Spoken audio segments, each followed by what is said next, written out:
I was doing, I was gonna start this stream, of course, on my main account with Citlali, because you know the stream is going to be about Citlali C1. Also, I want to encourage people. Leon in the chat already recognizes this. My suspicion is Citlali C1 is going to be my favorite constellation in the game, although that might not become very obvious. Like I have 5 teams planned. One of them is a team that I want to show as a team that, well, I'm getting distracted. But anyways, I just wanted to show this because I was farming on poems only before starting the stream, and you know, classic. Anywho's, this is the experience of Genshin Impact. It's truly Genshin Impact's endgame because they won't add any other endgame content. So the experience is how many double crit 4-line defense percent goblets are you gonna get? Anyways, so we'll go on to my main account shortly. But yeah, I wish to encourage people that if I end up having very positive feelings about this constellation, don't get baited, right? It's a constellation that is going to be fairly easy for me whenever I make videos about Citlali. It's going to be fairly easy for me to be like, yeah, this is a team where this constellation does make a significant difference. The notable thing is that like flat damage buffs are one of those ways in Genshin to, like, when you're someone like me who likes trying to do things like DPSing characters, like if you want to DPS Toma, right? One, obviously Toma's a pyro character, you could do like C6 Bennett stuff, right?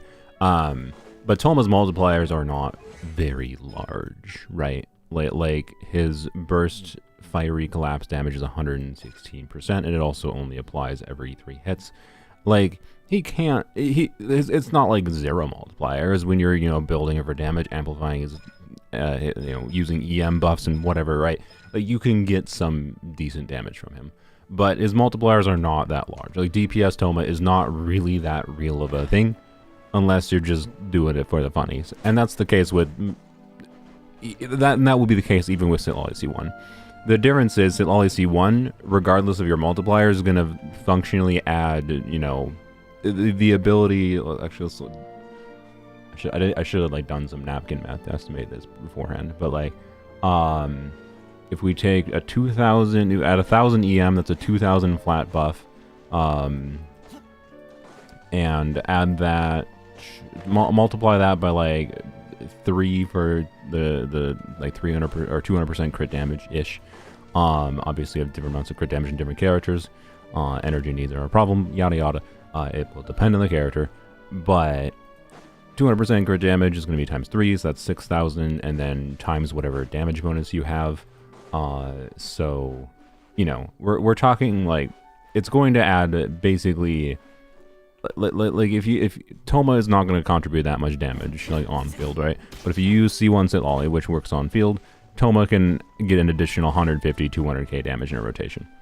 And this is not something that's like, oh my god, Toma's a good DPS now, right? Do you do account fixing? Yeah, of course. I just look, if you want to know why I haven't had a account fixing video in a while, it's because 1, the last 2 videos didn't perform well. 2, holidays happened and I got access to creator server, and that completely effed up all of my plans. And then 3, I wanted the account fixing video to the one I had planned for a while. There's probably the most time it's taken to make an account fixing video because it's the longest one took for like time recording and like total footage I gotta edit. I wanted that to come out today, but then I was completely demotivated from editing yesterday because of comments. Anyways, what made you change your mind and not wait for Shenhe? What do you mean not wait for Shenhe? This is not for DPS Citlali. C1 Citlali is not relevant for DPS Citlali. C1 Citlali is relevant for DPSing other characters. But yeah, anyways, so like it's not like the total damage increase. Wow, it's been 2 years. Wow, thank you, Sylveon. You're crazy. You know, I gotta like incentivize memberships more. But hey, I have a member only video now. That's cool. I don't even have dailies done because oh no, I have to do the Beetle event on my main account today. I did it on this account. Oh. I also want to do this on freaking formerly weapons only because I want to get C5 Bennett. Okay. Anyways, fine, let's go do 2 freaking dailies. What was I saying? So yes, oh yeah, C1 Citlali. So C1 Citlali is going to add enough damage to your on-fielder that you're going to see much higher damage numbers than you otherwise might be able to. Is this always something you're going to want to do? Not necessarily. It's possible Cryo could interfere with the reactions you want to trigger, right? Like I don't want to overestimate its it's a universal flat damage buff. It applies to any kind of on-field damage, which has a lot of potential to uplift damage. Just in the, it's also like you know how Yunjin gives a flat damage buff, right? If we go look at Yunjin's flat buff for reference, like so C1 Citlali can give about a 2,000 on top of all the other things Citlali does, a 2,000 flat buff, right, to any type of on-field damage. But it's limited to 16 stacks, so 16 instances of on-field damage.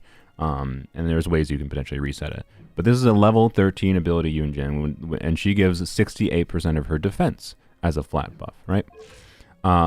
So my Yunjin, without 4-piece husk, has 2,663 defense, right? This is a very highly invested Yunjin. She's a bit of a pain in the arse character to build. So we take 2,663 times the 0.68. That is an 1,800 flat buff, right? So Citlali's equivalent buff for the same like damage increase you would see for flat buff is 900 EM on Citlali, right? And yeah, there is one Shatter team I will show, but the Shatter team is one I want to show actually as an example of a team that I don't think should gain meaningfully from C1 Citlali, but it'll be interesting to see if it does. So yeah, anyways, right? In conjunction with other things Citlali does, right? That flat buff for like really strong DPSs is not going to be making that much of a relative difference. But if you think about like comparing to Yunjin and how like it's not restricted to just normal attacks, and yes, Yunjin has more of a total quota on it. That's a meaningful difference, right?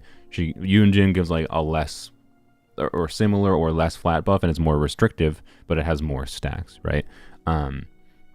But the notable thing though is this buff, right?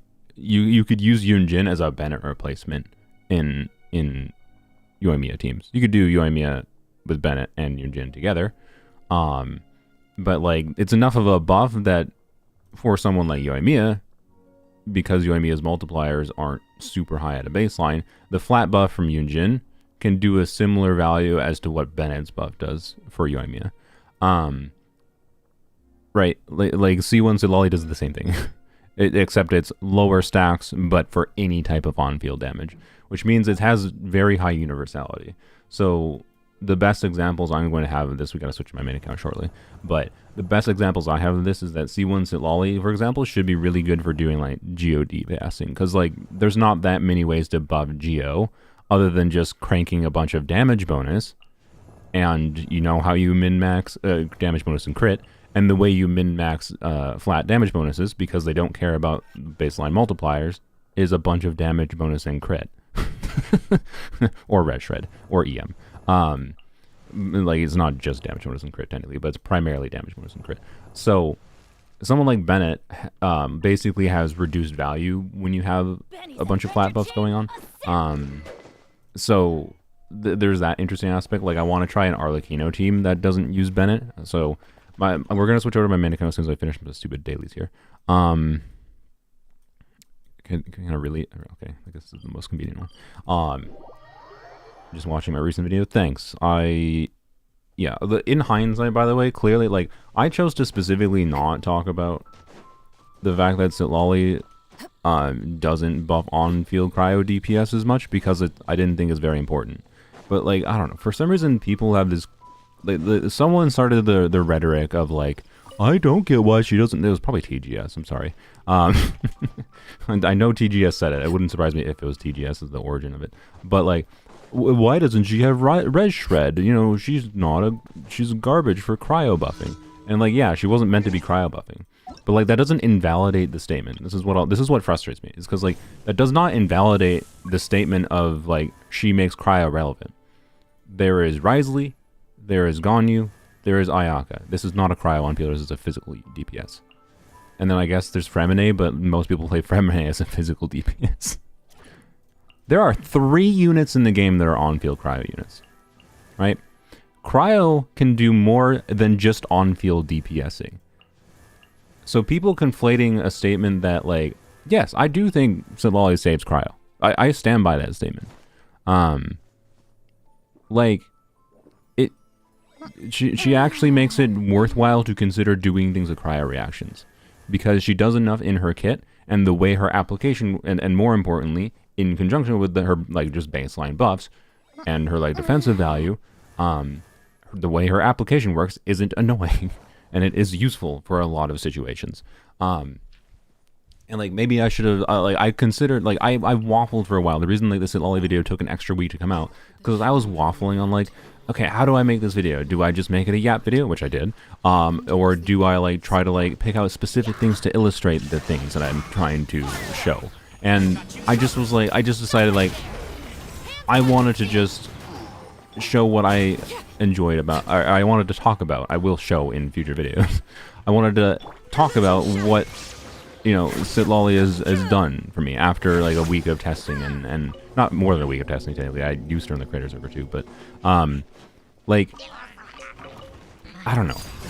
It's frustrating because, like, I chose to not focus on how she doesn't, like I could have had a whole shtick. Like, if you go to the comments of that video, you can go see me go off on my thoughts on, like, the perspective of, like, the problem, which I don't think is a problem, of her not buffing cryo DPSs.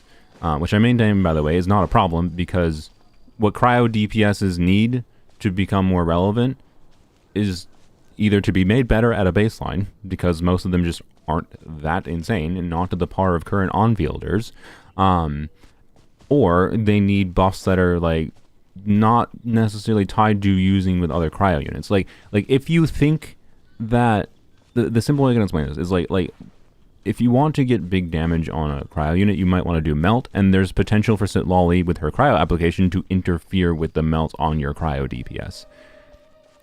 Okay, like, not great, right? If you're putting it, like, what you don't want extra cryo application in a cryo team necessarily when our options for off-field pyro are so limited, right? Like, can you do Citlali and a cryo DPS together? Potentially, if you're, like, doing Xiangling.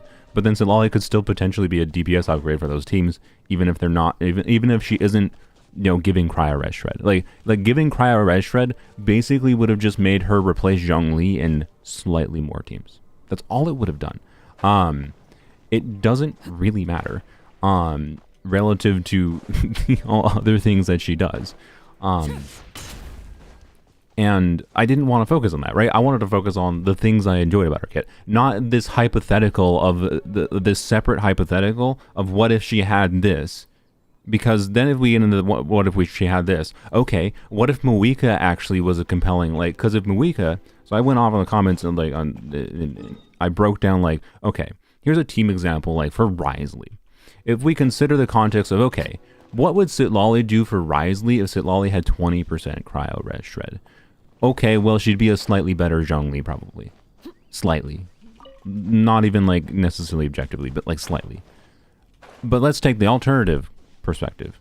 What if Moika had a 100%, like, so this is, like a Bennett tier buff, right? So Bennett, for reference, he doesn't give a percentage-based buff for his attack. It's based on his own base attack. So he gives the equivalent, depending on the DPS unit, of like 100 to 120% attack with like a fully invested Bennett. Let's say Moika, instead of her damage bonus decay passive, like Moika has her 40% damage bonus that decays over time. Let's say it was an attack buff for your on-fielder instead. So same thing as Bennett, where it's only for the on-fielder. But how about it's not restricted to the circle? And also still decays over time. So like, but it starts at 100% attack and then decays over time. Right? So she does like a near Bennett tier buff for your on-fielder. You'd be like, this would not power creep Bennett, because you wouldn't just, like, she wouldn't have Bennett's healing, right? This is the only difference I'm talking her kit. Also, her multiplier values would have to be tweaked slightly in conjunction with that attack buff, because she would give herself that own attack buff, right? But like, Moika could have the same kit, but just have that passive do a slightly different thing. How does that change team building? Well, for a cryo unit, that means that Muika, instead of Muika just being like in the best case scenario, a minor upgrade over Xiangling, Muika could replace Xiangling and Bennett, which gives you another team slot for doing other things in the teams.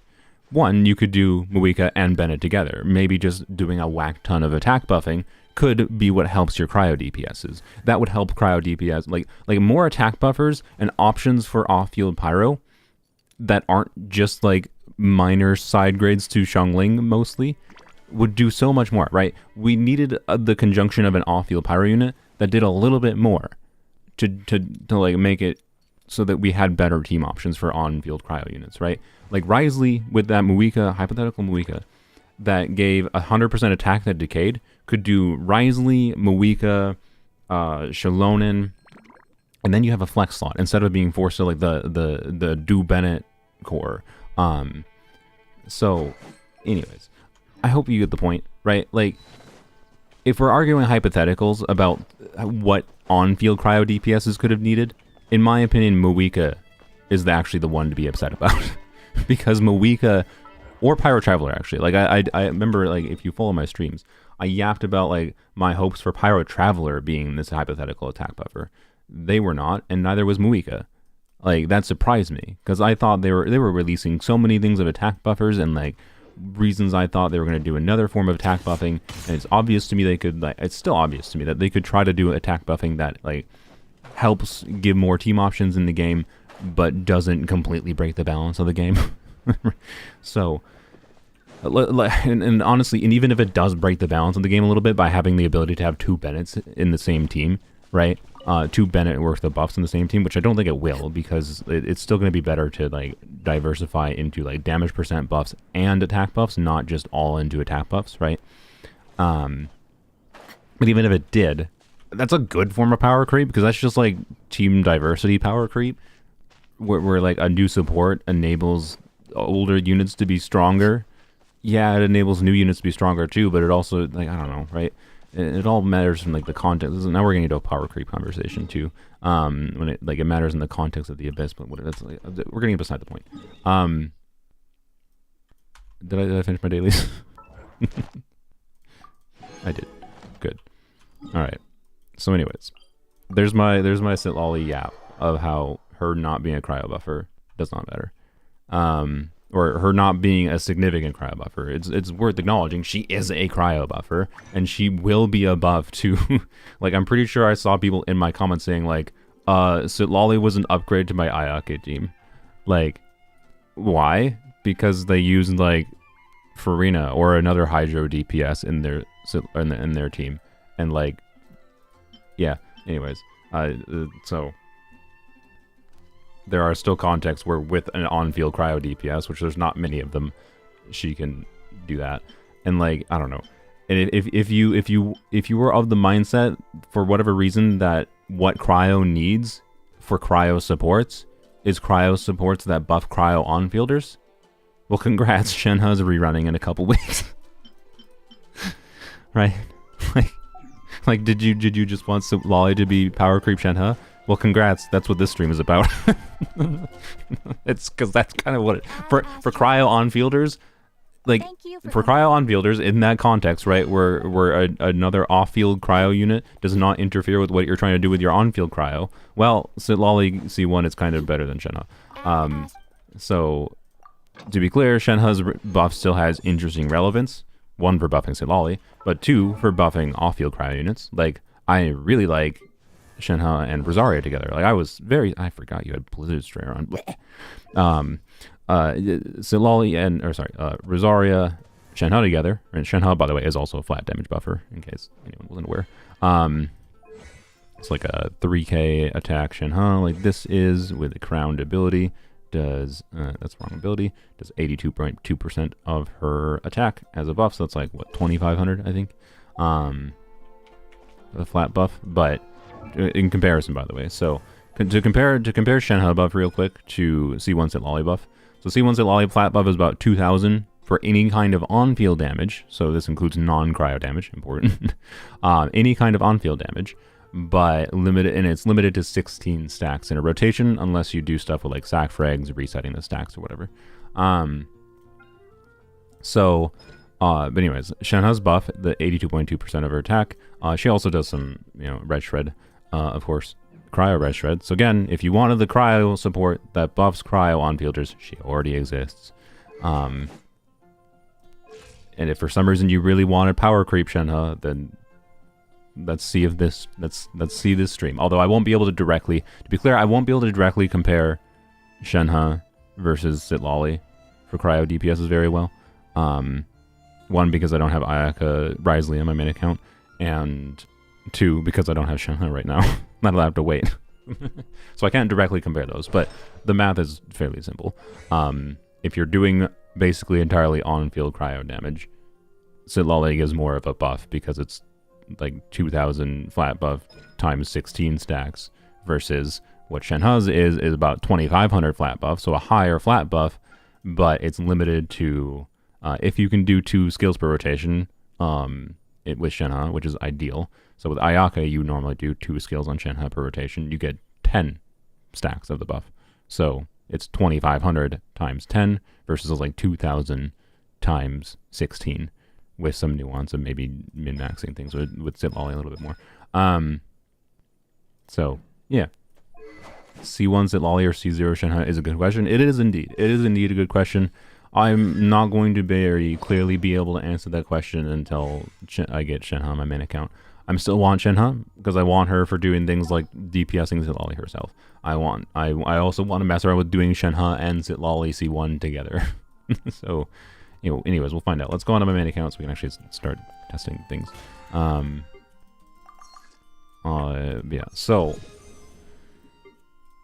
is there any? So the list of teams, by the way, that I have for you guys is Arlecchino. So again, in the context of like what I was talking about before, we're in here, let me put my thingy up.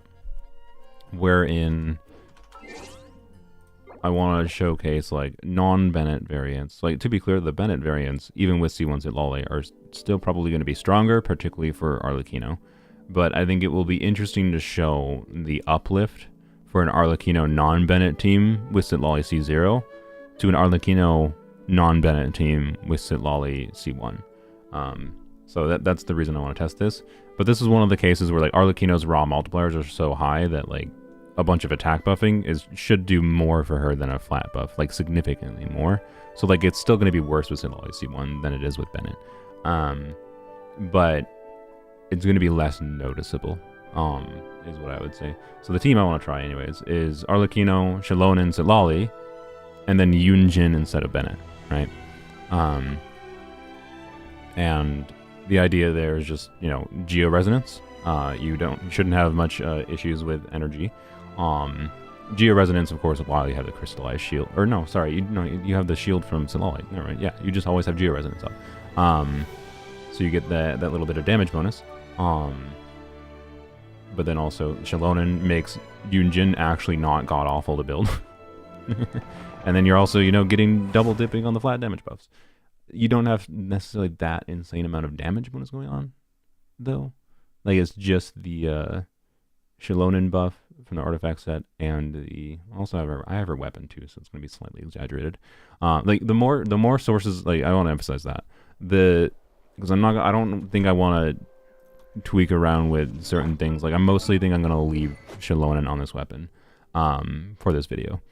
Actually, maybe I'm not, because I forgot I had this too. That's actually okay. Never mind. I might remove Shilonen's weapon because I can't turn off this, but at least I can turn off the weapon. But I wish to emphasize. So at least for the goal here, though, ultimately is not going to be to show min-maxing C1 completely, which I have the ability to do because I have things like this.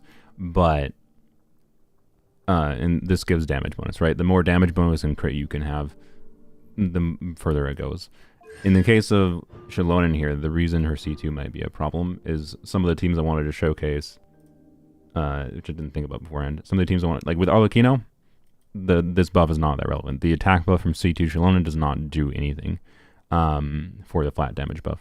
It does something for Arlecchino, just not anything for the flat damage buff. So the comparison, so the direct comparison of before and after C0 Citlali versus C1 Citlali is not going to be very, like C2 doesn't affect that. But when I want to do DPS Kachina to showcase that, 50% extra geo damage bonus is going to increase the value of my flat damage buff. So in that context, I think I might remove Peak Patrol. Hopefully I'll remember to do that. But either way, it's not really fundamentally that important, as long as you understand that more damage bonus does slightly increase. Like this 28% more damage bonus does increase the value, right, of the flat damage buff. Not insanely so, but if you have more options for damage bonus, and you have more options for other ways to scale flat buffs like EM, or just really high crit damage totals on your characters, you get more value from it, right? So, yeah, imagine toggleable constellations, indeed. We need a character with very low base damage, but insane crit and damage percent. Yeah, I agree. Anyways, by the way, I do think I should okay, so yeah, I didn't finish the teams I'm talking about. So the teams I have on the list of the test. The first one was the Arlecchino one, because I think that's one where like it will simultaneously be valuable for Arlecchino, but also like not insane at the same time. So I want to show that Arlecchino team with and without Bennett, before and after C0 C1 Citlali. And that one's gonna be like that showcase is gonna be, I think, the most simple showcase to start with, as far as C0 versus C1 Citlali. God, I wish you could toggle constellations, by the way, because I'm gonna have to test all these teams to show them before activating the constellation, and then go activate the constellation to test all of them again. I would prefer to, like, you know, do the Arlecchino team, and then directly right after that activate C1 Citlali, show C1 Citlali, and then disable C1 Citlali, but I can't toggle constellations, so we have to do this roundabout way. Oh well. The other team, and then after that, I want to do Kaveh Shatterbloom. I showed this on stream before. Kaveh Shatterbloom got a substantial upgrade from Citlali's release, like significant. Oh yeah, another factor of this stream, I do have C2 Verena. I think all of these teams, yeah, I think all the teams I have on the list right now, though, have some like you can sacrifice some of the buff potentially to like do healing bonus on Citlali and Prototype Amber, but this will be a factor, to be clear, right? Like being able to have extra damage bonus, and get it faster with less healing. Like I'll be able to do Prototype Amber. This will be a factor in some of the teams, and you know, so if I make another C2 Farina video, C1 Citlali will be a thing, and Citlali in general, but also C1 specifically will be a thing I will talk about.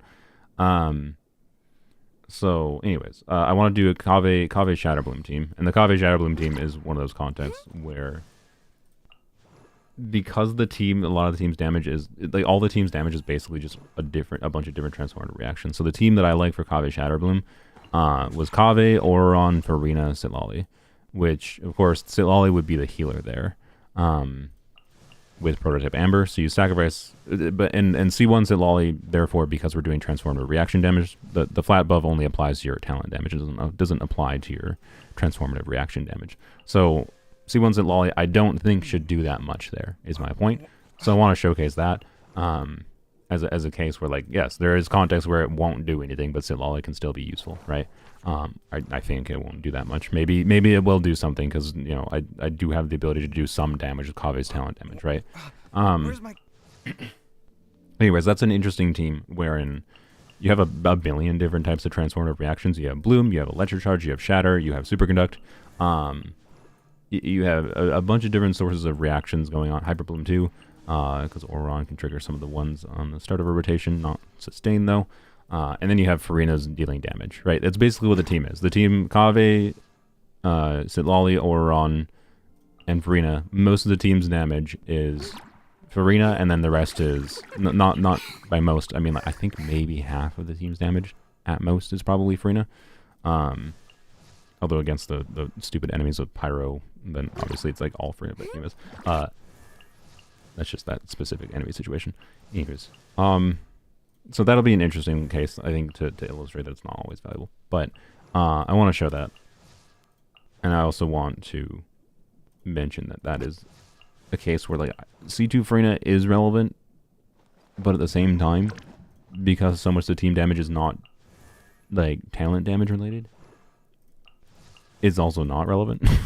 Like, you can just stay mostly at, you know, not full health and be fine. So anyways. After that, I want to do Hybrid Raiden. So Hybrid Raiden, I already tried Hybrid Raiden with Citlali at a baseline. And the idea with the Hybrid Raiden is quite simple, right? If I want to do Hybrid Raiden, so for anyone unawares, quick rundown of Hybrid Raiden. Staff of Scarlet Sands converts EM to attack, so you can have pretty high attack totals, like normal Raiden build totals, level of attack, with, you know, a bunch of crit, and, you know, but then a bunch of EM, which means she can get a bunch of transformative reaction damage on top of her, like, decent talent damage. Like, it's not going to be as insane talent damage as if I do Raiden Hyper with Shilonen, Sara, C6, Bennett, right? But it does a lot more talent damage than you might expect. Hence why I call it Hybrid Raiden. And I find it very fun, because it gives Raiden a ton of different diverse team options. Generally speaking, I haven't found much reason to use cryo units with Hybrid Raiden, because there hasn't been compelling enough cryo units in the game. But cryo units are interesting in the context of, say, someone like Baiju doesn't apply that much Dendro. You can potentially get extra Dendro core generation, meaningful extra, like, transformative reaction value from Hybrid Blooms or whatever, by throwing a cryo unit in the team and generate more Bloom cores. The problem is that the cryo units that exist didn't really buff Raiden that much before, right? So it's, like, much worse to do Hybrid Raiden. If I'm going to do Hybrid Raiden, you know, Raiden, Baiju, Farina, Bennett as a last slot there, or whatever other last slot as a buffer for Raiden, generally felt more valuable and more enjoyable than like throwing in Rosaria and her generating slightly more Dendro cores or whatever, right? Like, it wasn't dysfunctional, and, like, Rosaria did a little bit of a crit buff, but it wasn't enough, right? Citlali does, you know, the one, she buffs Farina's damage, obviously, with the Red Shred, but notably she also gives, you know, damage bonus, which is good. For Raiden, as long as she triggers a superconduct, that is. We'll have to check that, I guess. And then, you know, on top of that, she like she does damage bonus and Dendro core generation. It's still, with C0 Citlali, didn't really feel like enough to be compelling over the other options, like Bennett in that same team. And Bennett, by the way, would mean I could use a stronger Dendro player. I could do Hybrid Raiden, Farina, like Dendro Traveler, right? And then another healer, like Bennett. Dendro Traveler, obviously, you just kind of make sure you don't blow up the thing. So anyways, point is, Hybrid Raiden I should actually see a significant increase from, is what I want to say. Because the flat buff for Raiden will increase her damage meaningfully. We'll see how much exactly. But it should be fun. And that's a context where I'm going to use Baiju over doing, like, Proto M versus Citlali, because I want to show that it works without having C2 Farina. And I also think using a low Dendro applier to show how Citlali can potentially generate extra Dendro cores is relevant too. So yeah. Lanyon for Arlecchino teams, she should be pretty good. Yeah. Like Lanyon's gonna be a good character, because you like Thrilling Tales of Dragon Slayer shouldn't be annoying on her. The one asterisk is, like, I think people might be overestimating the strength of her shield a little bit, because I don't think you're always going to be able to get the shield type that matches the enemy's elemental damage to make her shield more tanky. And if you're doing Thrilling Tales of Dragon Slayers on her, which you probably are, then Lanyon's, like, shield is not going to be that tanky. If you get C2 Lanyon, the shield will refresh its own HP, which is interesting. But anyways, are you going to activate Emily Constellations?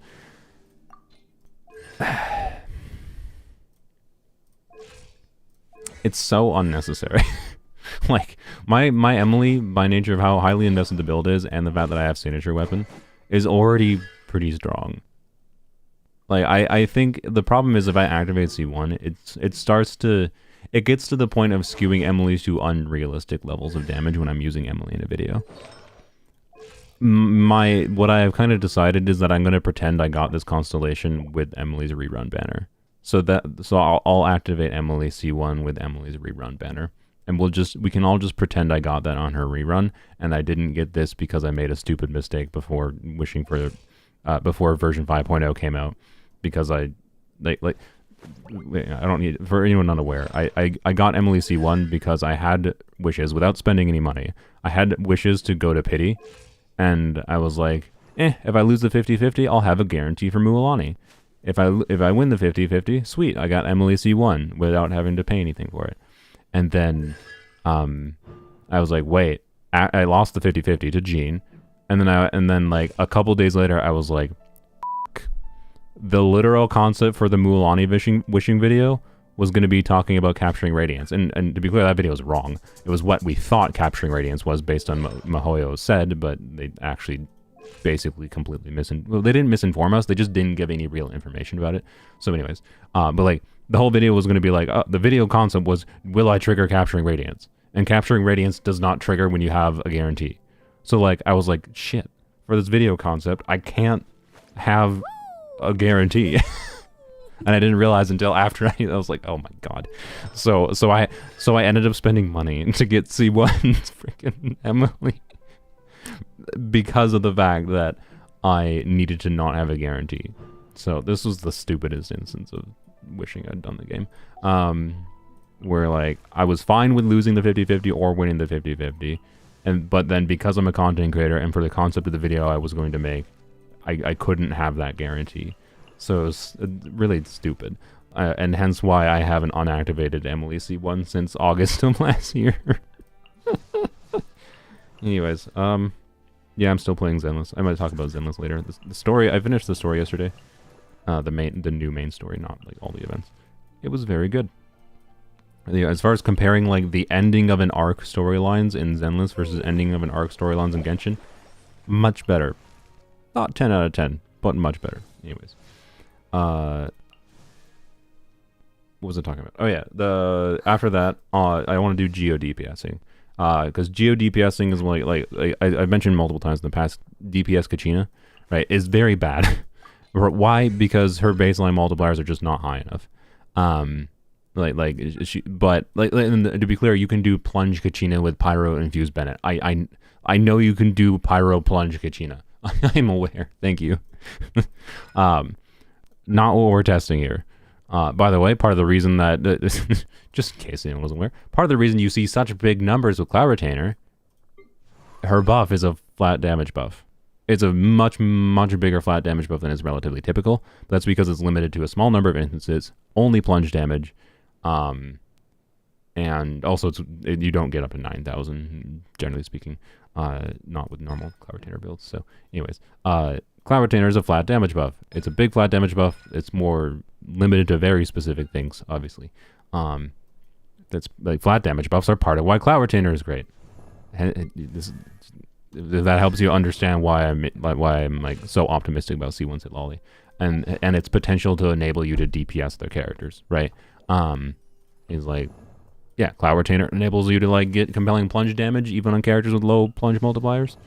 Well, C1 Citlali does a similar thing. But yeah, a lot of characters are not good at plunging. Yep, but most characters can have some way. Like Kachina, her kit was basically presumably made to deal damage, but her multipliers were so low that her most compelling aspect is not dealing damage. Her most compelling aspect is, doing a weird defensive build. By the way, some of my comments with the wishing video where I got C6 Kachina, because I said Kachina's constellations are irrelevant. I think someone had a good comment there. I already was using this in an EM heavy build, which I think some of my artifacts got yoinked, but I was already using an EM heavy build on Kachina for like defensive utility. It was her most interesting thing before I got C6. The interesting thing with C6 is that when your active character's shield is replaced or destroyed for any reason, she does this geo damage every 5 seconds. This means she basically triggers a crystallize after your crystallized shield dies.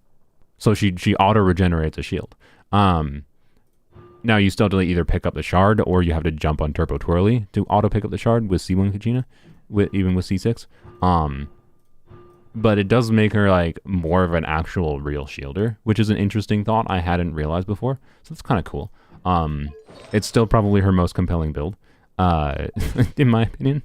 Like, DPS Kachina is really still not a real thing, but I want to show before and after of C1 Citlali or not C1 Citlali.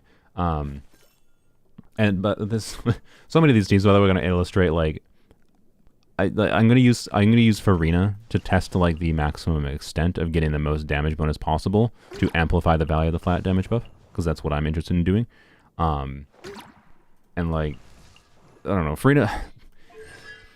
Yeah, I'm probably gonna have to make a video about C2 Farina again, because like I do think it is very clear. Like I didn't spend any money for C2 Farina, well, other than like Welkins that accrue prima gems over time. I just didn't wish for like many months. Like, I was pretty stingy about wishing between like the second half of Sumeru into Farina, and I ended up accruing enough wishes that I got C2 Farina without insane luck. Like, it was decent luck. I think I won 2 50/50s and then lost 1 50/50 that went to, and it was mostly all pity. So anyways, I managed to get this without spending money, is my point, on her first banner. She's had enough banners now that like This is probably my other favorite constellation in the game, right? And the funny thing is, like, this constellation with Citlali C1, like Citlali C1 might end up being my favorite constellation in the game, but part of the reason it might feel like it's my favorite constellation in the game might end up being in conjunction with Farina C2, right? Like, I think that's worth acknowledging. I don't know. Like, I might be a little bit more comfortable with recommending Farina C2 now, specifically if you're someone that's like me who likes doing different kinds of shenanigans in the game. This does, like, it just makes her a lot more universal and easy to use. There's also the problem though of like like having Farina C2 makes you feel like you just always want to use Farina. So anyway, I want more damage buffers in the game, but thankfully they are actually doing that. That's one of the nice things with Natlan, this you know, Scroll of Cinder City artifact set, is we're getting more and more options for damage percent buffers that Farina's damage bonus is not as relevant as it was before. So, anyways, I'll probably make another video about Farina C2, and like, it's going to be the same conclusion of you probably shouldn't get Farina C2 if you are an average player, basically. If you're an average player who doesn't actually care about the combat of the game, you don't actually care about clearing Abyss, right? You don't care about trying to min-max, you know, your DPS Kachina or whatever. Then don't bother, right? Like if you don't understand what it does for you and how it could improve your enjoyment of the game, don't bother, right? But if you're someone like me, I like I think it's like the one constellation in the game that I can like safely say it is probably worth it to eventually go for. Anyways, you should really emphasize the nicheness of C2 in the video, otherwise it's very misleading. Oh yeah, no, I will. That's my like, I'm giving you a very simple summary. Like I'm going to talk about my original Farina C2 video and basically say, this is the same video, except we're going to talk about some of the ways that Farina C2 is now better than it was when her first rerun happened. So, anyways, it's like the one constellation at this point now that Shalona released, now that Citlali released, it's like the one constellation in the game that, the 5-star limited constellation in the game, that I can feel like if you understand what it does for you in the niche scenarios where it can do a lot, it can be worth it.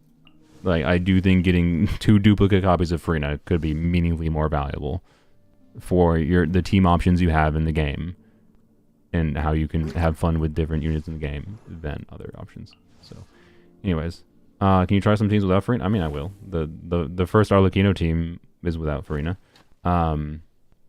But anyways, if someone has suggestions for teams without Farina, we could test the extent of like doing whatever conjunction of damage bonus without Farina. The problem is like in the context of like geo DPSing. So right, in the context of like DPS Kachina, right? So I want to do DPS Kachina, and then by the way, I also want to do DPS Shalonen, which is going to be the same team, but just swapping artifacts around. So DPS Kachina versus DPS Shalonen, right? Like, okay, who do you use for buffing geo DPSs, right? Well, if we don't use Farina, we can do Goro. Like if we're doing Kachina, Citlali, Shilonen, I guess we could do Goro. Actually, no, Goro doesn't work there in place of because then you don't get the Shilonen buff. Unless you have C2 Shilonen.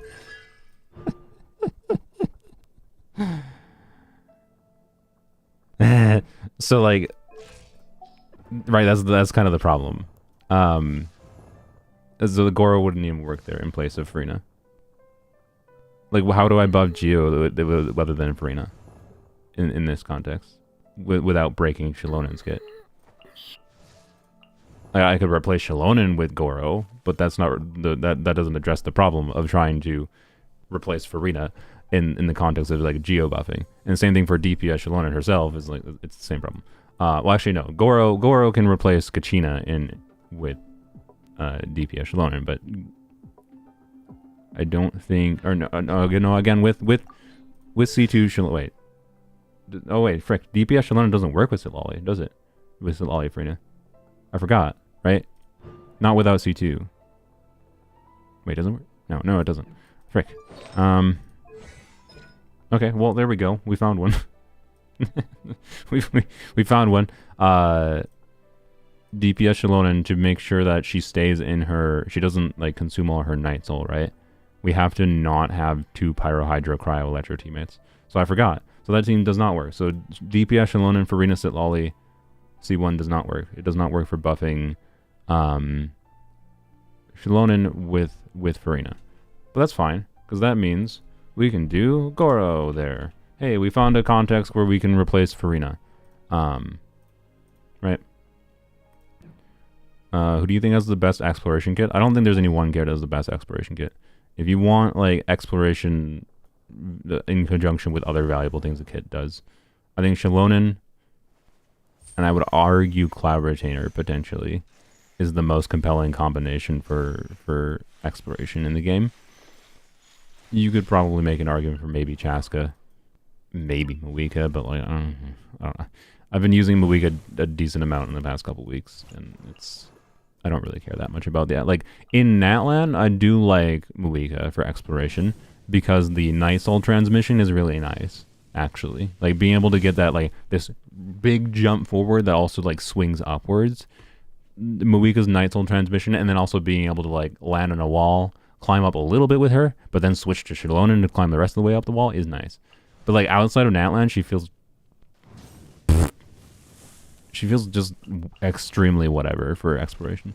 And I love how they release this character with like exploration focus, where she feels valuable for exploration in Natlan primarily, and then LOL, we're not going to release any Natlan exploration for 3 months. What are you doing? What are you doing, Maya? Anyways, Yunjin, oh yeah, I guess I could use Yunjin there. I forgot. We could instead of Goro, we could do double flat buffs for DPS, Shilonen. That's true. What other? There's got to be other teams we got to test though. So I guess okay. So like Yunjin would be interesting because now you're instead of like we're losing the Geo damage bonus and the crit that Goro would provide. So like I think Goro should be meaningfully better than Yunjin, to be clear, with C1 Citlali. But we can test Yunjin too. But I want to do at least one more that isn't like I want to do at least one more set of teams. By set I mean like 1 or 2 teams. That is not Geo. That can showcase the strength of C1 Citlali. Should I do Anima DPS? Huh. Yeah, actually that might be interesting because like Anima DPS is a similar problem where like there's not a ton of options for amplifying your Anima damage, right?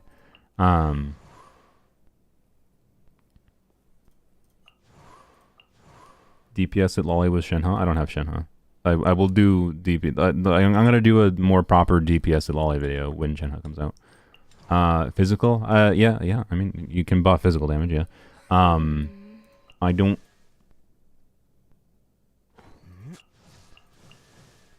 Actually, I was gonna say I don't know there's much of a reason to actually do that, but then I was like, wait, Citlali provides half of the component of superconduct with like easy superconduct uptime, so like, and also superconduct was buffed. I'm probably gonna make a superconduct video. So C4 Gene is one of my favorite constellations. I did get C4 Gene recently. I forgot about that. I got this on, I think, Muika.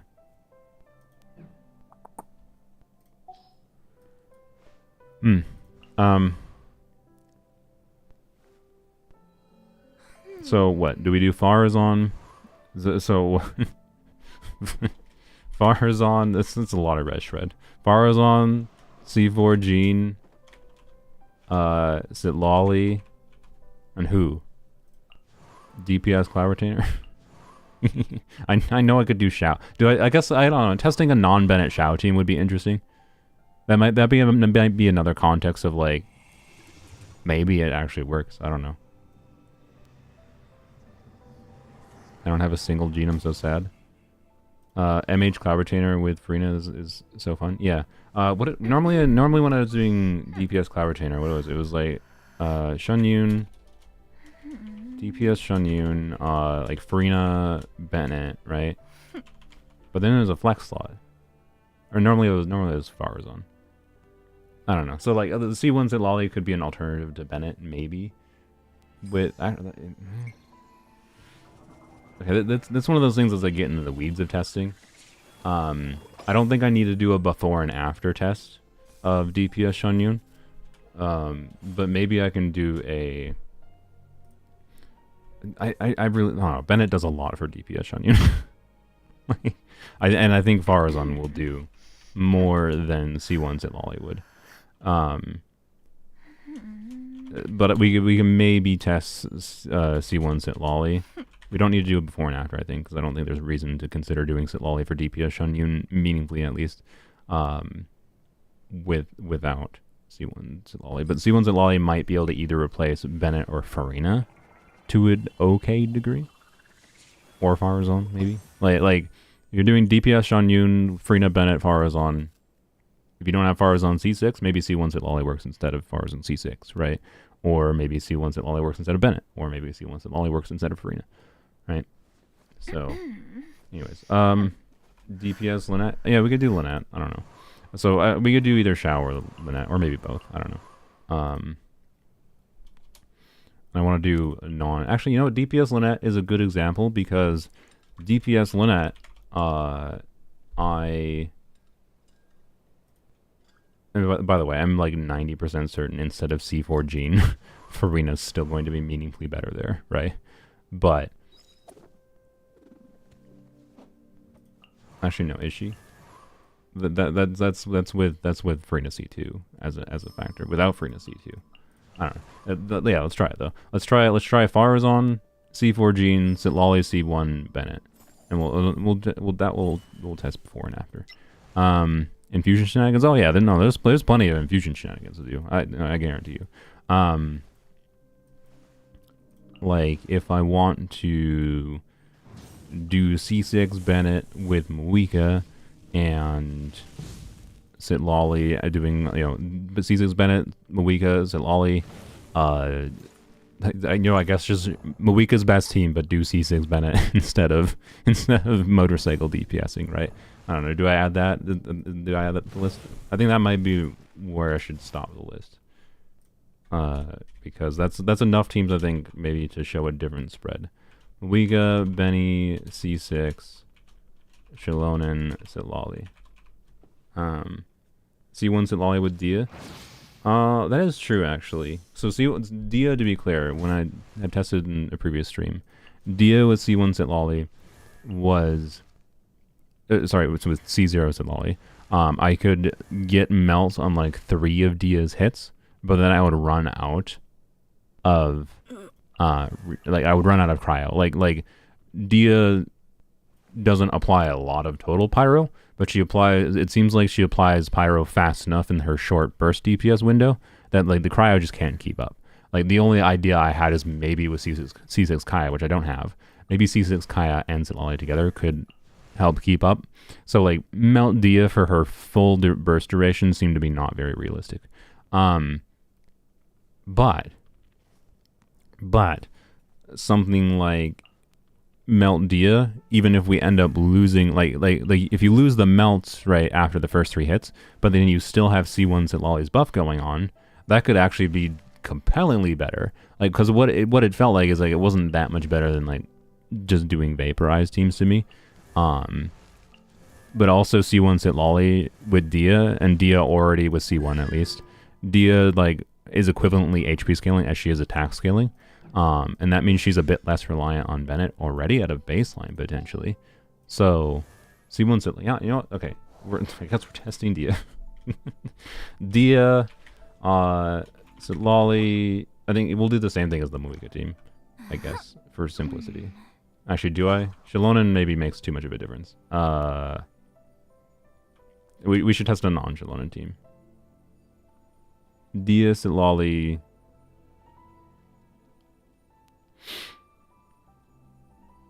Oh man, frick power creep Kazuha. my brain is just like if you want to get good damage numbers from Dia, you want to amplify the damage a lot. So my brain is just like I don't want to use Bennett here because we want to see what Citlali C1 does without Bennett. So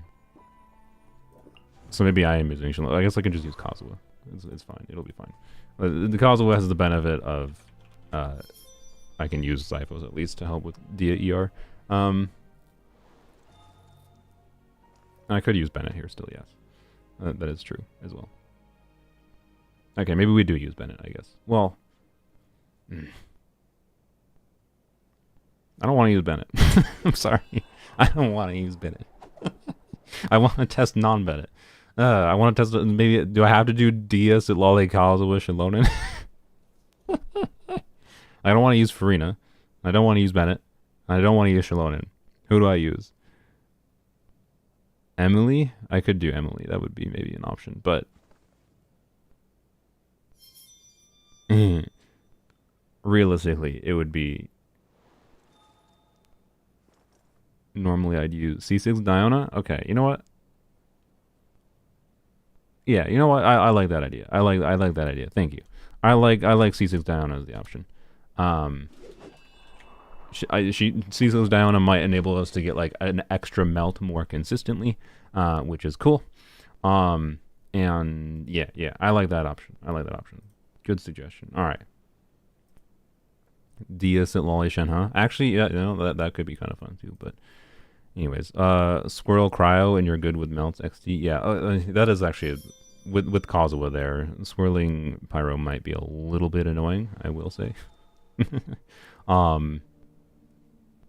But we'll see. Anyways, hence like Shilonen probably just being better than Kazuha there, particularly if we're doing double cryo. But oh well. Anyways, all right. So we have Arlecchino team, a Moika Infusion team, Dia, Citlali, the Moika Infusion team. By the way, does that actually like work properly? I don't remember. Did I not test this in the video? I guess let's find out. We don't need to. We already have it. This is the team. All we're gonna do is we're gonna see if Citlali's cryo application can keep up with doing. It's gonna be. The rotation's gonna be charge attack, and then N2 charge attack, right? And if Citlali's cryo application can keep up with that, that should be pretty good. So, anyways, so we got Arlecchino, Moika. A non-Bennett and a Bennett variant to see the difference of C1 Citlali. The Moika team is an infusion team. Yes, C1 Citlali will help Moika in normal playstyle, but adding, when she's doing like 2 million damage in a rotation, C1 Citlali adding an additional 100, 200,000 damage, probably closer to 200,000 damage for Moika's builds, is not that significant. Right? Like, I would not pull C1 Citlali specifically for... you're hell-bent on min-max. I mean, if you're hell-bent on min-maxing Moika's damage, yes, get C6 Citlali, get C6 Moika, duh. But I'm talking like, it's not the balanced decision. If you want to like just increase your Moika damage, it's not the smartest thing to do. Like, Citlali C1 is valuable for the other things, and it does not buffing Moika's normal playstyle. So, Anyways, ICD charge attack revelation was so fun in the video. I was so mad, like, particularly because it screwed up. Like, I was like 40 minutes into the video at that point, and it screwed up my entire video. Like, if I had known about it beforehand, like, my bad for not testing that. I just assumed. I assumed with a slow charge attack animation, with one instance of a hit, like with a 50 stamina cost, it's not. Why would they do that any differently than like how Citlali applies cryo every time? And presumably it's because they just thought it was too high of a multiplier to justify being able to trigger a reaction every time, even though I don't think it would have made her that insane, because there's other problems with infusion DPSing that are apart from the ICD thing. It's just lame. Anyways, you don't pull C1 Citlali, you pull C2 with C1 as a bonus? Nope, I pulled C1 Citlali. I don't have C2, and I don't really... I mean, look, I put like 20, 30 pulls into the banner, because I thought I had enough. I thought I had enough spare wishes without spending any extra to guarantee Shenhe still, which technically I don't quite. I have like 35 pity on Chronicle banner from the original Chronicle banner, so I have close enough to pity. That's why I spared some wishes. I didn't get in early. Oh well. It's fine. It's not the end of the world. I think C1 Citlali is more interesting than anything, but C2 Citlali will be valuable. It's very likely if I don't know. It depends. It depends on like how much I care about. The problem with C2 Citlali is it will skew the numbers you see on screen quite significantly. Like if I have C2 Citlali and I'm doing, you know, things I'm doing in this video, C2 Citlali will, the EM and additional red shred for some teams will do more than is realistic to expect for most players, right? So yeah. Anyways. C1 is better with her weapon compared to sack frags. Well, the thing is, what you're going to see here is we're going to do a lot of... we're going to have teams where we consider doing prototype Amber. I'm going to have to switch Citlali's build around a bunch in these different teams. I think there's compelling reasons for min-maxing C1 Citlali to do Gilded Dreams in some of these instances. I think there is reasons to potentially do... whatever, right? We're going to do prototype Amber in some of these teams because of Farina existing. So, yeah, you get the point. The answer is yes. I'm just not going to concern myself with testing this weapon that much this video. I'm going to test it more myself personally later, like after the stream. I just don't want to get lost in the weeds of testing the nuances of different weapons right now. I'm going to probably stick to sack frags most of the time for ease of making sure I can get my burst back, and giving me a bunch of EM for the C1 buff. If I can't use this, then I will probably use prototype Amber. If I can't use that, well, I don't know why I wouldn't be able to use that, I guess, but if there's any other weapon that makes sense, maybe, I don't know, maybe we'll try something. But I just don't want to get lost in the weeds of testing weapons right now, versus teams. So, but yes, her weapon should be her weapon gives damage bonus. Right? The notable thing, functionally, in my opinion, her weapon doesn't really give that much extra EM because of her increased ER needs. Like if I wanted to make a build that will work with the Arlecchino team we're going to test, for example, give her 200 energy recharge with her signature weapon, then I had to put an ER timepiece on her. She has like 40 more EM on her signature weapon build versus the sack frags build, which means the C1 buff is relatively similar at a baseline, with the only difference being that the damage bonus amplifies the flat buff a little bit. So like it is better, but I don't know. Maybe we will. No, I think I'll no because of the conjunction of the fact that I have other things like C2 Farina, or maybe Shallonen weapon in some contexts, or Shallonen C2 in some contexts. And again, if I feel like I need to, I will switch off this weapon. I will try to mitigate some of the things. But because of my other high investment things going on, I don't want to also add in the weapon as another layer. I have enough other high investment things. Like I don't want to layer on too many things and make it too unrealistic of expectations for anyone watching. So, the damage bonus is only close range. Yeah, I knew that. The passive gives you 100 EM. Yeah, I know. That's like the only reason that this weapon can even slightly beat out sack frags as far as the total EM on her build is because it gives 100 EM in the passive. But I have to switch to an ER timepiece, and I have an ER timepiece with 84 EM as an off-piece build. But that build with her signature weapon is 200 ER, and has like 1089 EM. It has 2 more EM rolls functionally than my sack frags build. It's not that significant. So it's just the damage bonus for my purposes. Anyways, do you think Citlali with sack frags R5 still needs ER sands? Not usually. That'd be a little abnormal. To be clear, if you're doing things like, we'll see. I don't know what my Gilded Dreams artifacts look like. Like I know what they look like vaguely. I know I have like this, like, oh, 86 EM, nice. And as far as trying to max the value of Citlali's flat buff, right? Having a bunch of EM is good. The only problem is like I don't know. Yeah, like I have this was 13 ER.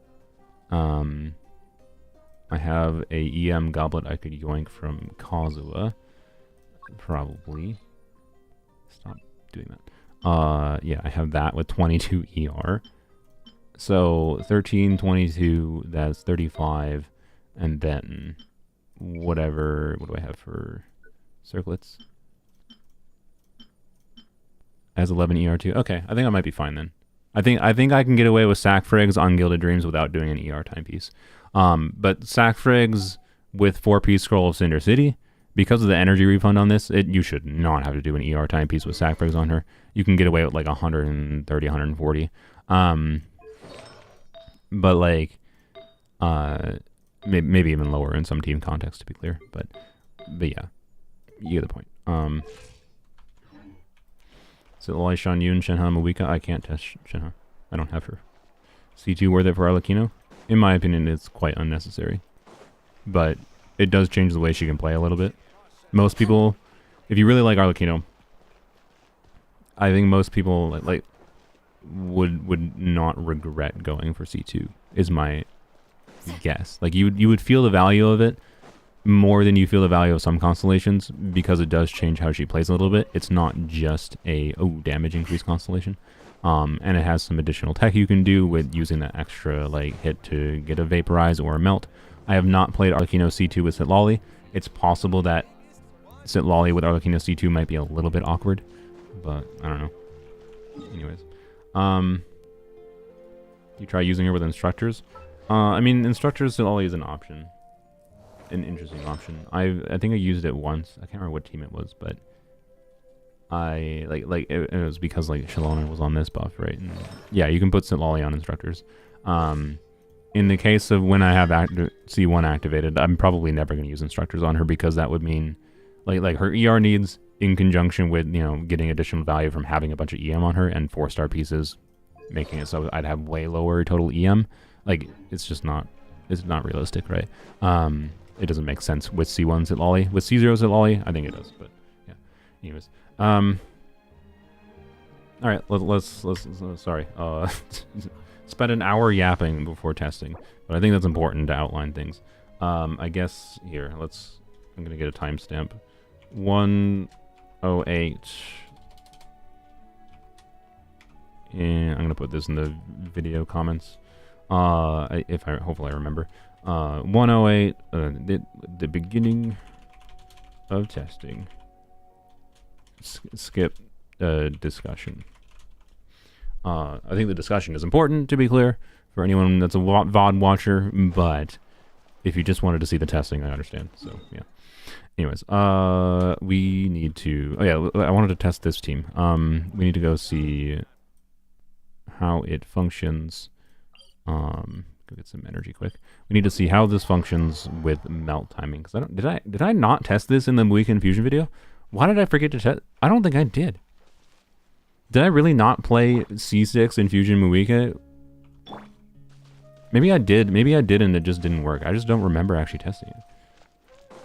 Alright, let's finish this fast. Here comes another. Adventure time. Rise with the sun. No, I remember. I did test it. Yeah. I did test it. The problem is you can't use Muika's skill. you can't use Muika's skill. Like, you can do Citlali with C6 Bennett Infusion melt Muika, but if you use her skill, the additional pyro ends up taking over. That's why. That's I forgot. Okay. Which I guess means without the energy from Wika. Yep. You'll probably trigger. Why? Man. Oh, I hate this. I hate this so much.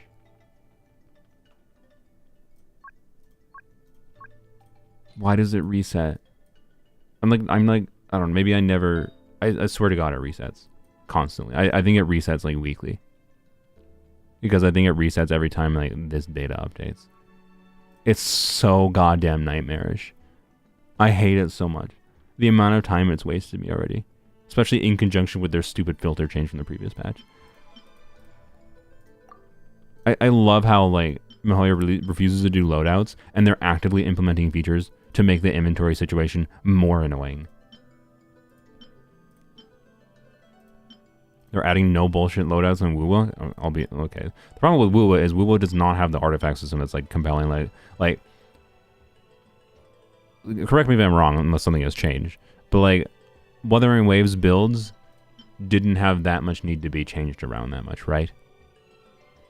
Like, I'm saying never, because I know there's like some like energy needs and whatever in Wuthering Waves, but like not in the same way that Genshin has energy needs, and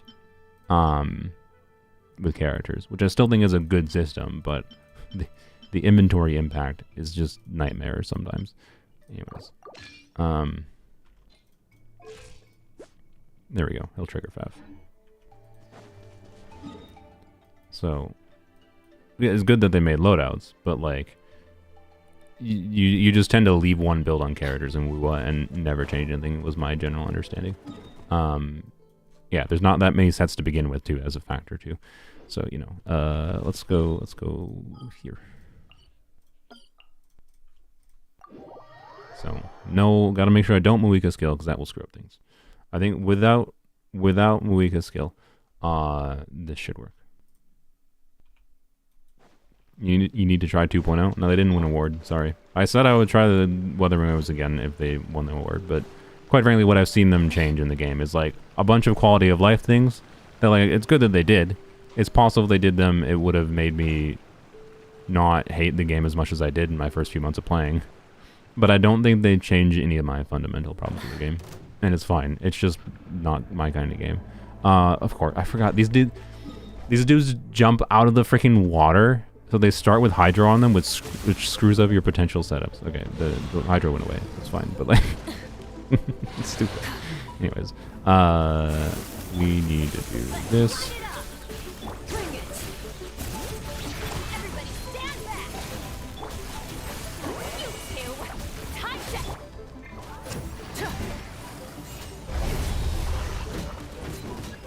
Oh, we still overtook. That's interesting. See, this is why I hate the ICD thing. I'm pretty sure it wouldn't overtake if... Okay, well I guess we're not doing... I guess we're not going to bother with C1. To be clear, C1 Citlali, like, that 160k I got would be like... Oh yeah, also, I wasn't on the right artifact set, but if another problem with this team, and this is I think I mentioned this in the Infusion Mawika video. If you're using... You can't use 4-piece scroll of... or 4P's, not, you can use 4P scroll. You can't use Scroll of Cinder City, because you don't get the crit buff if you're not using your skill. So, anyways, Get to work. Suffer the wrath of the Eastleaf. Dodging my attacks. Adventure time. Teamwork is light up a blazing sun. You what? I was attacking the wrong enemy. What a boss. This is not the boss to test things on, but it doesn't matter. We learned what we needed to learn, and that is that it doesn't work.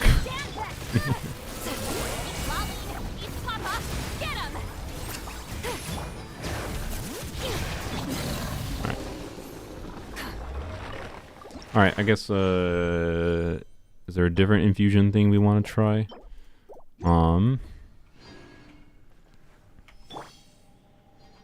I hate these enemies. They make me miss my skill constantly on Citlali. These are the most miserable bosses to farm if you want to like actually use a team. Your energy gets sucked away. They jump around. They're not as annoying in Abyss, I think. But like, come on.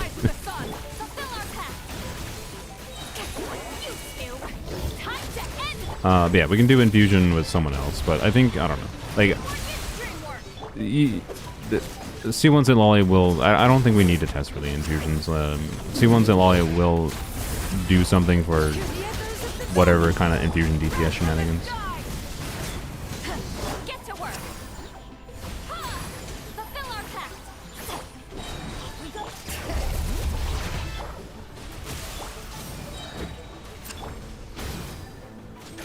Alright, please. Which one was it? This one. Okay.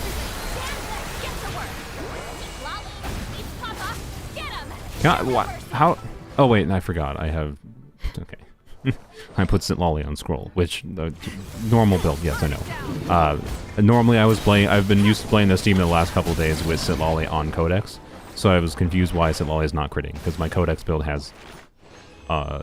like 90% crit rate. So, you know, maybe. Alright, I've not gotten a single 4-drop, by the way, from this, which is annoying as heck, but oh well. Oh, I thought it was... No, I hadn't spent enough yet.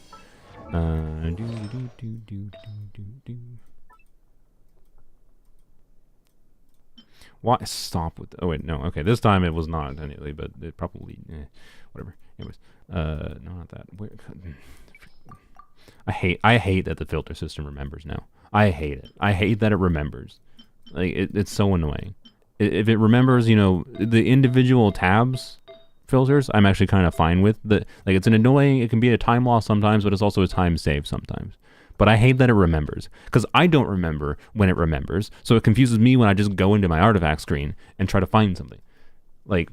And like they might say, oh, their intention is you use the main inventory screen, right? Not this inventory screen to find your artifacts. But I don't. But no, if I want to find the specific new flower, which yeah, I know I could sort by new and whatever, but like, ugh. Wow.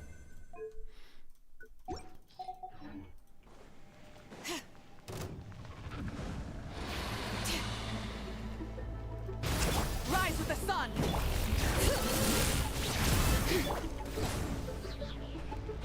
You're not gonna fly away? Okay, there we go. I was gonna say they always fly away. Adventure time. Teamwork is dreamwork. Fulfill our path. Suffer the wrath of Eastly. Get to work. Pyroclastic surge. Come on. Really? It's just like, look, I was here and I wanted to finish my farming for Shenna. Semi-finished my farming for Shenna. I thought this would not take this long.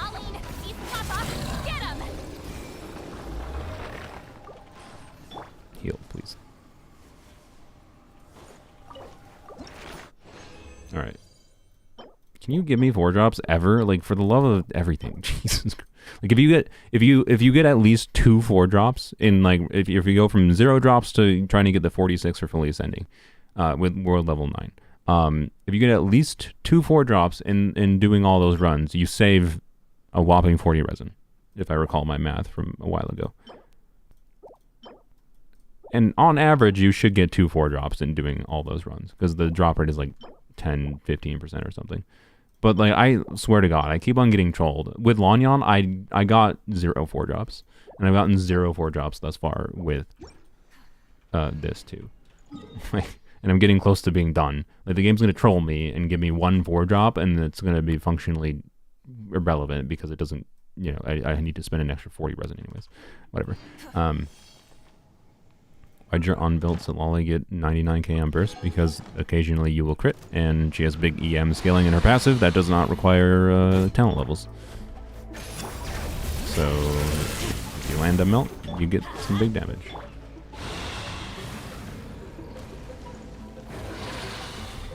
Burn it down.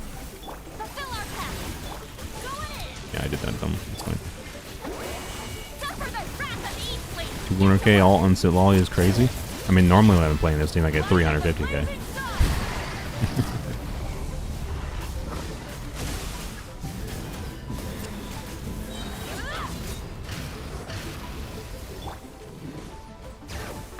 Right.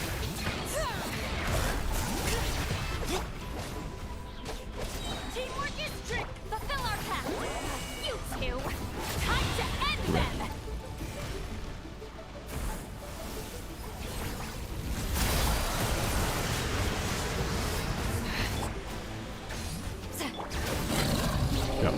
Good job, Lucy.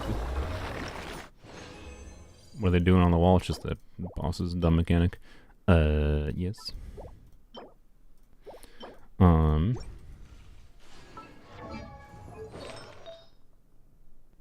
Actually, you know what sucks? That is not that relevant to me. Cause like, look at my friggin' flowers. I mean, this is like okay.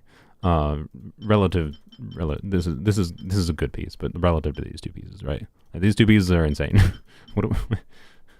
What is this piece possibly going to do for me? Nothing.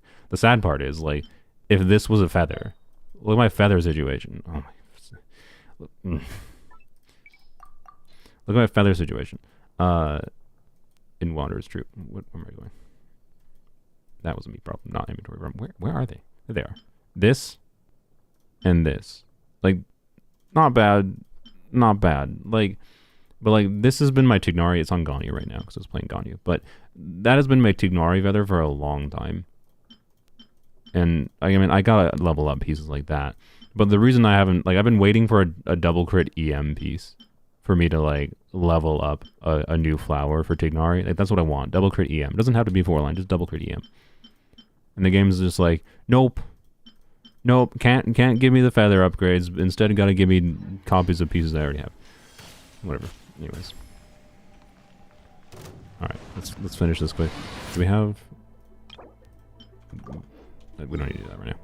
I don't have enough resin. Never mind. Alright, let's finally go test things. Actually, frick, where do we test things, actually? I didn't think about that. So here, let me redo my thing. 122 is beginning of testing. Because that took longer than expected. So yeah, we're going to begin actual testing here now. The problem is, where do we test? Place. And again, for VOD watchers, if you skip forward, I do think there was valuable things I talked about for context in the goals for the reasons I picked out some of the teams I did. Yeah, you can rewind if you want to find that important context. Put you back on this for now. Right.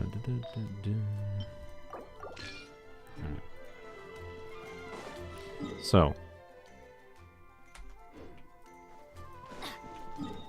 what are we doing?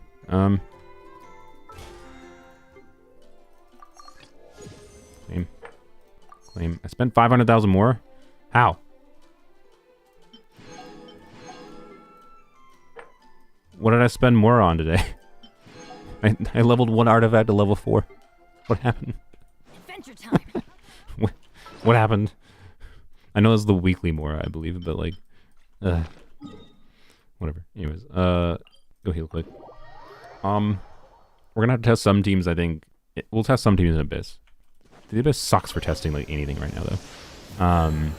So I want to emphasize, like, this is a case of like, because of what C1 Citlali does, it's going to be watch the difference. This is why we're going to do a comparison. We're going to do a we're going to test these teams, the ones that I think matter, at least for doing the direct comparison with C0 Citlali, and then compare them to with C1 Citlali, right? We're going to see how that makes a difference. So this is a case where comparing the damage numbers we see is the thing we're going to watch for. Therefore, it's not that important what we test against, is what I would say. Like, if we had a testing dummy in the game, I'd probably just use a testing dummy for this, so it would make things faster. That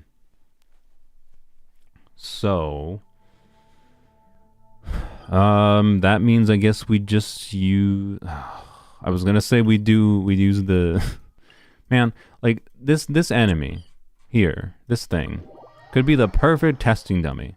But then the stupid Natlan transmission thing in combat just makes things so annoying sometimes. I think it might be Masanori. Yeah. Like I don't know if I can like I can deal with dodging this thing, but like this stupid Night Soul transmission is so annoying to deal with. I just don't want to deal with it. Geo Vishap. I mean, we could use Vishap. I don't know. Most of these teams, I don't think.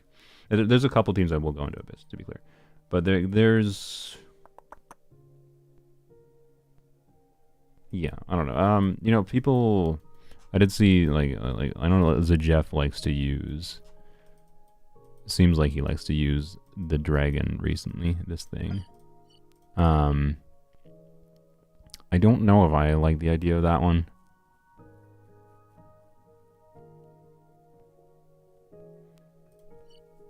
Yeah, I can put a waypoint down. I don't know. We could try that one, I guess. I also don't mind the hamster, by the way. The hamster obviously has like I like the hamster for being a big tanky dude. He moves a little bit in annoying ways, though. I don't know. Yeah, let's try the Aeon Drake. I know the Aeon Drake has some annoying moves, but the Dorito is fine. I don't hate the Dorito. It's just not very tanky, and it goes invisible sometimes right away for inexplicable reasons. But I don't hate the idea of using the Dorito. Well, we're gonna go see what this one's like. Quick. And I hate the Capybara. I do not want to have to deal with dying, constantly teleporting out, healing, and whatever.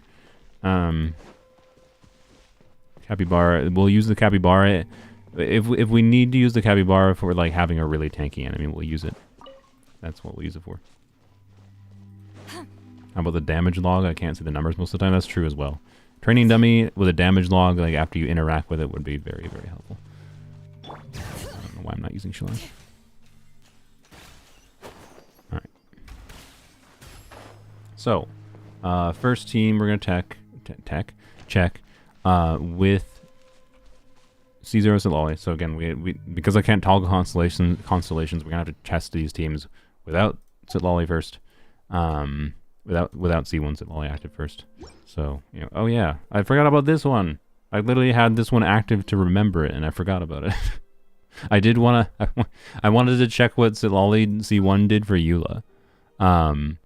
Because Eula has a problem of backloaded damage, and the C1 Citlali buff for Eula's backloaded damage is not particularly meaningful. But the C1 Citlali buff for Eula's non-backloaded damage for increasing her like normal physical damage might be relevant, right? So I guess we'll screw it. I guess we test this one at C0 first. Added to the list. Ula and user license agreement. I'm gonna be so. Also, this dude's physical resistant, right? The Aeon Blade Drake is physical resistant, right? If I recall, because the mechanical enemy. We can double check quick. Let's look it up. Where's my browser? Aeon Blight Drake. This freaking game, man. Why is there not a damage dummy? Just neutral, 10% resistance. Bro, it's 70% Phys-res. Oh my Jesus Christ. What isn't physical resistant in this game? I know. I mean, yeah. Yeah. Okay. Yeah, I figured it was physical resistant. Oh my god. Just Mario, please. Please give a damage dummy. Is the Dorito Fizz resistant? Maybe we do use the Dorito, I guess. It'll be tanky enough, I think, to test most of these things we're seeing. So I think it'll be fine. Dorito is 10%? Alright, wonderful. Report the guy for leak content? I didn't see anyone. I didn't even see what anyone was saying. But also, if someone is just discussing leaks in chat, that's not leak content. Leaks is sharing footage or images. Discussing leaks is not leaks. Anyways. Particularly because that person doesn't have any particularly good way to even know that they themselves were talking about something that was leaked content versus just something they saw. So, anyways.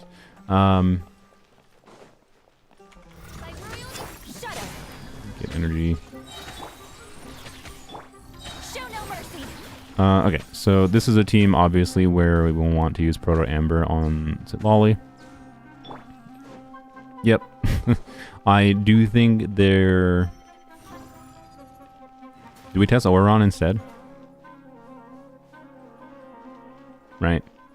Test Auron instead of Fischl, because Auron will do damage bonus for Farina on scroll set. Let's try Auron instead of Fischl. Why is Eula on Forest Regalia? Probably because it just got swapped from another character at some point. And yes, we're gonna use Farina here because like I can't say I've enjoyed playing Eula without Farina. I'm sorry. Okay. Yeah, I like the idea of Auron. I think it'll work well here. So you already have your build. We have Elegy at the end.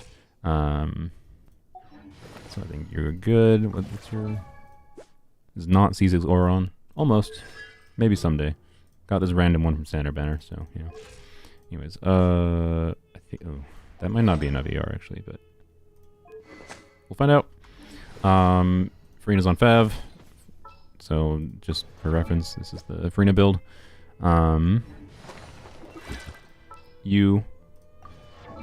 This is definitely a context where with Auron on scroll and Farina here, we will use Proto Ember.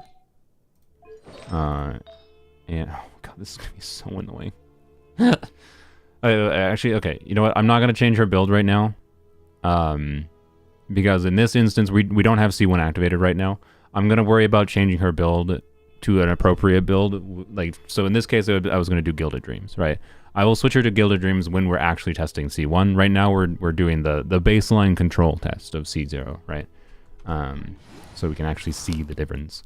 I'm gonna leave her on this for now, just for ease of use, because the Gilded Dreams, the only thing extra EM would do in this team right now, right, is just slightly higher superconduct damage or slightly higher personal damage for Citlali theoretically, but yeah, we're gonna stick to this. So 800 EM, whatever, doesn't really matter since we don't have C1 activated. Yeah, I resent them for removing the physical buff from scroll as well. Like, come on, Mihoyo. Come on, Mihoyo. This used to have physical damage buffing. Like, why do they hate physical this much? Anyways, whatever. What the frick is Eula's gameplay, by the way? Also, let's not forget Eula build.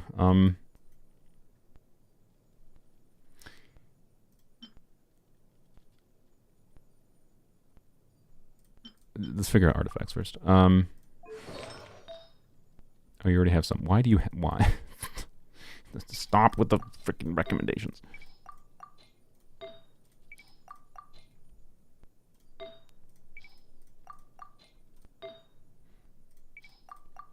Okay. We definitely need energy. So it's either going to be that or this. I'm going to default to this. In the optimism, with the optimism of using a crit damage circlet. Fizz Goblet. Attack timepiece. We'll put that on for now.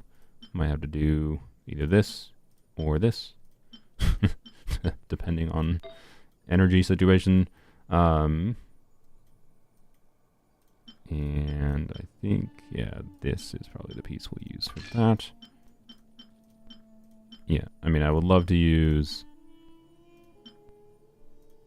one of the other higher crit pieces, but I do think Eula needs the ER. 143 ER, 40 crit rate, without a crit weapon. Actually, oh frick, this is giving ER, frick.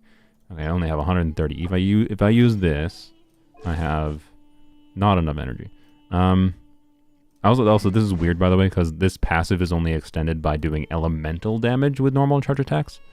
So that means I swear to God, they just put that elemental damage requirement specifically to screw over Eula from being able to use this weapon. Like, because that means basically her backload, her burst hit, right, is not going to. Thank you, Sylveon, by the way, for the rotation.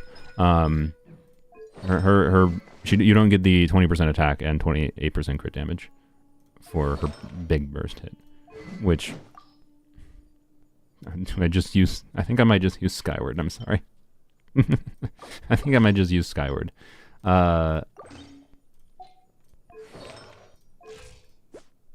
and then we can switch to a little bit more crit.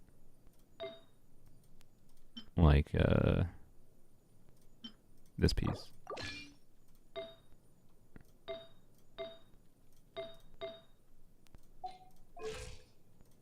Skyward is our second best in slot anyways. Alright, perfect. Yeah, like that should be good. That's a plenty cromulent Eula build. Is there ways to amplify her crit damage farther? Maybe, but like I think this will be a pretty comfortable functional Eula build. Alright. Skill, alt, 4 normal attack, hold skill, 4 normal attack. Alright. Let's see if I can remember. So yeah, see, final testing. I'm gonna change the timestamp again. 135. Oh, frick you. Let me type on my thing. 135. Beginning of testing.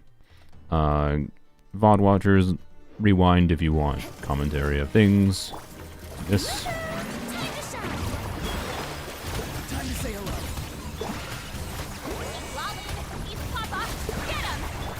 I didn't skill.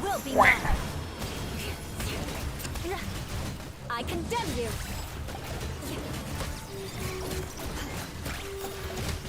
Wow. Eula things. Sick. Should we do it again? But maybe properly? I regret Eula so much. I kind of like having her. She's not very good, but she's a very, very unique kit in the game. Oh, I have a Citlali. That's actually an interesting factor too. Citlali's energy generation for Eula is probably quite nice. Like, Eula's energy needs are probably lower than I would expect here. But I'm still going to keep her on this build. Just for comfort.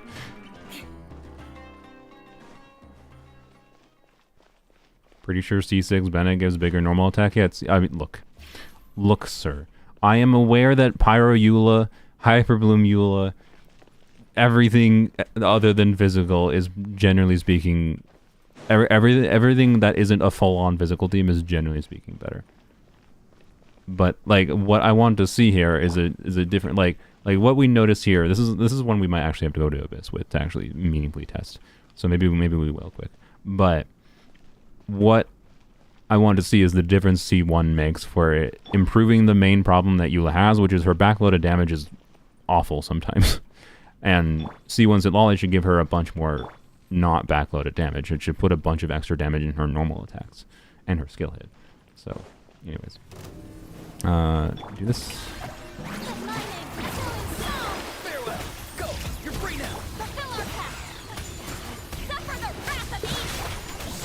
You are going invisible. Why? See, this is why I didn't want to test on this dude initially, but okay. Beg for mercy. Shudder. Video game. All right. Show no mercy. I think Eula's ER needs are a lot lower here than normal, but anyways. Yeah, just use C6, Bennett, Shun Yu, and Plunge Eula. Best Eula, let's go. Alright, let's actually go to Abyss with this on because it should be fine. Yeah. I think this will be an interesting one to see in Abyss in sustained situations, particularly because, again, that idea of C1 Citlali mitigating the backloaded damage issue is interesting. So this multi-wave sustained situation first chamber. Yes, the pyro dudes are going to be a bit annoying, but whatever. Farina will trivialize them. So Farina, Oron, Citlali, and user license agreement. Hyper Shatter Eula. I mean, look, there's a bunch of different things we could do with Eula. I think Eula got a bunch of nice additional minor quality of life things for her kit in the last couple patches for options. But anyways.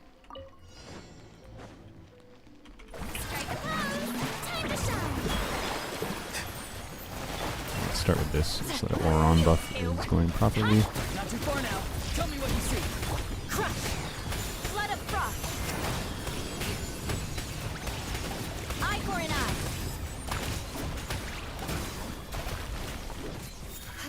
Wow, it didn't crit, of course. Classic. Go. You're free now. The show's only just bloom as the flowers in Gura. Oh, apparently, how do I not have enough energy on this Eula?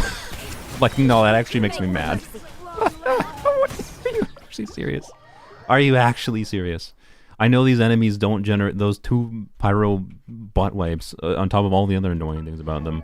Don't generate that much energy, but are you actually serious? Like I did skill burst, hold skill. Bruh, lady, are you actually serious? Time to use Fav? Honestly, I mean, yeah, I guess that is the answer. This game. Oh, this game sometimes. Like, Eula did not need energy problems on top of the other problems she has. I think I want to try to use Elegy. Is it necessarily better to do this? Not necessarily, but okay, first of all, what was the what do we lose here? We lose a crit damage roll and a bunch of attack percent. So we lose 1, 2, there's 1, 2, 3 relevant rolls here. Versus this, we lose a crit rate roll and 2 crit damage rolls for 3 ER rolls. I don't know, it's kind of a wash what we want to change, honestly. Realistically, you know, if we're trying to keep Elegy, you know, we can just, yeah, just try to like just whatever. Maybe funnel energy from Citlali's skill.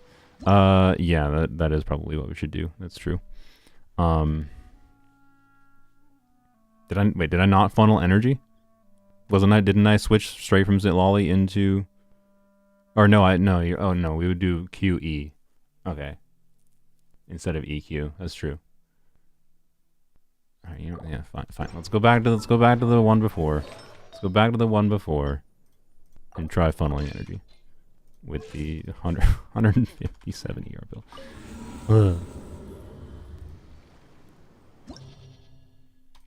Yeah, Eula I think actually can feel no, yeah, like this Eula team actually feels pretty good. To be clear, C2 Farina helps a bit to say the least in this situation, particularly in the first enemies, but yeah. God dang it, stop. You and hello.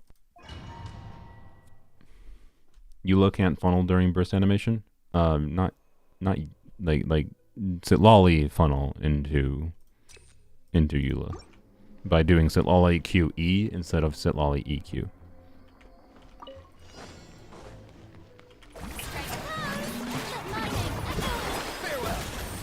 Oh wait, oh no, I know what you're saying. Oh, okay. I also just did it wrong. Habits. So, really? She actually doesn't. Why? Okay, so funneling doesn't even work on Eula. She can't even catch her own godforsaken particles. Why does Mihoyo hate this character this much? Like, do they understand what they did to this character? Like, does Mihoyo understand the reason physical is bad is because they have made physical bad? This character did not have to be this god-awful. I want to emphasize that.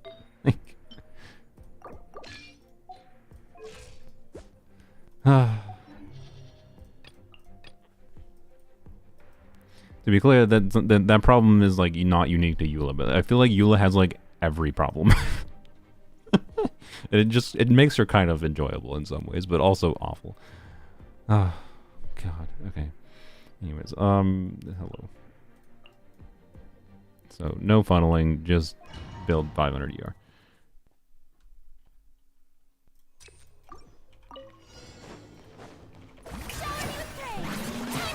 Watch me still need to do Fab on Oron.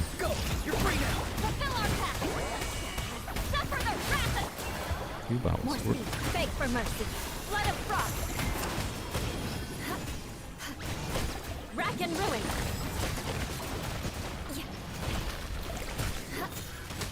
Nice. Your coming was foretold. Dance with me. Time to say hello. The show's only just Like, maybe we need to funnel there. Oh my god, I think we do need a funnel. No, we're fine. We're fine. Okay, good. The eternal oasis Where are you? at long last. The curtain. Oh, you're just dead already. Okay, that's fine. That's fine. Yeah. Tell me what you see. Suffer the wrath of Eastleaf. Crush. Did I not get my skill? Did that skill not land, or I just okay? Freeze to the core.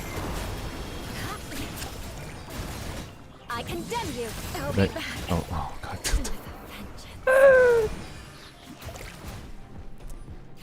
Use 2 Favs and Raiden? Yeah. Yeah.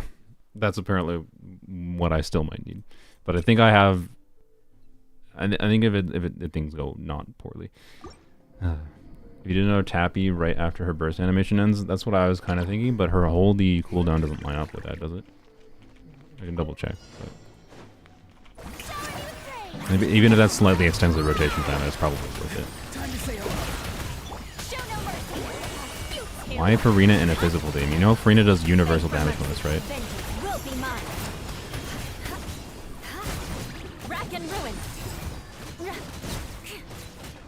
Care for coming was foretold. Yeah, see, she has like a 4-second cooldown between, like, I think what we do is... Don't kill me. We do this, do that, and then we... Yeah, see, because we can do that. We can funnel second rotation onwards. Where's the pieces? Okay.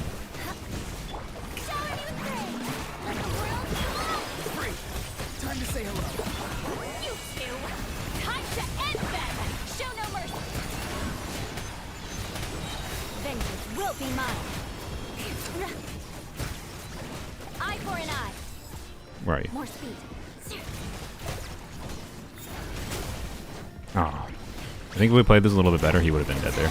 It's not a bad clear at all. Like, again, a little bit of optimization, and this dude would have been dead. With like 10 seconds faster, right? Like, it was not bad. It was optimize around the beasties a little bit, and that would have been pretty dang good clear, honestly. Like for that chamber, Eula is unironically not that bad, in that instance, on that specific chamber. So it'll be interesting though to see, because like again, C1 Citlali shouldn't benefit her big burst hit much, but if it's not obvious, her big burst hit in any team where Eula's going to feel compelling is not alone that. But yeah, I don't know. C1 Citlali should do a lot there actually, and yes, that is on the strengths of C2 Farina. I don't know if you're someone really dedicated to Eula, like if you're playing Eula seriously today, I think you're someone who would be willing to go for a constellation that helps Eula like C2 Farina. So like, yeah, I don't think it's that much of a problem to do Farina there. So that'll be interesting to see with C1 though, Citlali though. All right, so let's do a couple quick variants while we're here. Oh, frick, this Abyss is terrible for this though. I do kind of need to test. Fine, we'll do the second side. I hate that. Do I just do the first side? We just ignore the results in the first enemy. No, we do the... why is this Abyss so awful? Why does it have to have pyro or enemies? The reset button is part of Eula's rotation, pretty much. Citlali working a Sunfire comp? I mean, it could be a way to get consistent mounts from Citlali, which is interesting, but I don't know if there's a super strong synergy there.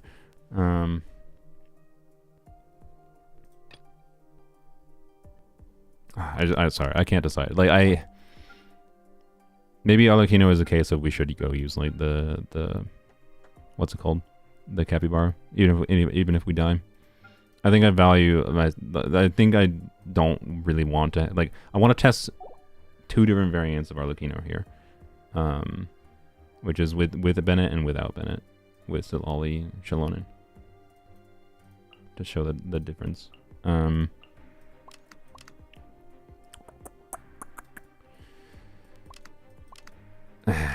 Frick it, we'll just do first chamber. We'll do first chamber. It's fine. We'll be able to see the results at the second wave onwards. Drake could work. That is, I think Arlecchino would be too strong for any overworld boss if we're actually going to test a built Arlecchino. Like I don't know if you've seen the Jeff testing on the Ruin Blight Drank.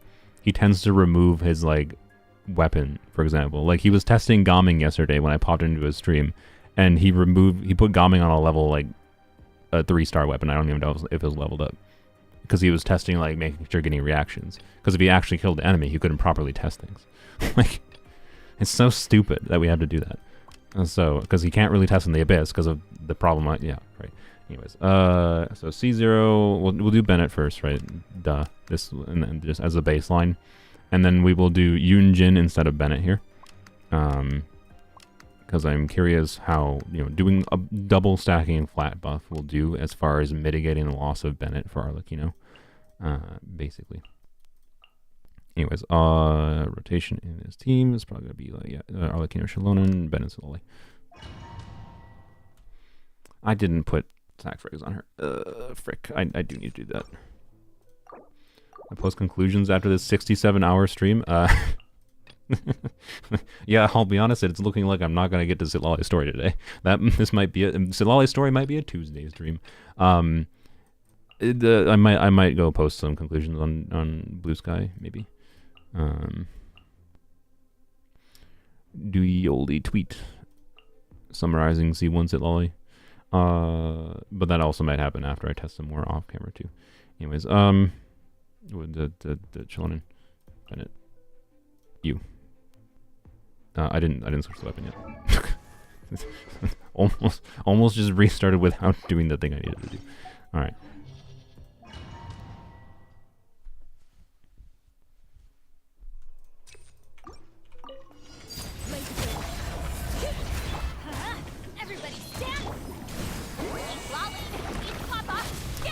Why? Show no mercy.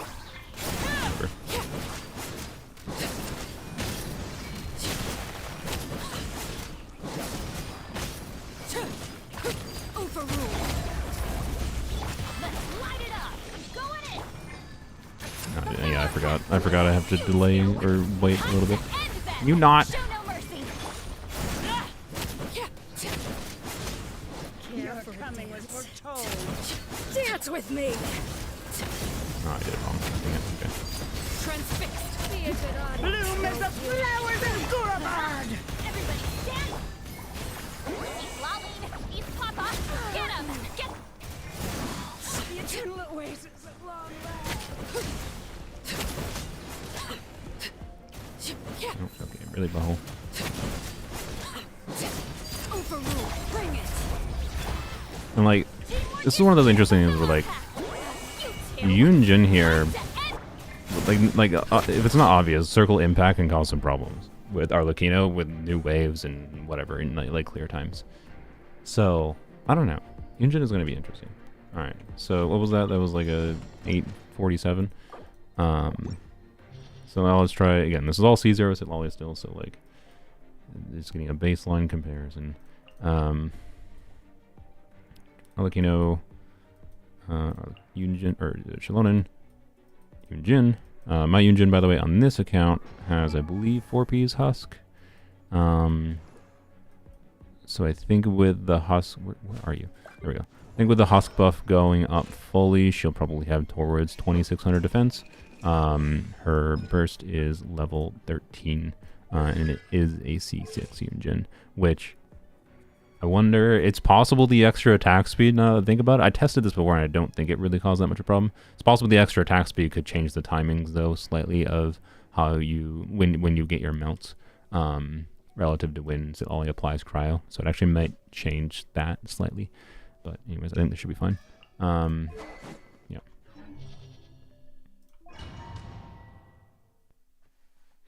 Yeah, I cleared theater with poems only. You can...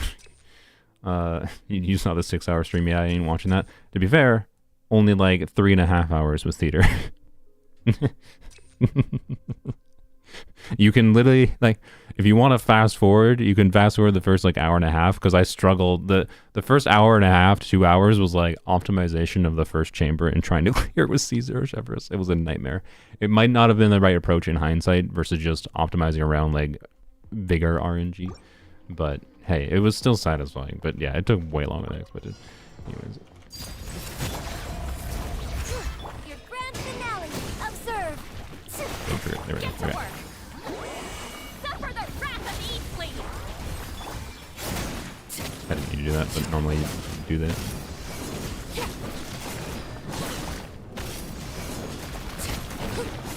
Laid bare. Unstep. Break a leg. Wait, hang on. Get him. Can you Show stop no this? mercy. Freaking- Fulfill our path.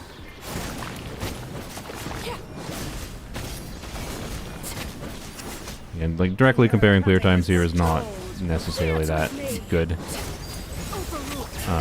because Break his one. Show's only just begun.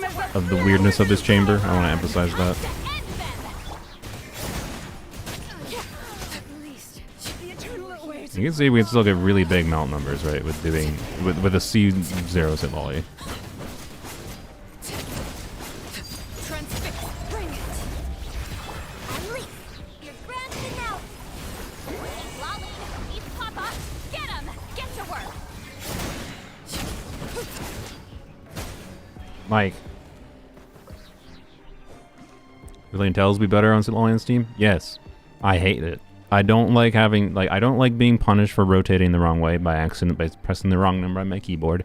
I like Citlali, I like Arlecchino for its quick swappiness, even if this team, like if you're playing things ideally. Yes, if you're spreadsheet impacting and playing things ideally, Brilliant Tales is better. I just don't like the weapon. I don't like having to work around it, and I have high enough investment on my characters in other ways. Like I have, on the simplest level, I have C1 Arlecchino, right? Or I have Shalonen's signature weapon, and Shalonen's C2 in this case. I didn't try to power down the team. Again, we're trying to make comparisons of C0 Citlali to C1 Citlali. Some of these things matter a little bit, like with the damage bonus from the weapon, but like not crazily so. But like, yes, I could min-max things by using signature weapon on Citlali. I could min-max things by using, what's it called? Thrilling Tales of Dragon Slayers. I just don't need to. You might need to, because you might have a lower investment build than I have. You might have lower investment things on your account in general, and you have more reason to do that. One of the benefits of higher investment things, in my opinion, is not having to fuck around with things like Thrilling Tales of Dragon Slayers. So, anyways, like that was a relatively similar clear time. I wouldn't say better, right, than with Bennett, but not that different, right? Like you can get, I think we saw still like a 300k melts, right, with Yoon Jin, without C1 Citlali activated. So with another flat buff going on, I don't know. I like, we'll see what happens. Like we'll see if my suspicion is C1 Citlali will be a similar. It'll still be similar clear times with Bennett versus Yoon Jin, but like I think the gap will shrink even closer. Like it's just going to be even more down to play and how the enemies move than it is down to like how the different buffs work together. And I actually think like Arlecchino, Shalonen, Yoon Jin, even without C1 Citlali, is a pretty compelling team, right? So we'll see how though if it feels any different, meaningfully different. But yeah, Thrilling Tales is a theory crafter weapon. Use Thrilling Tales on Mona. Yeah, exactly. Thrilling Tales on Citlali absolutely works. I would have to put her on a 200 ER build for this team. I don't want to do that. So, anyways, also Thrilling Tales in the context of C1 Citlali in particular kind of doesn't make as much sense because you're losing, like C1 Citlali gives you a bunch more value for having EM on Citlali for the flat buff. So yeah, next on my list is the Moika team. I don't think I really need to test that. I'm going to axe that because we have enough teams we're testing. The Dia team, we don't need to test. Okay, the Dia team, and we have Kave, Shatterbloom. We have Hybrid Raiden. I'm trying to look at, is there teams here that I need to test in Abyss? DPS Shanyun. Maybe DPS Shanyun. I think the Dia team we don't need to test here. Should I test the Kave team here? I guess here. Let's show. What do you? Artifacts. Oh, you know, actually, a weird problem. Shatterbloom Kave would actually want to use the same artifacts on Kave as I would use on Citlali. The frickin' tabulation. I hate this so much, Mohio. Please delete this from the game. Or not delete it, but like it shouldn't be enabled by default. It's so god awful. Like, I know.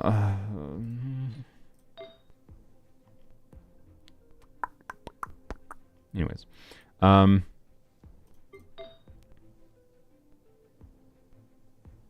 yeah, I don't know. What do I do on Citlali in that context? When I activate C1, I don't know. For now, we're just not going to worry about it because we don't need to min-max her EM without C1. But anyways, normally, right, I would use this.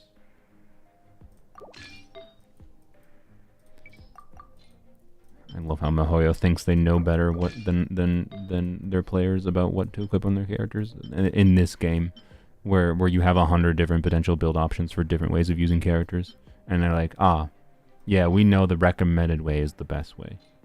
F off, Mihoyo. You're literally doing your own game a disservice by trying to force people to use characters one way. Like, whatever. Anyways,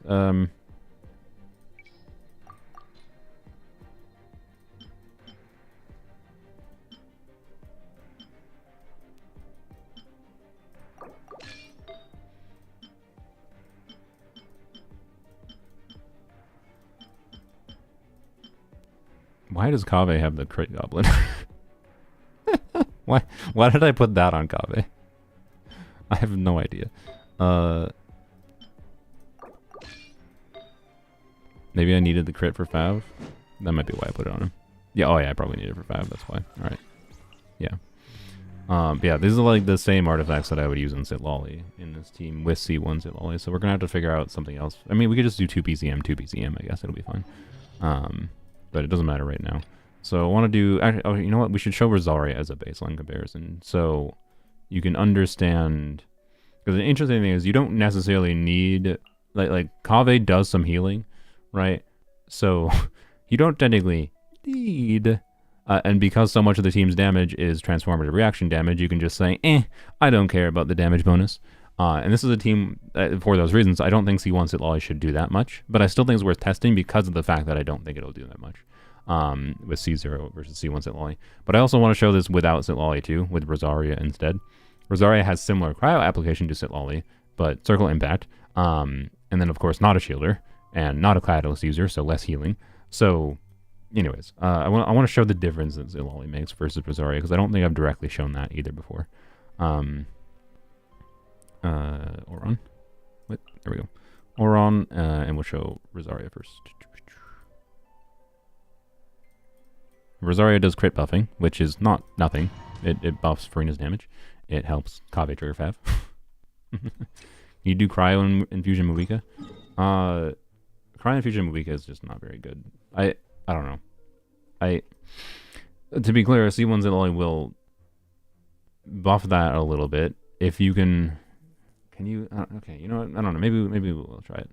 Here, I'll add that to the list. Sure.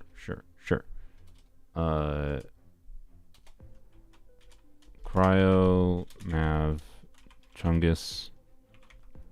The problem is you, like, what kind of player likes to do infusion shenanigans with Chongyun, but wouldn't then want to use C6 Bennett, right? So like Cryo Muika, Chungus can't use C6 Bennett because C6 Bennett, the Pyro is stronger than the Cryo on the weapon, so the Pyro overrides the Cryo. So like Chungus, C1 Citlali, Chungling, so that you have enough Pyro to make sure you can actually melt both on Citlali, and so yeah, we'll try that. I didn't try that in the Fusion Muika video. Maybe it's better than I expect. So Cryo Muika, Chungus, Citlali, Chungling.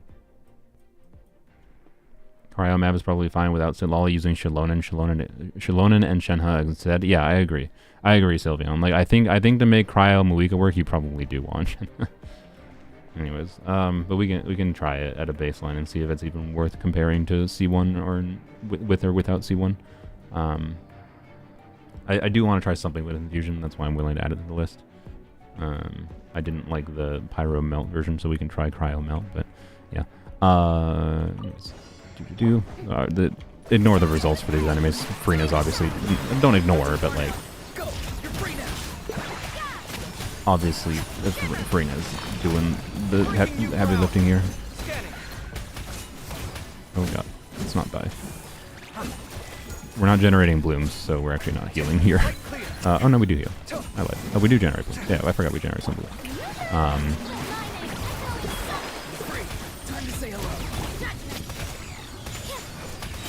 Yeah, like Kaveh is a healer, so like you can technically play it. This is what I used in the original Kaveh Shatterblade video, right? Scanning. Careful, coming was foretold. 30k shatter. What in the world? I really do not. Oh, I didn't have Fab on Rosaria.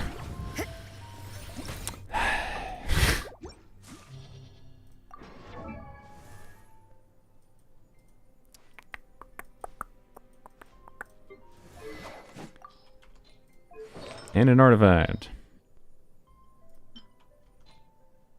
Why are you on Gilded Dreams? I was doing something with Melt Rosaria. Help. My sanity. When it's gone, you have that goblet. Why everything? Why everything? Alright, you know what? I'm pretty sure just putting Fab on her should mostly fix my problems. Apparently not. Blamp. Is there a spare emblem circlet? Probably not, because they're emblem. Just... There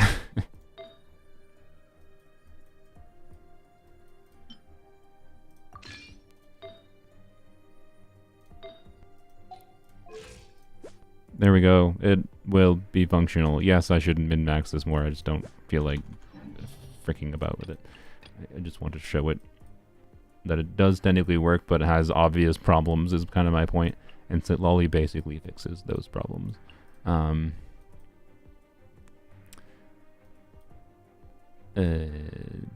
Where's Rosaria?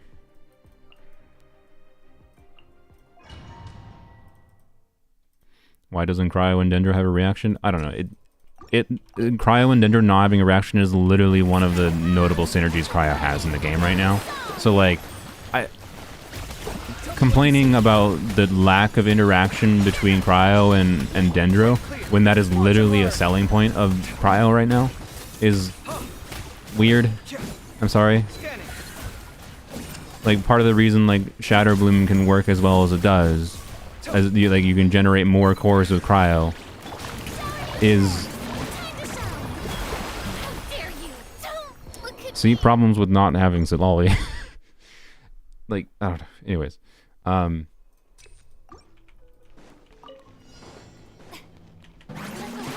the lack of interaction between Cryo and Dendro means you can get more out of your Dendro application functionally. It turns your Cryo units into pseudo additional Dendro pliers, basically, is kind of what it is. You know what? Like, okay. Something I'm noticing here is like how often I am critting is not very significant. Especially when I remove Rosaria, it'll be like 25% of the time you crit. But like, when he does land a crit, with C1 Citlali, he might get like 15k hits. I'm not going to be surprised if that is the case. Not too far now. Time to say hello. Feast your eyes. Come at me. If only I could shatter these things.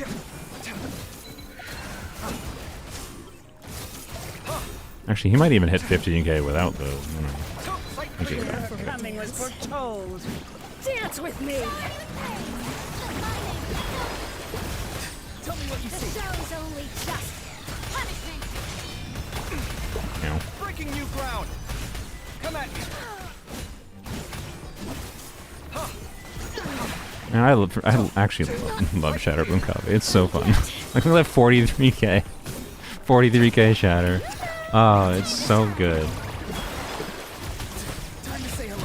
C was so fun. Like, the number of different, like, with Superconductor being buffed too. It's just like, Come at me. it's so good.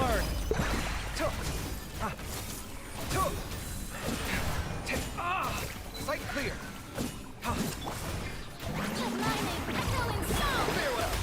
Tell me what you see.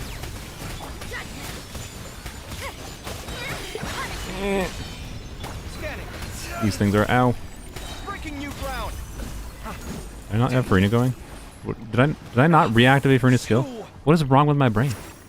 Alright, whatever. I think this sufficiently showed the main problem with this team, which is not that it's like dysfunctional, it's that it's very hard to survive. Right. Citlali adds more damage to the team than Rosaria does because of her personal damage.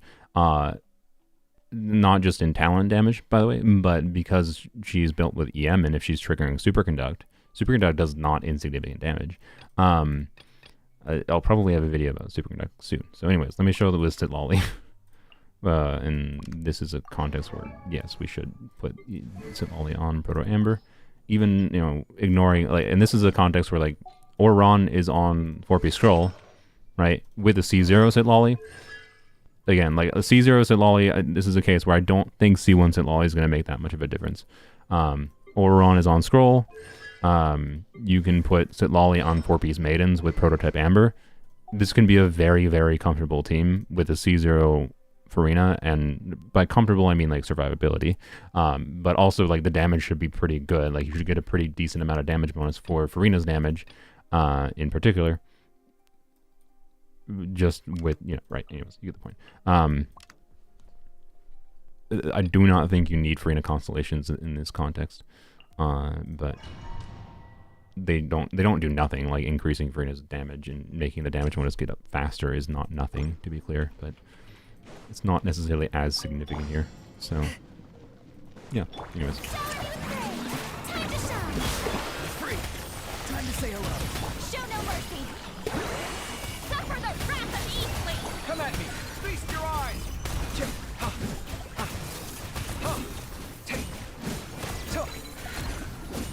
It's so much better. It's so much better. Dance with me. Like, this is one of the contexts I absolutely love. I should have shown this in the Citlali video, realistically. I don't know why. I just chose to yap instead of focusing on showing things, because there was too many things I wanted to potentially show. I couldn't decide. I don't know why I did that for Farina, but... Let the world rise. Fulfill our path. You two. Time to Sight clear. Feast your eyes. Come at me.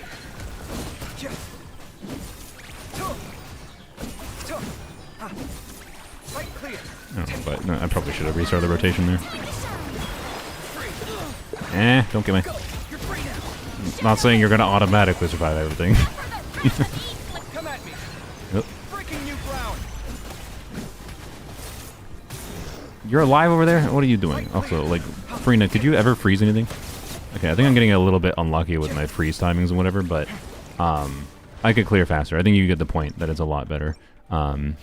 And you can see Oron recovered some HP because of the Farina passive, where you're over-healing on Kave, so you're triggering Farina passive, which is healing your other teammates, and in conjunction with his shield and proto, like, it's really fun. Like it takes Shatterbloom Kave, it only takes Shatterbloom Kave from being like a thing you can do and you can struggle with and have fun with, to a thing that, like, I think this is the way to play Kave, quite frankly, right? Is that team.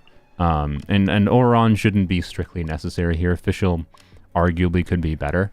I don't feel like getting into the nuances of specifically, we're supposed to be testing C1 Citlali here. So we'll test C1 Citlali here after we finish testing the other C0 Citlali things. But yeah, Kave is on full EM.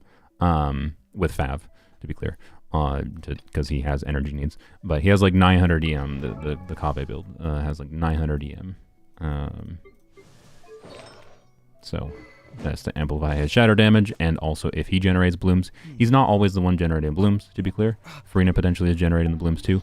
There is reasons to potentially build extra EM on Farina in this team. I don't know if it's necessarily the smart things to do to min-max, but there's reasons to do it. And so yeah, what videos on your channel do you recommend for background noise for me grinding exploration? I mean, probably any of my live streams is what most people would use, but I don't know. Yeah, like Citlali makes this actually like a meaningfully compelling team. If I optimize it, like you saw like the Arlecchino clears, right? Because of the nature of like new waves spawning and tanky enemies and whatever. Like Arlecchino, yes, which is not perfect against the permanent pyro aura enemies. So it's not necessarily a perfect comparison.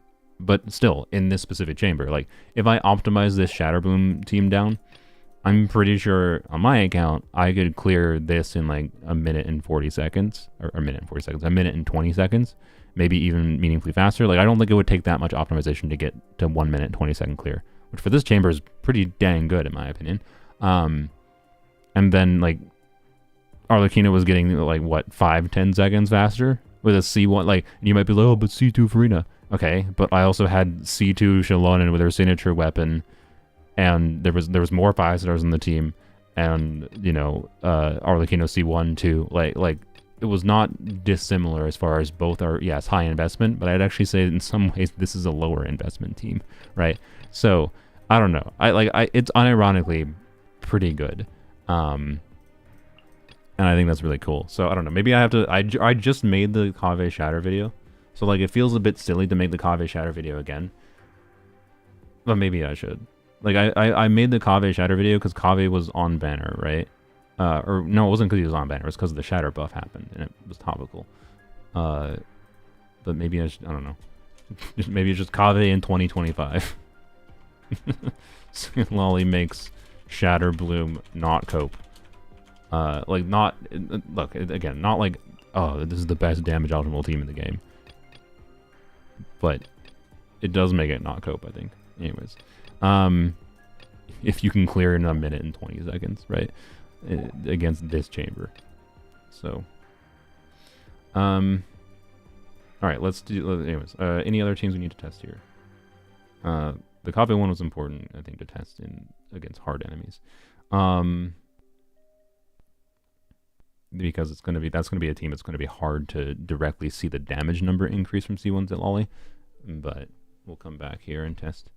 I'm gonna put tags on the ones on the teams on my notepad. Abyss that I want to test in Abyss.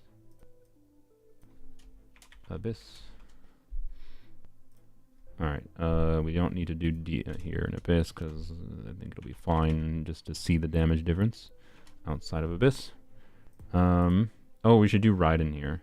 Yeah, I think with DPS Kachina we can do outside of Abyss. DPS Shalana we can do outside of Abyss. The DPS Lynette we could do outside of Abyss. But I do think we should test Hybrid Raiden in Abyss. So and this would be a context where I want to show with Baiju. Because I want to show with a low dendro applier to show like how, you know, yeah, the cryo can get you extra core generation kind of thing.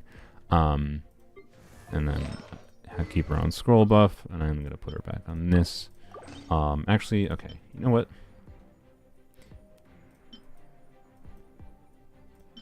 I think the most fair comparison. Okay, I didn't even think about this before. Realistically, this is a context where the most fair comparison is to do either her signature weapon for Raiden's damage. Like I like having sack frags for allowing me to like see crits on Citlali, but in this team we're not going to trigger a melt, right? So the team specifically is going to be where's Baiju? There's this, right? Which yeah, full 5-star team, I know, but like this team is far higher investment than the other teams we're just doing. It's probably not going to clear that much better.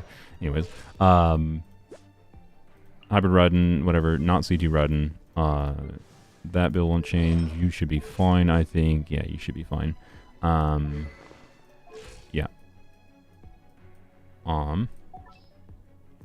Yeah, Citlali build. Obviously, we want to use Scroll. But for Raiden's damage, right, with a C0 Citlali, you could either do Thrilling Tales of Dragon Slayers or her signature weapon. The buff for Raiden should be pretty similar. I'm going to use her signature weapon here, actually. Because, this is maybe the one context I do think I want to compare signature weapon with. So at C0, by the way, the signature weapon for attack scaling units, at C0, her signature weapon versus Thrilling Tales of Dragon Slayer should be a pretty similar buff. The difference is her signature weapon is a bit more simple. You don't have to make sure you do the strict rotation, yada yada. But I'm going to put her on a... Well, I don't know. Raiden's going to refund energy. I don't necessarily need as much energy as I would with Arlecchino. So I wonder if how much EM can I get away with. In this team, it doesn't really matter, but it will with C1 Citlali. So, it's possible I might be able to get away with not an ER timepiece. But I think for simplicity, I'm just going to go to an ER timepiece. That's not timepieces. Blam. Yeah, I'll use this. 190 ER should be enough with Raiden refunding energy, for sure. I could probably get away with even less with Raiden refunding energy. You try Super Shatter? I don't have Sino, sorry. But Sino for Ina Citlali Kuki does sound like a fun idea. There is no escape. First enemy here, as always. It's pointless. Remember, health comes. You two, touch it. Inazuma shines eternal. So we got 80k, 30k, 16k. That's without actually triggering aggravates. I don't think we have Quicken going.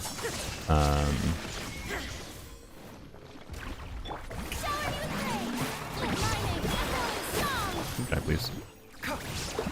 Your coming was foretold. Dance with me where the eternal awaits. Now you shall perish.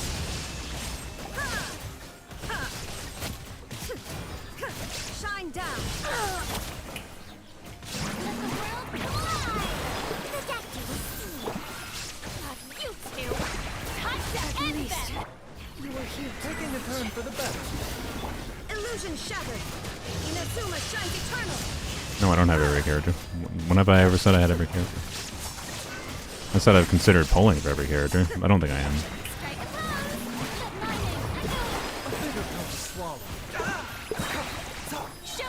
I'm considering not even, like... I don't know, I'll decide after Mizuki, but I'm just considering not even gonna do less of my what does X amount of dollars get you videos. Anyways, you can see, like, I'm getting like 100k burst hits and like decent aggravate damage. Like, it's fine. Like, this is not a dysfunctional team, but obviously, like, the clear times compared to like even Shatterbloom Kave wasn't that wasn't that crazily different, right? With a much higher investment team, it wasn't clearing that much better than Kave was there. So that is to say, I don't think it's super compelling at C0, but C1 Citlali should actually be the difference maker, in my opinion, for Hybrid Raiden to actually see meaningful value from Citlali. And that is an important context because, again, like, this buffs any on-field damage, which means like Citlali suddenly becomes a buffer for many, many, many more contexts than just, you know, oh, make your pyro DPS get big mounts, right? So, anyways.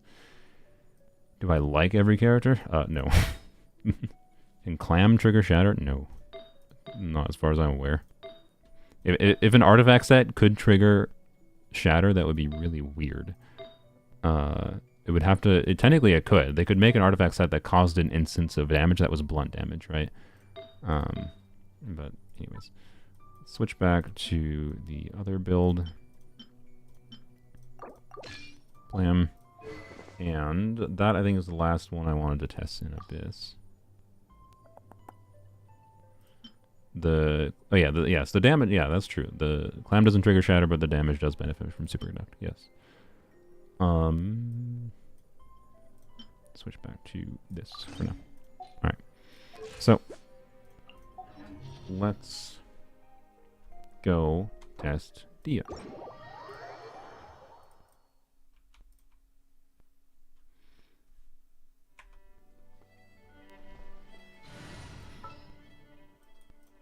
Time to get down to business.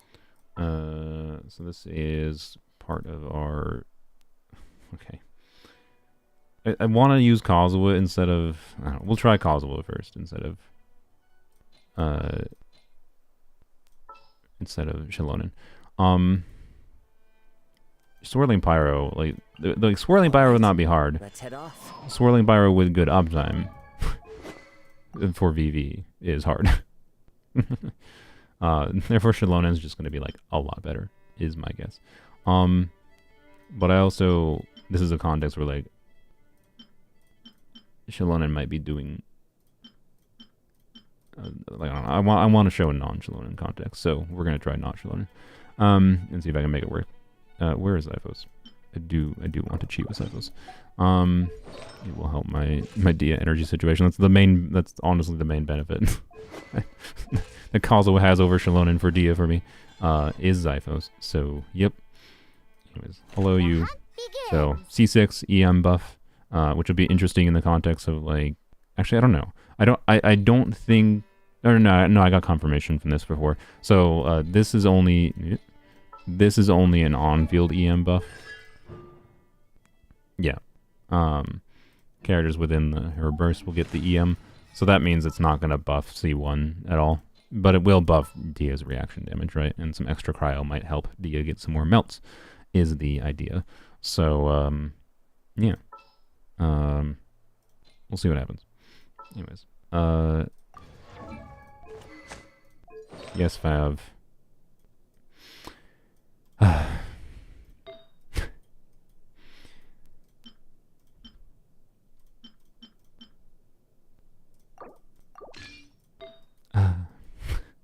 Mika's holding my Shenhe loadout right now. I was going to put Shenhe on 2B's attack, and I still might eventually, specifically because of like what I just had to do here, where I have to swap Noblesse artifacts around all the time, and I prefer not having to swap Noblesse artifacts around all the time. But anyways, try it like this. Do.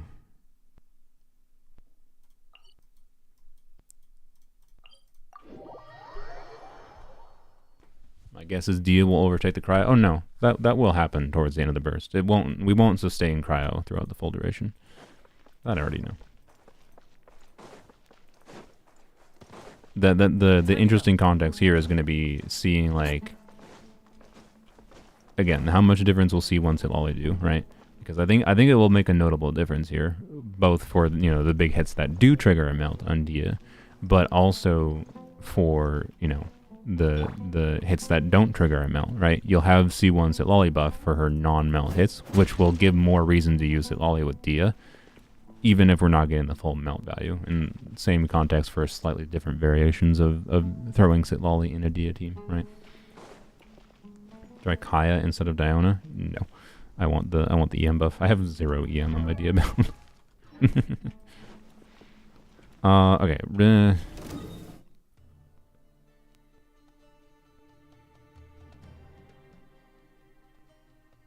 I'm gonna try. What is Diona's uptime? I'm thinking of doing like Dia E into Diona, and hopefully there's Pyro on enemies that I can, like when I'm doing like Kazuha,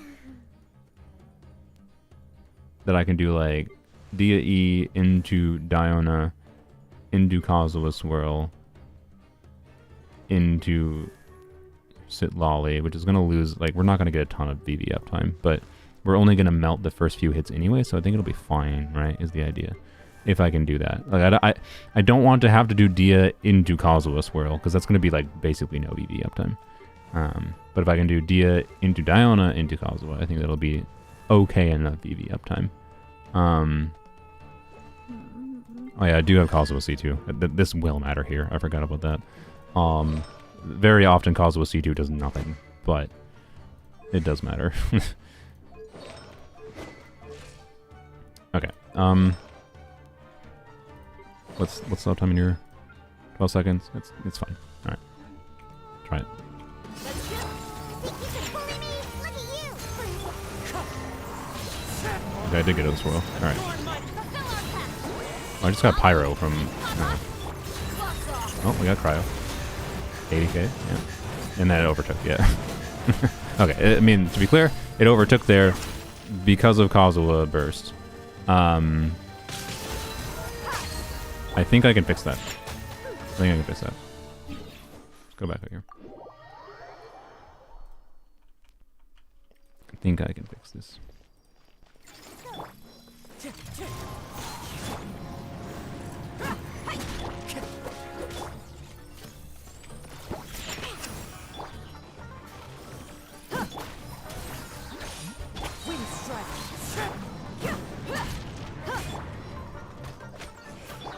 There we go.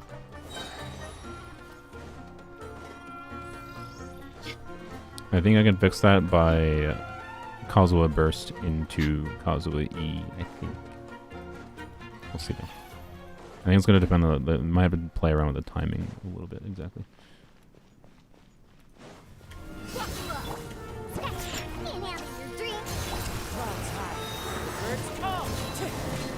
Nope, ah, frick. Okay. That's a little annoying.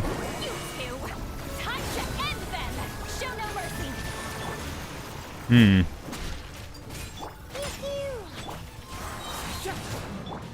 How do I get the cryo infusion? It's not that I actually don't think I necessarily need the cryo infusion on Kazuha burst, but I don't want a pyro infusion. That's the problem here. I could just not use Kazuha burst, to be clear. Maybe I should just not. Let's just see what happens if I don't use Kazuha burst. It's unfortunate because the Kazuha burst has a lot of value, but if there's a setup though that can get Pyro Swirl by waiting the right amount of time, and then maybe it's like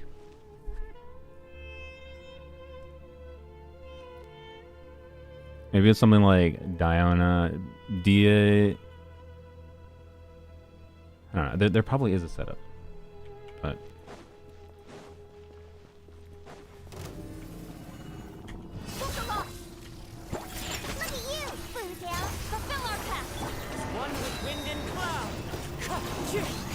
I didn't get pyro that time.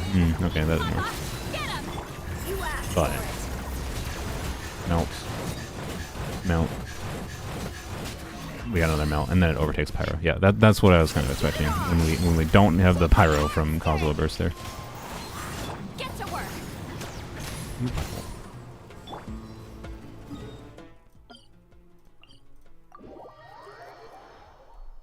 Does Dia have gear on? Yes.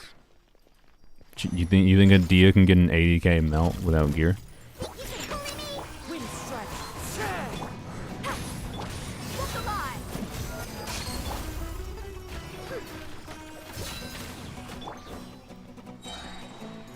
Alright.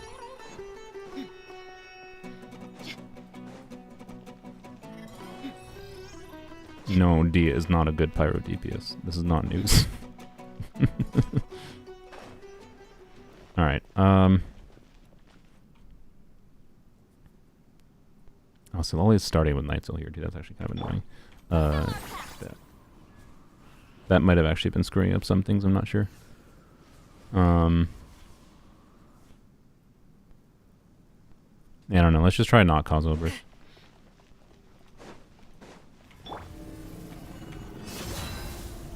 Oh, another option. Alright, well, never mind. We're gonna try Kazuha burst again. Do this. Oh, frick. That's not what I wanted. Not what I wanted. I'm stupid. It's fine. It's fine. God dang it, brain. No. Okay.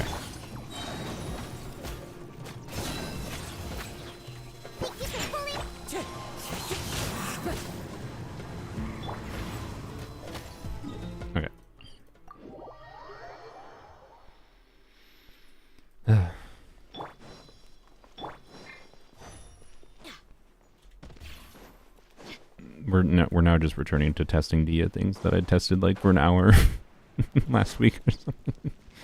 No, this is what I should have just said no to Dia. All right, I'm gonna try Okay, well, here we go. Try this. Into this. Into this. Into this. I don't think I got a Cryo Swirl. Or a Pyro Swirl. I definitely did not. I definitely did not get a Pyro Swirl.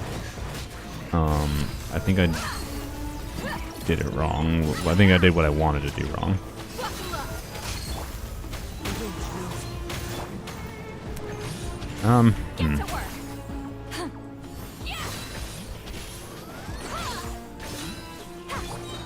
I think I should just use Shallonen to simulate this. I think we should just use Shallonen. I don't want to use Shallonen because, like, feels bad to have to just use Shallonen here, I think. And Kazuo has some interesting utility, but, like, let's just use Shallonen so we can move on and test other things. I'll mess around more with DS and all things in the future, but I've embraced the Shallonen indeed. I will put Fabch on her.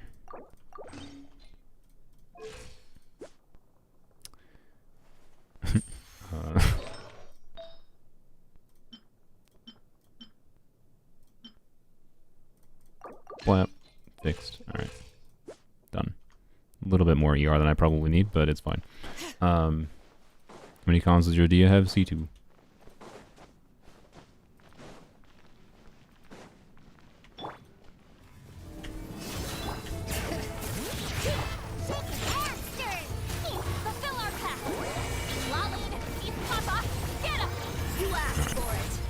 One, two, three, and yeah, that's exactly what I expected to happen. So there we go. That's the baseline I want to have.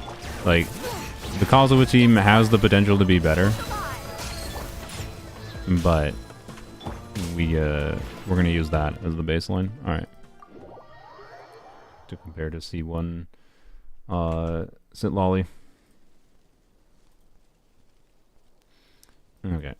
And we got our energy, and I think our energy would be back by the time we did Dia Burst again. In fact, we might not even actually need Fab on. Well, no, I think we, based on what I recall from my testing with this team, or similar teams before, I think I do need Fab on Shallonen for Dia. But anyways. So that one is done. What's next? Oh, Cryo Malika. Okay. Okay. We can try. Alright. Do I need to put Malika on a normal build? Normal-ish build for Cryo for Cryo Malika? Probably. Probably. Okay. And then after that, after Cryo Malika, we just have the Geo teams, which the Geo teams again should be one of the contexts where, oh, and the Lynette team. Geo team should be one of the contexts where we can see the difference quite significantly. Also, I just realized DPS Lynette without Farina means no 4-piece MH on Lynette. Oh wait, no. Lynette drains her HP. Does MH work on Lynette without Farina? Did I watch Zenla's special program? I looked at the announcement. I didn't watch the full program. Okay. Anyway, we don't need to work on Lynette right now. Let's go. Ready to ride. Wait, Chungus. Time for some training? You still have Great Sword, right? Yeah. Okay. See, talk about what the noblesse pieces. You're going to get an unleveled noblesse piece, okay? And you're gonna like it. Blam. There we go. 4-piece noblesse done. That is not. That might not be enough ER, but well, hopefully that's enough ER. And also now it's 5-piece noblesse. Perfect. All right. I think it'll be fine. All right. Oh yeah, Citlali Xiangling. That was the idea. So I'm pretty sure Citlali with just Malika's Pyro on her own is not going to be enough Pyro. If I recall. So we're going to test with Xiangling instead. Just sharpen my spear. There we go. Double Pyro, double Cryo. And the goal would be to get cryo melts, of course. Yeah. This should be meaningfully better with C1 Citlali. Or C1 Citlali. C1 Citlali. What are you on? Fav. Emblem. Or not Fav. You're on... whatever. Yeah, you're fine. Okay. I got no Favs in the team, that's fine.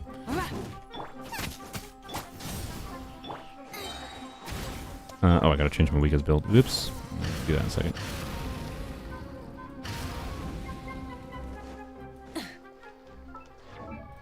Flip.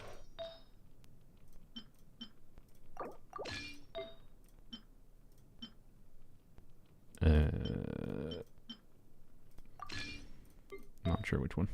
I think I'll use that as an off piece. Use this on the goblet, and not that. Use that. All right, blam. Yeah, there you go. Mav is a Xiangling battery. Yeah, exactly. We might actually have to specifically funnel to Xiangling. Probably will actually.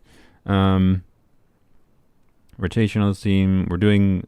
We want to end with Chongyun, I think. Though it would be nice to get the damage bonus going for Xiangling first. So I guess we Malika skill into Citlali, into Xiangling. Yeah. And then second rotation would be like funneling particles, but it's fine. And we're just not going to worry about second rotation, obviously. So yeah, Malika skill into Citlali, get the damage bonus going, activate Xiangling, activate Chongyun, and go to town.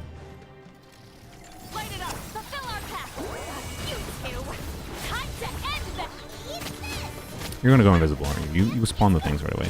Why? Why you do this?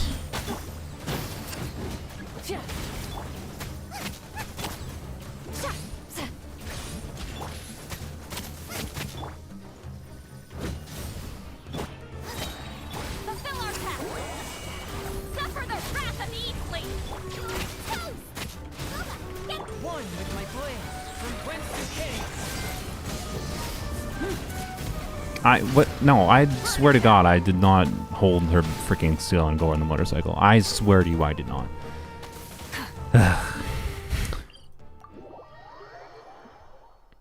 I understand why they made it so easy, to be clear. To like you have to hold for a very short time to get on the bike, right? Right now it's because shush. Her skill's taking 5 years to run out because of C1, but anyways,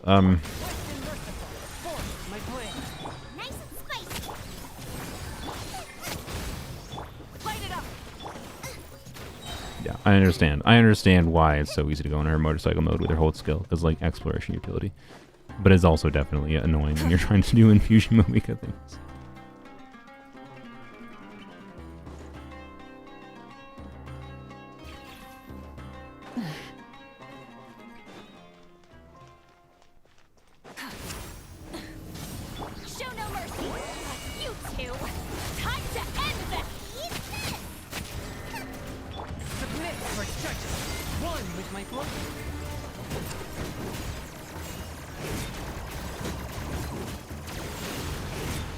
$70K? Nope. Yeah. It's not bad. 70. We got like I think 30K on the normal attacks and then 70K. Obviously from here we'd want to restart rotation. Yeah. Oh yeah, and we have enough energy on Xiangling. Yeah, this works. I think this would be a pretty functional team. At C0, not a super strong one, but functional. Really? Actually, don't kill it. Don't kill it. Okay, reset. Good. Show no mercy. All right, energy is back. We don't need to. All right, so next team. We're gonna do some Geo DPS things. We'll return to this with C1 Citlali. I think C1 Citlali will make this meaningfully better. We'll probably go from like, notably that 28K melt, for example, that we got on normal attack 1. We're doing N2 and then her charge attack, right? I think we're gonna see like 100K on her big charge attack hit for a melt in this team, and then we will see like probably 60k or 50k probably is more realistic. From the initial one, like it's actually going to be a fairly significant upgrade for Infusion Muika in some context, but it has to be something like you have to work around the cryo application, which could actually cause problems with whatever you're trying to do with Infusion Muika, right? So, anyways, I heard that Ayaka Ultimate works with Arlecchino's fast attacks. Yeah, that probably sounds accurate. Ayaka is an interesting character for burst support, quick swappy potential. If I didn't absolutely despise how she moves around, I would maybe consider getting her. But I do, so I hate how she feels. Every time I've tried to use her, like every time an event lets you try her, and I dislike it. Anyways, yeah, the DPS Kachina time and Chilone. Okay. Oh, yay! Okay, let's go! Farina, because yep, I knew you'd miss me. and we'll use Shilonen because All right, after you. yeah, Kachina needs the help. Let's be real. She needs all the help she can get. I'm just gonna go full on, and yes, I have Sichu. I have yep. So anyways, we're gonna test this with with. It's notable that Shatter, and this is Shatter is a thing she will trigger, right? So like, do you actually is the optimal way to play DPS Kachina without C6 Kachina in this team? I do have C6 now, by the way, so I haven't played DPS Kachina since I got C6. I'm gonna put her on like a crit focus build. Is kind of my point here, but it's possible. I do kind of think the optimal way to do DPS Kachina might be doing an EM build like you would normally for a supportive build for her. And then do Shatter, right? Instead of just try to maximize her Shatter damage. It's going to be a lot worse than Shatter Boom Kave, though, I can tell you that. It's not good anyways, but it's still probably better than doing crit DPS. We're going to do crit DPS here, because the point is to just have one variable change, getting C1, or primarily one variable change, and then seeing the difference that makes, right? So, yeah. Alright. Put signature back on you, right? I also need to actually switch the circlet back. Okay. Please? There we go. So, in that vein, death match. Could maybe do a different weapon, but this defense buff, if there is at least, oh wait, it's only a defense buff, and if there's at least 2 opponents, okay. We'll see I haven't looked at DPS Kachina in a while. See what my artifacts look like. I love this thing. Have you paired Kachina with Cons with Navia? Nope. It is probably slightly better though, because she does more crystallizes. It definitely should be better. Is it better than Shilonen? Almost assuredly not. But is it better? Yes. There's no reason it shouldn't just be better with C6 Kachina. I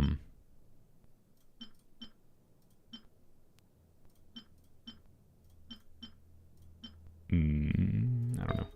Okay, sorry. My brain is just computing. I'm just like, do I use an Office flower or not? I have, I think, yeah. It says defense percent and ER. I have that. I have a good def percent timepiece. Geo Goblet.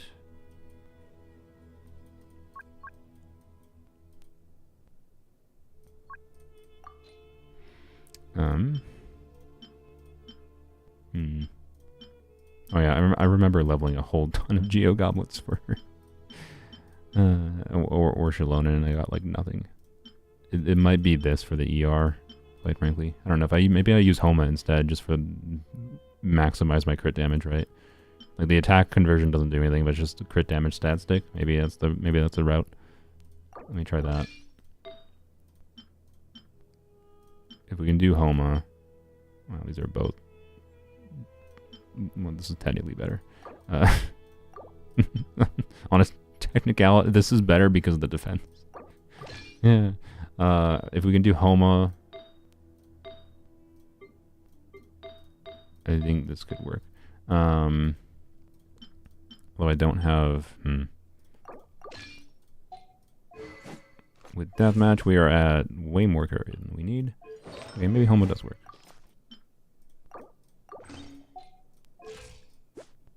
Okay, Homo works. Yeah, we'll use Homo. Is this enough ER? Not necessarily, but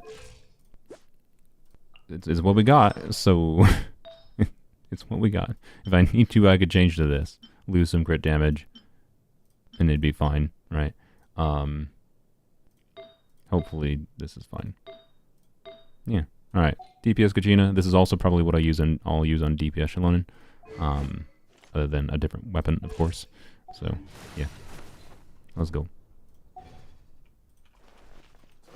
Rotation should just be like Farina, probably Shalonen, Citlali, do Kachina things. This is the first time I've done DPS Kachina again since getting C6 Kachina, so it's interesting as well. 20Ks, wow. 60K from burst activation, what a world. Get my energies.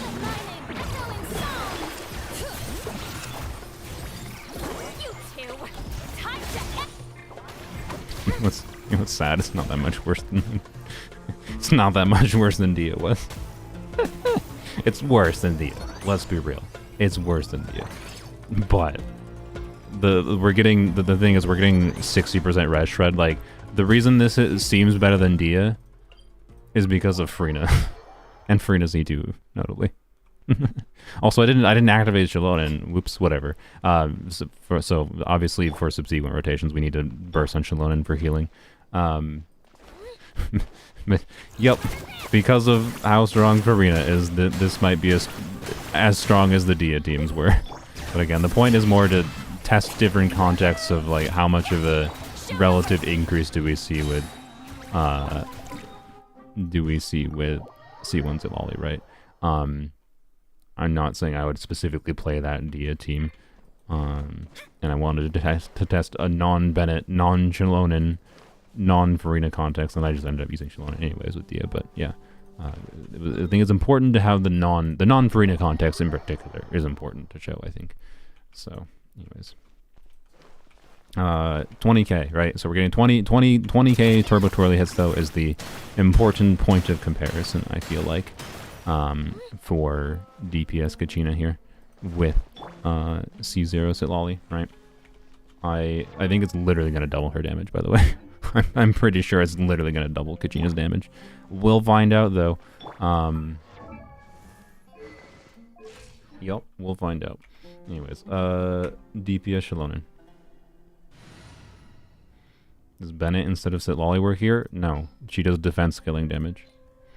For that gameplay, if you're doing C6 Bennett plunge, yes, Bennett works. You can do C6 Bennett plunge Kachina, not what we're testing. Anyways, Shalonen DPS. Wait, we already have you here. Oh wait, no, it's not the same team. We need to do. We're gonna test a non-Farina variant. Because for DPS Shalonen to work, we can only have one Pyrohydro Cryo Electro teammate. Which means that since we're testing Citlali, that's only Citlali. So that means Farina is being deleted, and it actually is Goro. Ready and waiting. And yes, Goro is level 20. That won't matter. To be clear, how much more geo damage bonus does it get? Does this? No, I don't even think the geo damage bonus goes up with talent level. It's just the defense increase, right? And this just increases his skill damage. So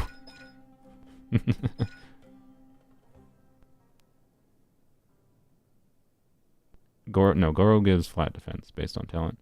I don't think. Yeah, let me double check on Amber. Is this gonna work? No, it did not work. Of course not. There we go. Goro.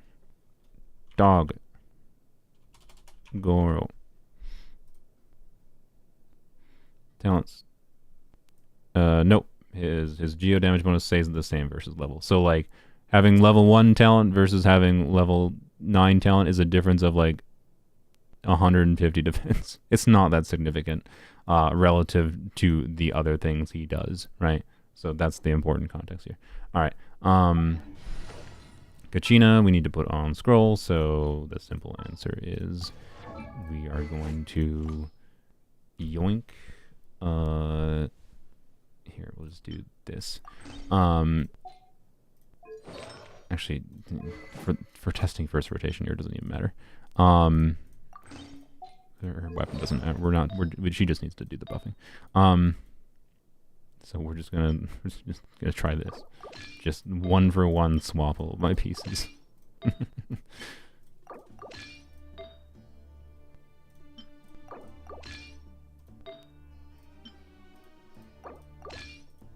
Because the artifacts on Kachina don't really matter. She just needs to give the damage bonus. And then Shilonen. Just need to change the weapon. I guess this. Well, okay. Normal attack, steal, elemental damage, fully effect. Well, I don't really have EM, but it gives some crit rate. It's better than this. So, technically that's the best stat stick I think I have. So, yeah. There you go.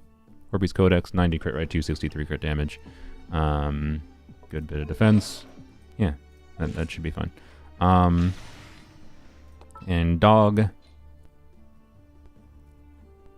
I guess, I mean, yeah.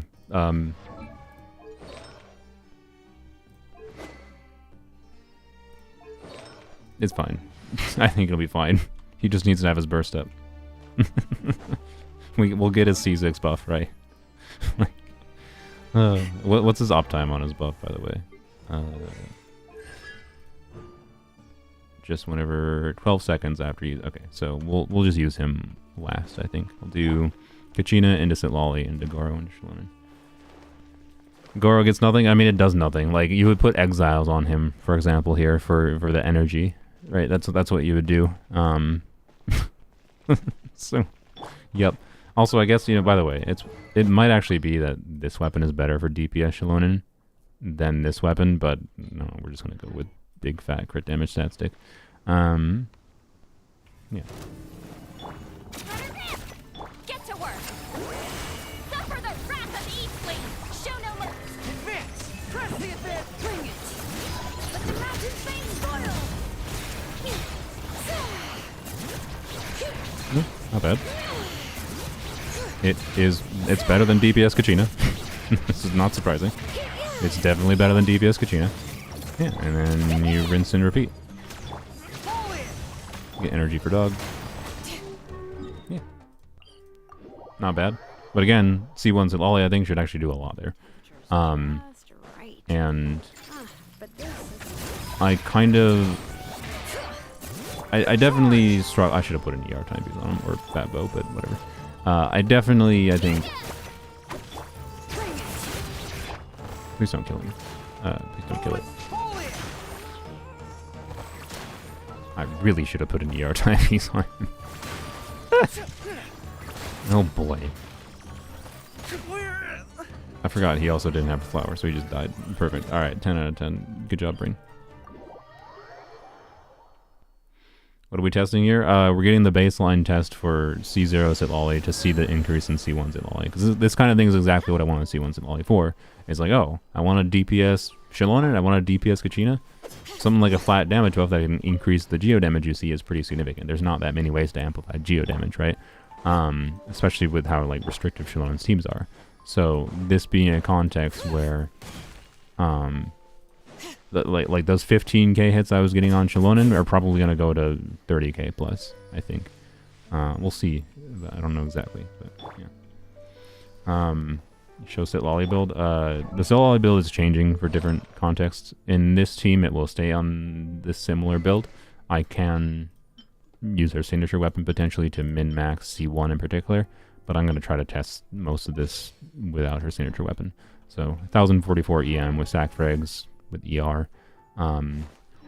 Yes, you can do Thrilling Tales of Dragon Slayers, but Thrilling Tales of Dragon Slayers doesn't make sense in some of the teams I'm doing. I did get her signature weapon for situations like this, so I guess I don't know. For this team, I might put her signature weapon on. I guess when I activate C1, it doesn't matter when I guess it did matter matter that I didn't test it without. But 28% damage bonus would take like the 15Ks probably to like 16, 17K at most, right? So I don't think it's that important. Anyways, I need your energy back, dude. So I guess I need to level another Fabbo. I really should level another Fabbo.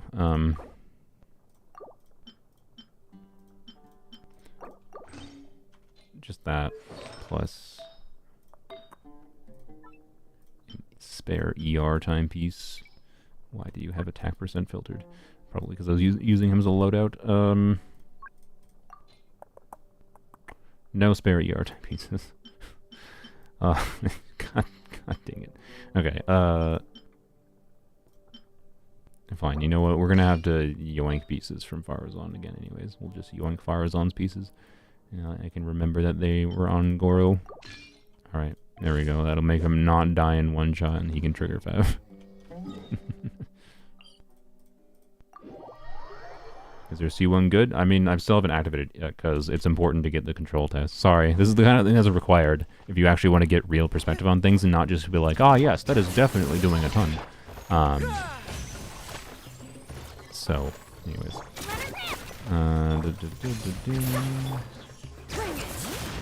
Don't kill each other. Yeah, you got it back. Okay, we're good with him. Next, and this is the last one that I want to test, and then we can finally activate C1, is a Animo team with Lynette. Because DPS Lynette is pretty bad. But this is another context where it might be interesting. I'll hang out with you youngsters. Actually, I don't know. Do I need to... You know what? I'm not going to test the C0 of this team because this is going to be fundamentally the same thing as we're going to see with the Geo team. Where like Lynette, with Farazan, C4G, and Citlali, Lynette was not going to be very much damage on Lynette. Like her low multipliers, blah, blah, blah, blah. Like without Bennett. And you can't do Bennett with C6 Lynette because I have Bennett C6, right? And I don't regret that. I like C6 Bennett for all the things that C6 Bennett is fun for. But I can't toggle the constellation is my point. So like... Lynette is not going to get meaningful damage at C0 or at C... Even with C6 Lynette and her Animo Infusion. With that team, Farazan C6, C4G, and Citlali is not going to be very compelling. I'll test that, I think, after we test all the other teams with C1. I just don't feel like going and yoinking the pieces. Like, I'm going to have to probably steal pieces from Eula. I'm going to have to steal pieces from... to swap the pieces I just put on Goro to get Farazan function. Like, we're just gonna actually start testing C1 now. I don't think I need to do the direct comparison for the Lynette team specifically. So let's actually activate it. 3 hours into the stream. Oh boy. All right, that's fine. This is important. I'm sorry. This is how actual real testing has to happen. Anyone not doing like control tests is not actually getting the in-game perspective. They're just like, you don't necessarily have to do this, right? You can just do spreadsheet impact and not do this in-game. I think it's important to test this kind of thing in-game. But anyways, we're gonna activate C1 now. So I guess we'll start. I mean, we have this equipped. May as well start with this team, I guess. I think about it. Like, why not? Who did I remove from the team? I removed Kachina. Okay. Put Kachina back. So we'll go in reverse order. Okay, let's go. Maybe I shouldn't go in reverse order. But I'm gonna do the Geo teams first because it's easy. Get the Geo teams done with, and then I can put my builds back to normal, basically. Most of my builds. So yeah, control testing exactly. All right, blap. Let's see. All right, helps it activate. All right, no going back. Blam. Strength and instills confidence. So again, gives a percentage. So my Citlali has 1,044 EM. That means I'm getting a little bit under a 2,100 flat buff in this context. And min-maxing this in this team is just as much damage bonus and crit as I can have. Start with Dia. I mean, we'll go to Dia. We'll get to Dia. We'll do all the non-abyss teams first. What? Get to Oh, you know what? One factor that is slightly worth mentioning is like rotations, right? So C1 Citlali buffs any instance of on-field damage. So that means when I'm activating Goro here after Citlali, that is eating some of the stacks from Citlali's buff, which is not ideal. So this is again one of those contexts why I think I kind of like sack frags, for the purpose of allowing me to like one, energy reduction and all that, and the EM it gives, yada yada. But I can activate Goro and I can use Citlali's second skill to reset the stacks. Also, I just realized in this team, I forgot about that factor. In this team, we're not triggering freeze or melt, so that's a relevant factor as well. So Citlali in this team is not generating extra stacks past her initial skill activation, so she's only giving 10 stacks when we're not triggering freeze or melt. Most of the teams we tested earlier would be triggering freeze or melt, so we would be getting 16 stacks. But in the specific context of more niche scenarios like mono geo buffing, we would not, right? So yeah, that's a factor for this team, which means I think I'm gonna do this. I'm gonna do this. And I'm gonna use skill again, and then do this. Yeah, see, I told you. We went up to 35k, 40k. Like, I told you, it's basically just doubling doubling your DPS damage. And then we ran out of the buff there, you can see. I told you. See, I do understand the game. Like, the conclusion was obvious. Because I understand the game, which is good. Let's do it one more time, though. Can I Fav? Look, you have 30% crit rate and an R5 Fav. Please, thank you.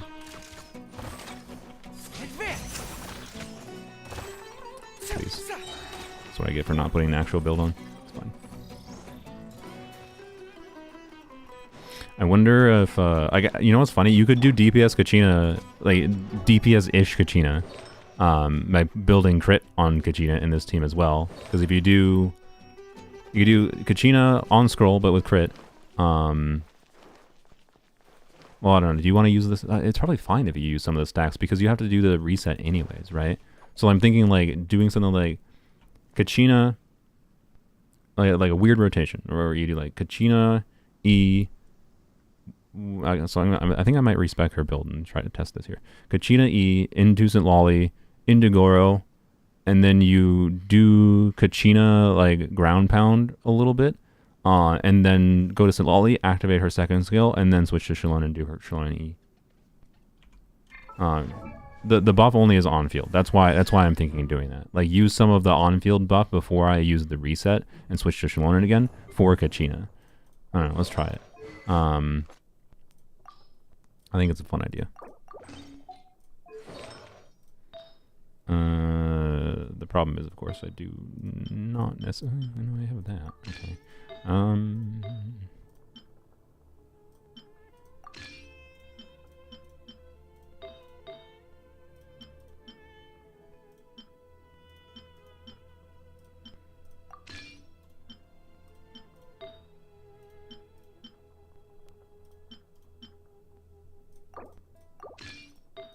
Okay, and then Geo Goblet.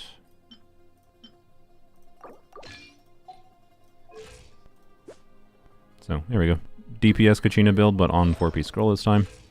So yeah, the buff won't apply to her off field, but I can do a weird rotation and min max this. I don't think she's gonna get her burst back consistently with this build, by the way, but whatever. Yeah. Machine gun Goro. I mean, you could.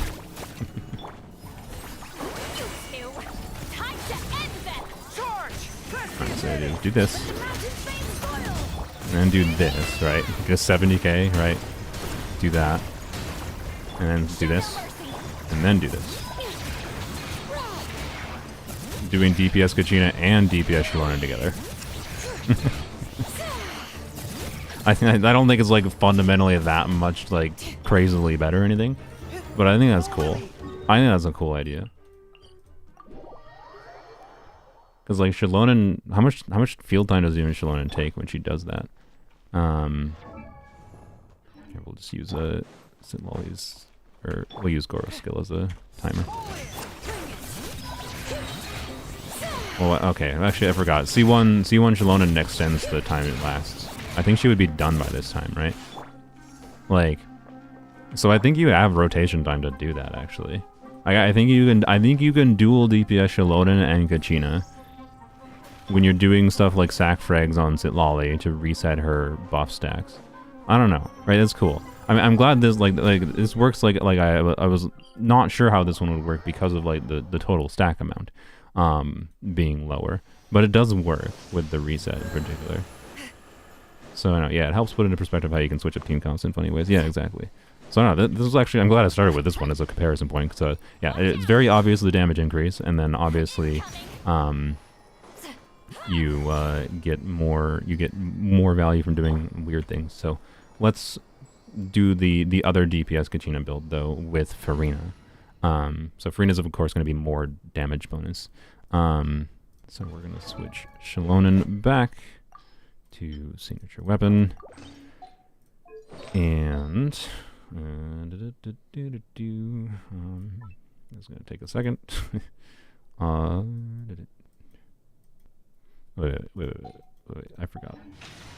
I kind of I swapped a bunch of artifacts around. These pieces that were on Kachina before were Citlali's artifacts.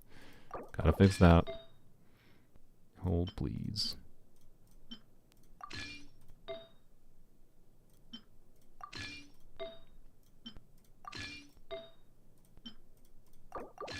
Alright, there we go.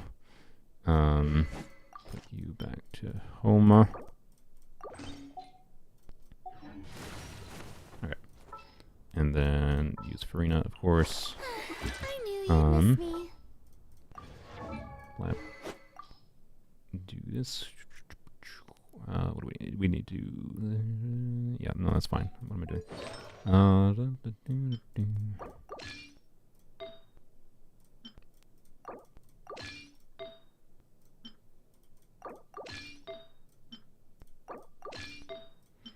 There we go. All right, fixed. So Citlali back to her normal buffing build. All right. And yeah, this is high investment. We have constellations. Yep. That's what we're testing today. Yeah. All right. Sick. Let's go. This one will get the like full 16 stacks, of course, from because we have freeze going on. So you know. No, C1, yeah, can't buff herself. Should I do signature weapon this team? No, we'll see how it does without signature weapon, because I did not test with signature weapon. I didn't test this team with signature weapon before, and so I'm gonna do a test without signature weapon first. Only have one variable different here.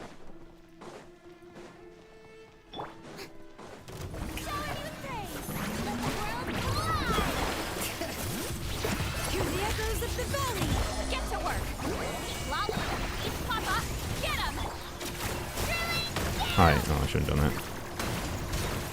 Yep. Wow. Kachina does real damage now, and then she can even do some physical damage, potentially, because we have stacks left. I wasted a ground pound, by the way. Or, I wasted 2 ground pounds by not saving her burst. That was my bad. We can redo this.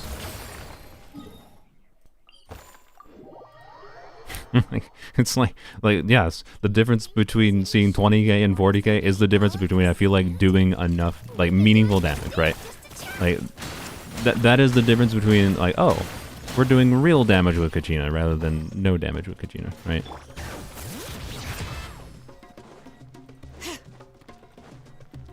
Crazy flat buffs. Who knew?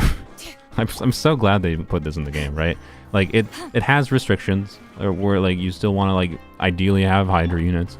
It's not like it's a complete game changer, but they managed to make a flat buff that's universal, but it's still fairly balanced. Is my overall vibe, and it just makes like there be so many more fun options for doing things. I'm so glad it is, and then I'm so glad it's not like a C4, right? Because like yes, they have like a C4 flat damage buff in Citlali, but 1, this is a relatively limited, and 2, like ooh, a C4. No, it's just a C1. This is within the realm of like approachability.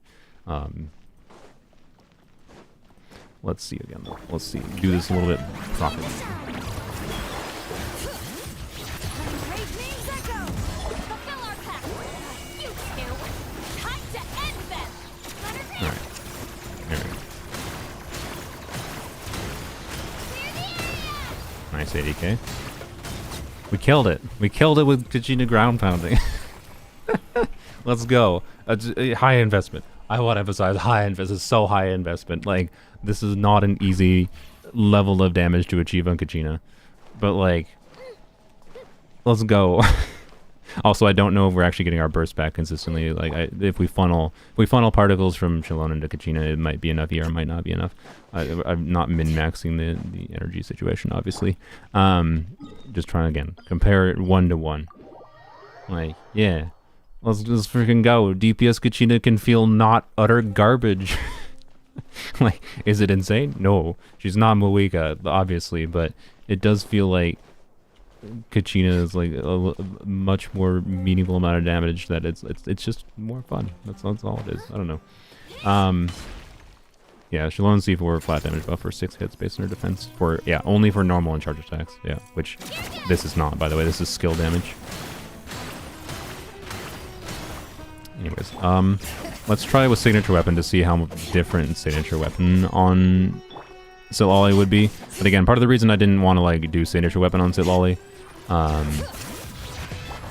in this context was like I already have high enough investment with other things, like with Shalon and signature weapon and Shalon and C2 notably. Like we're getting 50% extra damage bonus from that for Kachina. That is making a difference. So why do we need even more damage bonus? But may as well try it since I have it. And this is going to necessitate a higher energy build. We do have 3 Natline units in the team, which is going to trigger Night Soul Burst additionally, so I don't think she has quite... I don't think she has as bad of ER needs as Citlali, that is. I don't think she has quite bad as ER needs in this team as she does in the Arlecchino team. But regardless, just going to do this to make sure. Yeah, so tiny bit more EM, but more importantly, it's just the damage bonus should increase the value. Also, the rotation time should be slightly faster, because you don't have to use the reset skill. Why am I in there?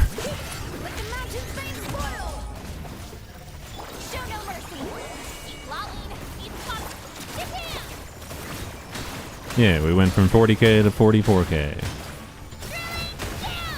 93k, right? It's stronger. Who knew? Yep, more damage, but there you go. That's what you can see. The difference that additional 30% damage bonus makes with a flat buff going on, right? Which also should mean you can extrapolate down. If I didn't have C2 Shalonen, Kachina with signature weapon on her would be doing like probably 38k or probably 37k without C2 Shalonen. So you know, keep that in mind. But yeah, I don't know. It's probably the most compelling way to do DPS Kachina, realistically, and it's probably not even close to anything else. So, Moika. So Moika's damage increase for Citlali, like for normal Moika play, is she's gonna gain about 200k damage across the whole rotation. Like it's a flat buff, so the value you gain from it, if the amount of damage bonus and crit damage is the same, and EM also is a factor with Moika, then the value you get additional from C1 Citlali is always going to be exactly the same if you land your crits. So like it's going to be like 150 to 200k bonus damage basically for a Moika team. But that's not that much of a relative increase for Moika because her scalings are so high, right? Moika is hitting giant numbers in the first place, right? Where Kachina saw an additional 20k damage, where 20k to 40k is doubling her damage, right? That's 100% more damage. Moika, you might go from, say, 100k hit to 120k hit. You're getting an additional 20k. It's a flat buff. It's 20k for Kachina is doubling, but 20k for Moika is only like 20% more for that specific hit. for like her big burst hit, it's like a tiny improvement, right? So anyways, yeah, Kachina hitting like, yeah, she gets 100k, almost get 100k in her burst. So with a very, very high investment DPS Kachina now, what is that across a rotation? That was the C6 Kachina too, to be clear. I think her C6 proc at least once there, or maybe twice. Probably 300. Wait, 40k times. I can do the math. It's not that hard. 40k times 8 ground pounds, right? So 40 times 8. That's 320,000 plus 100k from the burst activation, 420,000 plus C6 procs. So like an extremely high investment DPS Kachina now can do like 500k DPR. I can definitely do it. That's not very significant. That's not a lot. But 500k DPR, assuming, I don't know exactly what the rotation times are, they're probably slightly longer than 20 seconds. So let's say 500,000 divided by, this is not the whole team DPS, because obviously Citlali and Farina are doing damage too. This is just Kachina's DPS. Divide that by like 22 seconds is 23,000 DPS, right?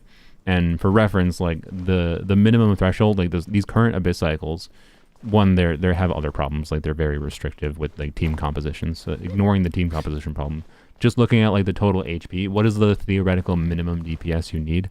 It's in the neighborhood of, I think, 35k for this current Abyss, which is like the highest it's ever been, and it seems like they're going to keep on improving it, or keep on increasing, not improving. Wrong word.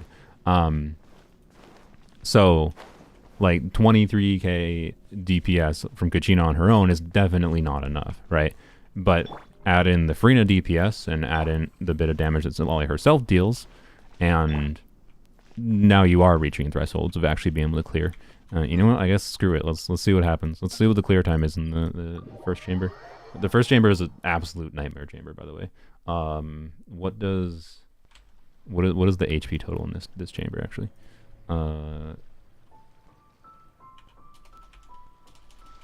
Give me a second. Spiral Abyss. Oops, that's not whatever. Hopefully my Holy doesn't smite me for accidentally showing that. We have. Okay, so the HP of those are a little bit weird. So we have a total of 1.9 million, 600. That's another 1.2 million.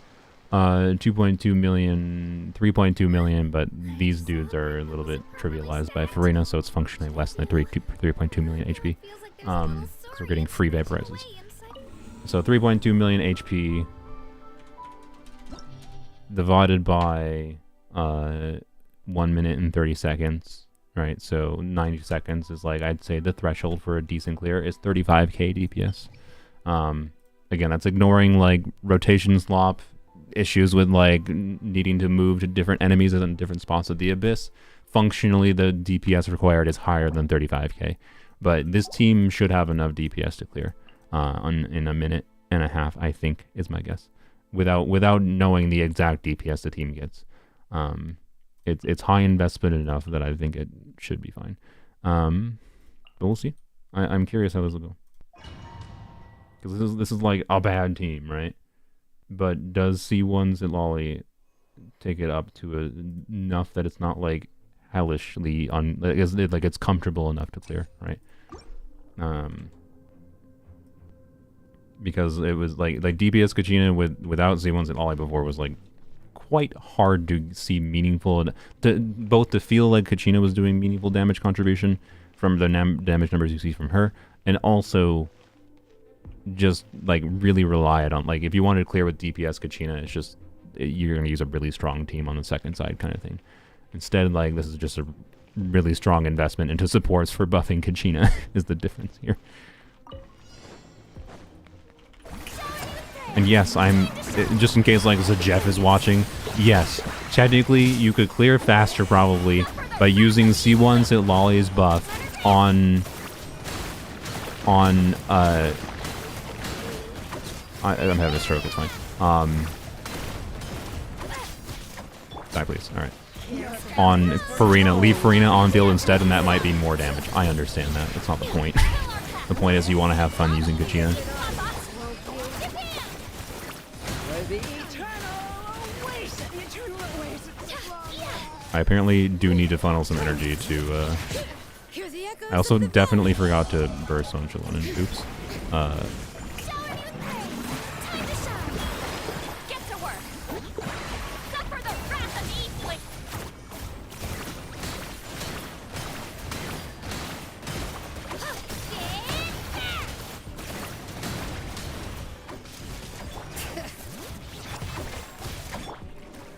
Strike a pose. Let my name I don't even think I've been... Oh, God, can you be less bubble? I don't even think I've been playing this that well. you two. Time. Where are you? Stop, bro.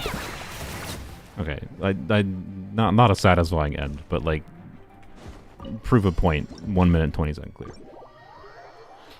Right? I don't know. I think it's pretty cool. This is exactly like, yep. Again, asterisk on kind of what I mentioned before, where like, much of my enjoyment of C1 Citlali is probably going to come down to the conjunction of having other high investment things on my account. Notably, I think, most notably being C2 Frina. C2 Frina is going to make it much more compelling to do things with C1 Citlali. Because I can do just like Citlali can be the team-wide healer, remember, with Frina by like putting Protective Amber. So sacrifice a little bit of the buff, right? So if in this context, it would be a build like this, right? If we to be clear, Shallonen is the healer in this context, so like this team I think should work without C2 Farina decently well. But I'm talking in some of the other contexts where like if I didn't have another healer, you can see I have 800 buff, which is quite a bit less of a flat buff, to be clear. This is going to be like a 1700 or sorry 1650 flat buff versus like the 2100 that I was getting before. But still, like there's ways to like min-max this because of Frina C2 is my point. So I want to give that asterisk. It's like it might end up being my favorite constellation in the game, but only in conjunction with other constellations might be my end conclusion. But this specific team doesn't necessarily need that. So yeah. Anyways, let's switch it back to Sacrifice for now. Back to the 1044 EM build. And let's do... We're at Abyss, but let's do the non-Abyss teams. We're going to finish up the non-Abyss teams. Okay, so we finished with the Geo teams. For the non-Abyss teams, I want to try Cryo, Moika again, and then we can do Dia. So let's do Cryo, Moika, and then Dia. Alright. Alright, you still have your... You're not my Archon. Yeah, you still have... Wait, what? That's not correct. Oh, yep, no, that's not correct. Someone yoinked an artifact from you. Kachina yoinked an artifact from you. I mean, she deserves it more. Anyways. That's... Yeah, just... Okay, wait. This. Anyways. Hashtag not my Archon. Yeah. Alright, there we go. Wham. Alright. And, Xiangling. Actually, you know what, an interesting thing here, too, is I'll bring my the little bit of the Xiangling. Xiangling's going to steal a bunch of the buff. So this actually might be another case where, like, you use Sacrifice to reset the stacks after Xiangling eats some of the buff. Or maybe it's not necessary, I don't know. We need to do Chongyun. Yeah, this was, like, definitely, in my opinion, not great without C1 Citlali, and I think it might be much more usable with C1 Citlali. So, let's see. Here's to a life where the drinks keep... What? Brain.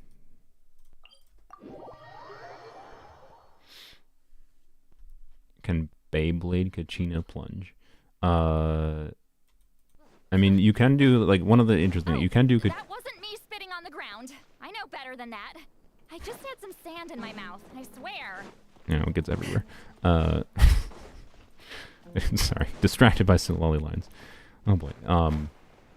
What did I do before this team? I need the Chungyun uptime means we end with him. I think I did. Oh yeah, I did Muika E into Citlali, into Xiangling. And I think the only difference is now with C1 Citlali, because of the fact that Xiangling's going to eat some of the buff, and Chungyun potentially is going to eat some of the buff. I think Sacrifice does make sense here over the signature weapon, because I basically just don't use the second skill until after I do Xiangling, and then I use second skill again, then do Chungyun Muika. Burn it down. Get to work. Lolling. Eat Papa. Booba, get them. Forth my plan. From whence you came. I didn't crit. Bro.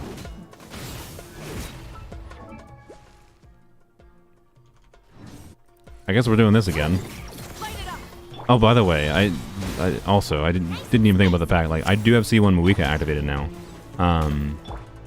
And this is a team context where that rotation doesn't necessarily work with C1 Muika. You wouldn't want to activate, because if you're gonna actually have duration on Muika's pyro application while she's on field for getting her like cryo melts, you'd want to activate it after. So you probably would do like a starter rotation doing probably Guoba, and then you do Citlali, and then you go into Xiangling Burst, and then yeah. So and then you do Muika E. You should use Muika Q in this team as well. I forget about that, but it's fine. I don't care about Muika Q. Who cares about Muika Q? But you should do Muika Q and then just get off the bike if you wanted to do infusion things. It is ideal to do that, but frick that. Frick that. Amber Citlali shenanigans? Actually, I mean, Amber is one of the units I probably should have tested. Amber should gain a bit, because like, I think Amber, I guess we might do Amber things. What does the Amber team want to do? Because like Amber without Melt Amber without Bennett is something I've seen Furu do. Furu is a absolutely ridiculous goated player, to be clear. But like Melt Amber with like, I think Rosaria, Diona,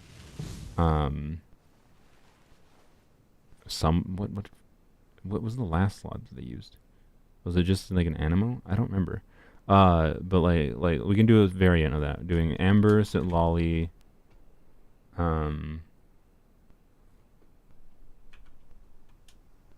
probably still use Diona for the EM buff realistically. Many insects have and with Citlali's flat buff, light.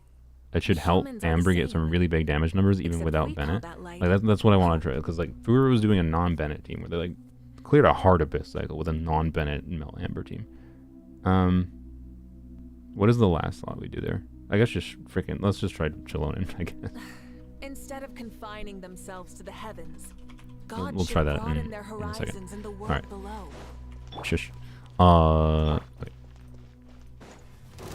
Burn it Lamp. down. Show no mercy. Suffer the wrath. You're toast. Booba, get them. Spirit blade. Attack. One. Get to work. Why did I get on the bike? 80k? Yeah. Yeah. So we were only getting like 28k I think before.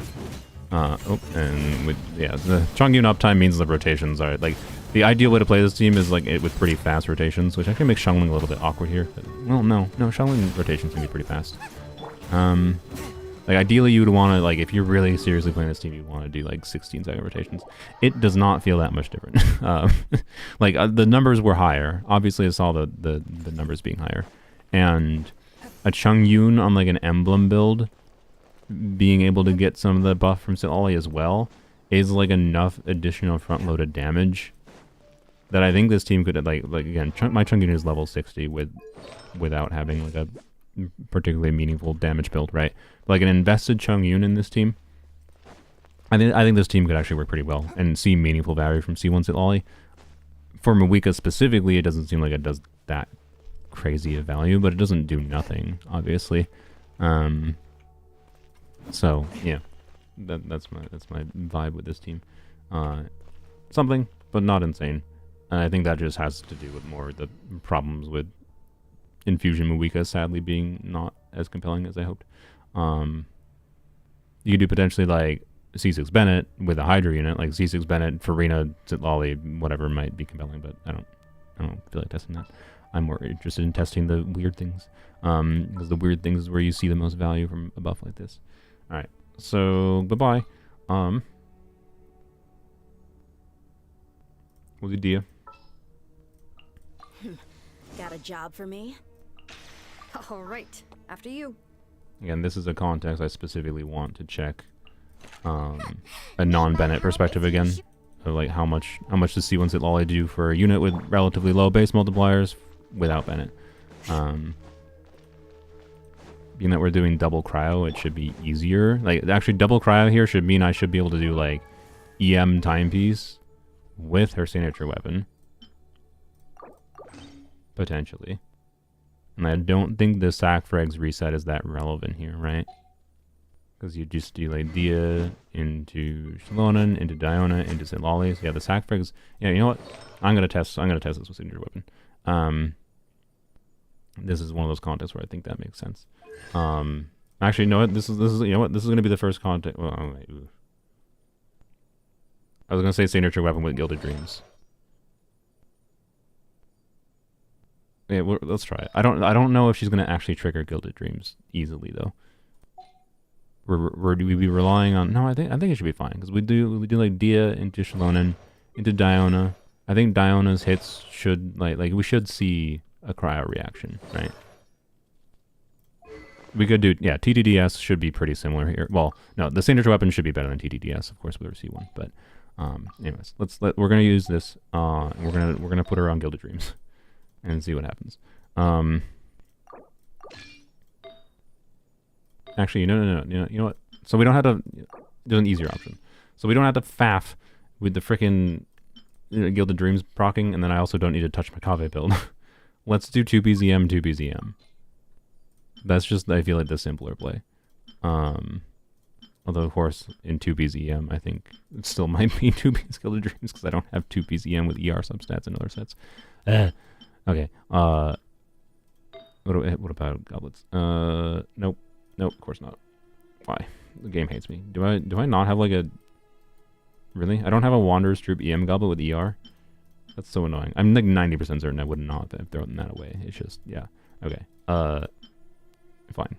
You want Cosmo's goblet. I think I still have to do Gilded Dreams. God dang it. Okay. I still have to. Alright, I still have to steal the Kave pieces. Oh well. Just steal that. I still want to do this instead of doing 4-piece Gilded Dreams because of not having to worry about the set bonus proccing. I guess you could do 2-piece scroll, 2-piece Gilded Dream, but that's an option too. I didn't even think about that. That actually might be better for me. I think 2-piece scroll, because I have these 2 pieces that have 75 EM on them, right? That might be better than doing 2-piece EM on the other stats because I don't have like Wanderer's Troop. I don't have any EM substats without leveling a bunch of pieces. So you know what? I guess we'll just stay with that. We'll do 2-piece scroll, 2-piece Gilded Dreams, 1269 EM, 175 ER with her signature weapon. Hopefully with Diona on Fab, right? Diona on Fab will hopefully be enough energy for Citlali. So this is a 20. This is near min maxing her flat buff of 2500 flat buff. That's significant. So yeah. And Dia needs it. Let's be real. Dia needs all the help she can get. We're doing a non-Bennett Dia team. Also, this is a context though I should probably do Fab on Shalonen for Dia's energy. Yeah. Okay, we're gonna ignore the Dia energy problem. Just remember that without Shalonen's signature weapon, the damage would be a bit lower. Yeah.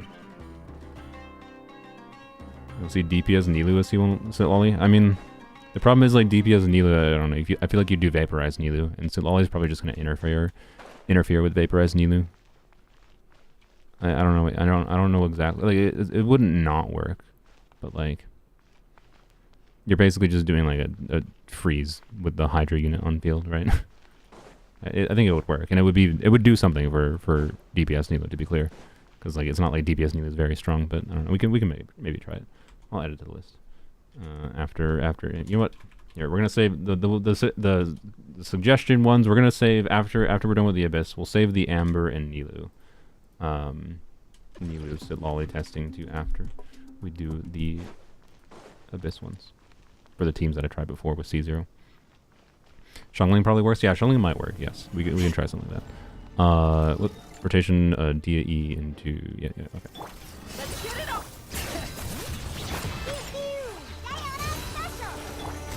You're gonna go invisible. I hate you.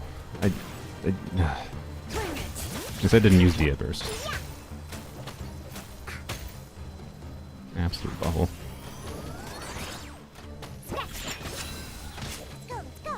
Alright. Yoimiya, don't have Yoimiya, sorry. But Yoimiya should be pretty significant game. Particularly without Bennett. Like Yoimiya with C1 Citlali, like, because I'm doing like the Yoimiya, sorry, I did like Arlecchino, Yunjin, Shalon, and Citlali is something we're gonna go do again.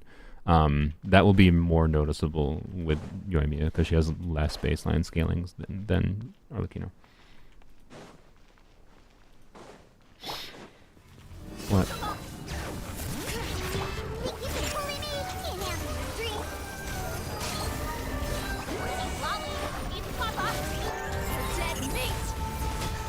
Yup. 200Ks, 300Ks. Yeah, I was right. I was right.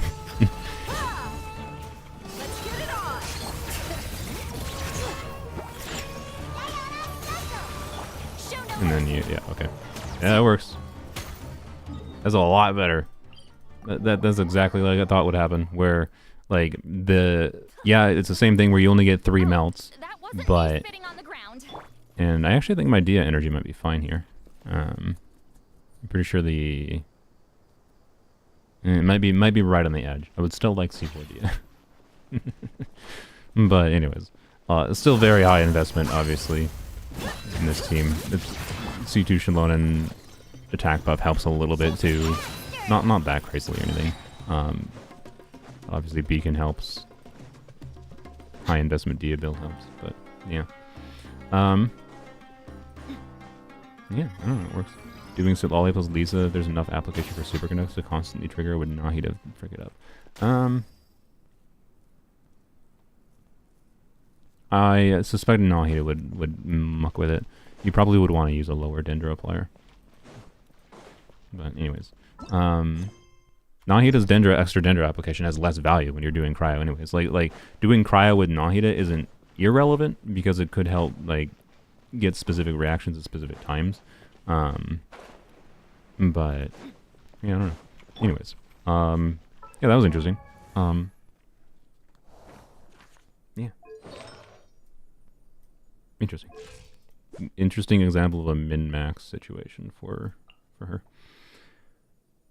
I don't think we need to test it again. Like it was obviously a lot better. You know, just barely got to the 100K threshold.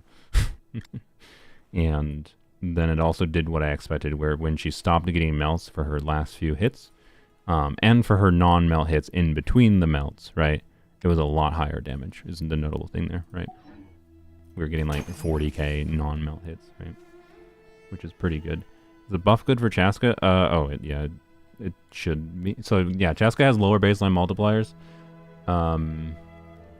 I think you will run out of the buff by doing after the 3rd charge attack with Chaska.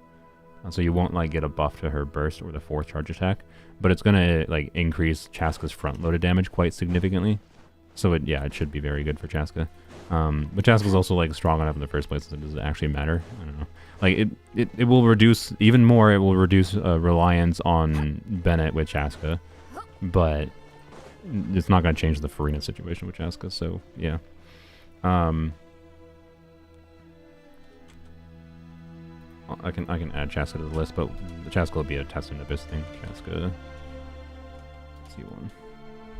C1. Okay. And that's, I think, all I had to test in not Abyss. So now we gotta do Eula, the Arlecchino team, 2 Arlecchino teams with and without Bennett. The Kaveh team, which, again, I think the Kave team shouldn't gain that much value from the flat buff, because he's not actually doing that much talent damage. It's all just, like, transformative damage. But maybe it will actually do something. And then the Raiden team. So, yeah, let's go to the Abyss, and then we can do some of the other teams that you guys suggested. Pyro, Razor, Citlali. Yeah, that actually... I think I saw something from my friend Binge. He tried Thundering Fury Razor, but with Citlali instead of whatever other unit in the flex slot. And actually worked pretty okay. Not necessarily better than the other option, but, yeah.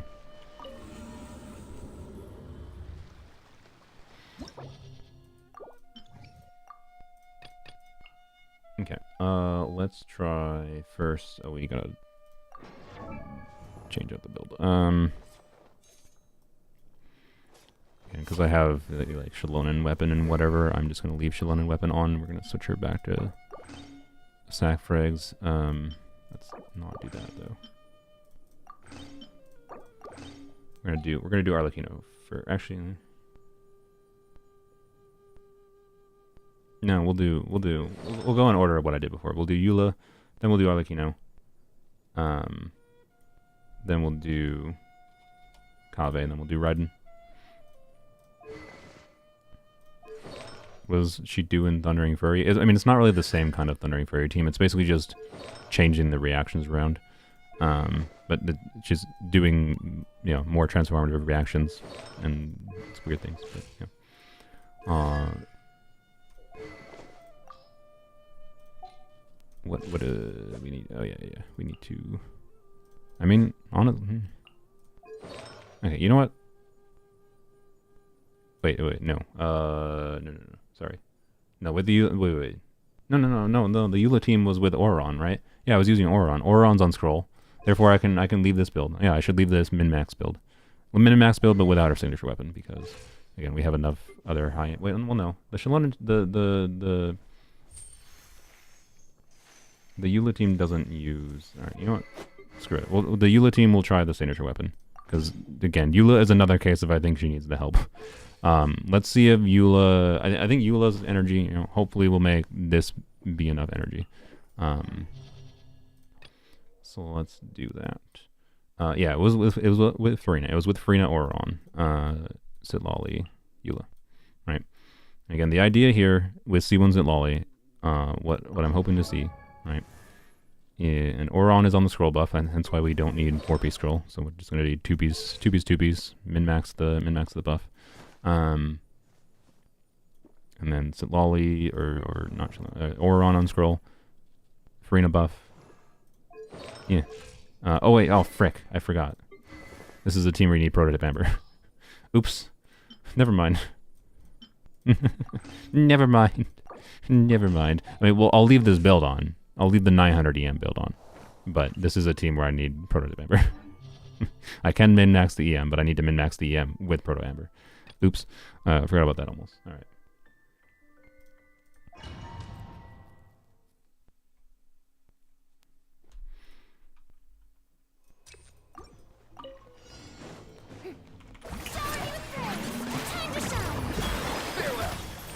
Did this skill just miss? What just happened? Freeze to the core. Rack and ruin. I don't think I did normal attack over there. I think it's stupid. That's fine. Care for coming was foretold. Dance with me. The eternal oasis. Yeah, you know, I'm gonna restart. Auron's skill didn't hit the frickin' enemy at the start for some reason. I don't know what happened there. Why the game did not target the enemy. It was because it was like invisible right in the frame or it was going invisible and right in the frame I did that. You two, time to end. More beg for mercy. Vengeance will be mine. I condemn you.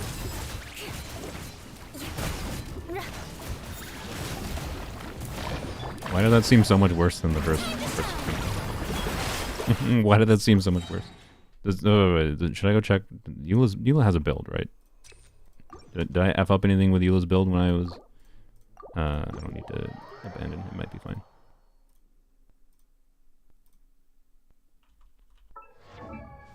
Oh, I didn't burst on Farina? Oh, well, that would indeed explain it. Amber. you're all fine. Okay. Oron, Elegy should be fine. All right. License agreement.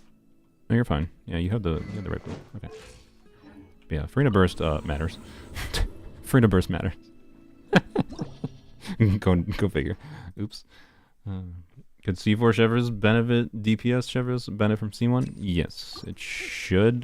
The weirdness with C4 DPS Chevres is you still want to have like Electro in the team to trigger the Chevres passive for her. You have to trigger the Chevres passive both for the attack buff for Chevres, which is some minor benefit of enough that's worth it, but also more importantly, her overcharged ball. You only get the high multiplier skill shot with Electro in the team. So you got to do Chevres with an Electro unit, so like Oron for example, and then you could do Citlali, and then it's whoever else, I guess. So I don't know. Maybe we can add that to the list, I guess. I'm never gonna be free. I've been streaming for 4 hours almost. Chevres, DPS, Citlali, Oron. Too popular. It can be such a hassle. Who knew the people would adore me so much? You know, Chevres' healing means you could theoretically get away with not using Proto Amber on Citlali in that team if you do Farina. And you could get either Vaporizes or Melts in Citlali. So I don't know. Trying to get specifically Melts in Citlali is a little bit weird. That's the question. Like, do you just do... I guess... we'll try Bennett instead of Farina in that team. We try a non-Bennett variant, see what Citlali does there. But again, we don't have the before and after for that one. There's more teams I could have tested before and after, but I think I have enough teams here that we're comparing and contrasting that we can get the same conclusion. We don't have to have done that. But. Wow, so much more damage.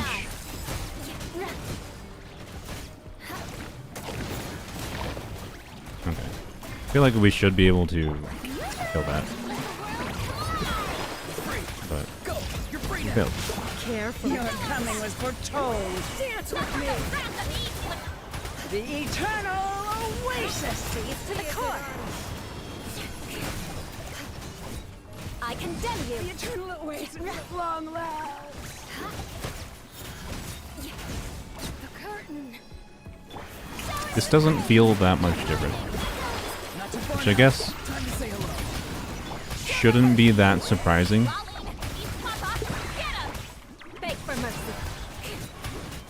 Please, there we go.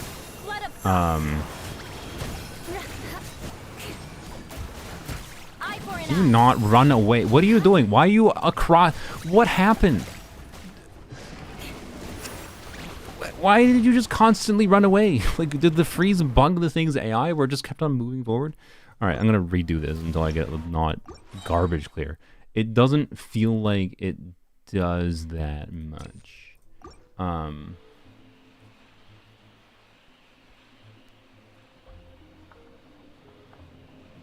You did Benny, Shalon, and Citlali Chevy. That's, I mean, yeah, Benny, Shalon, and Citlali Chevy would be fine, but you literally have half the multiplier value from her skill shot if you don't have Electro. Like, you're having her damage at a baseline. So I don't think Shalon is better actually than with Oron in that context. It might be fine still, but. Anyways, yeah, the reset button is part of Eula. Yeah, oh well. Anyways, it feels like I think what I'm noticing, the fact that this isn't feeling that much different here is because of the fact that so much of the damage is coming from not Eula. Right. Oh. Oh, okay, that's better. Oh wait, oh darn it. I thought I was gonna have the, if I could clear, I bet I could optimize this to the point where I could get her burst to activate on these enemies as they spawn, rather than on the other dudes, right? Right, kind of like it's happening right with this in a second. Right, that's kind of ideal, I think. Although they didn't have super conduct, which is not ideal, but. Go! You're free now! Get to work! You two! Time to end this! Beg for mercy! Please. Why in the second rotation am I not having energy? Oh my god. Okay, well.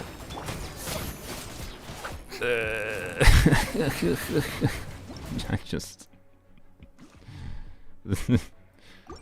It feels mostly the same. It feels mostly the same. Where we're optimizing around. It doesn't really matter that we have the buff. So my theory with, I think this was an instance where my theory was C1 Citlali helping smooth out Eula's damage by giving her a bit more damage with the flat buff in her normal attacks was wrong because the other forms of damage in the team are more important. And it doesn't fix Eula's other problems, obviously. Which was not, that part was not unexpected. But it feels almost exactly the same because of the other problems and the fact that the other damage is more significant. Suffer the wrath of Eastly! Beg for mercy. Vengeance will be mine. Rack and ruin. There we go. Okay, see? Alright, there we go. See, that's a little bit what I wanted. Did my skill really not hit before? Oh my god. And my Auron has energy issues. What's happening? Free me from this energy pain. Alright, I'm not going to use burst here. That would be silly. Beg for mercy. We restart a rotation here. Alright.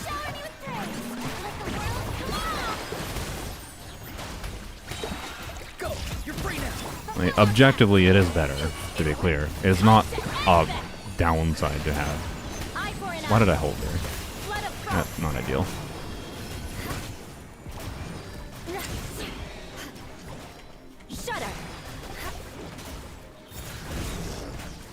Okay, well, if I did that properly, I'm pretty sure I could have this dead.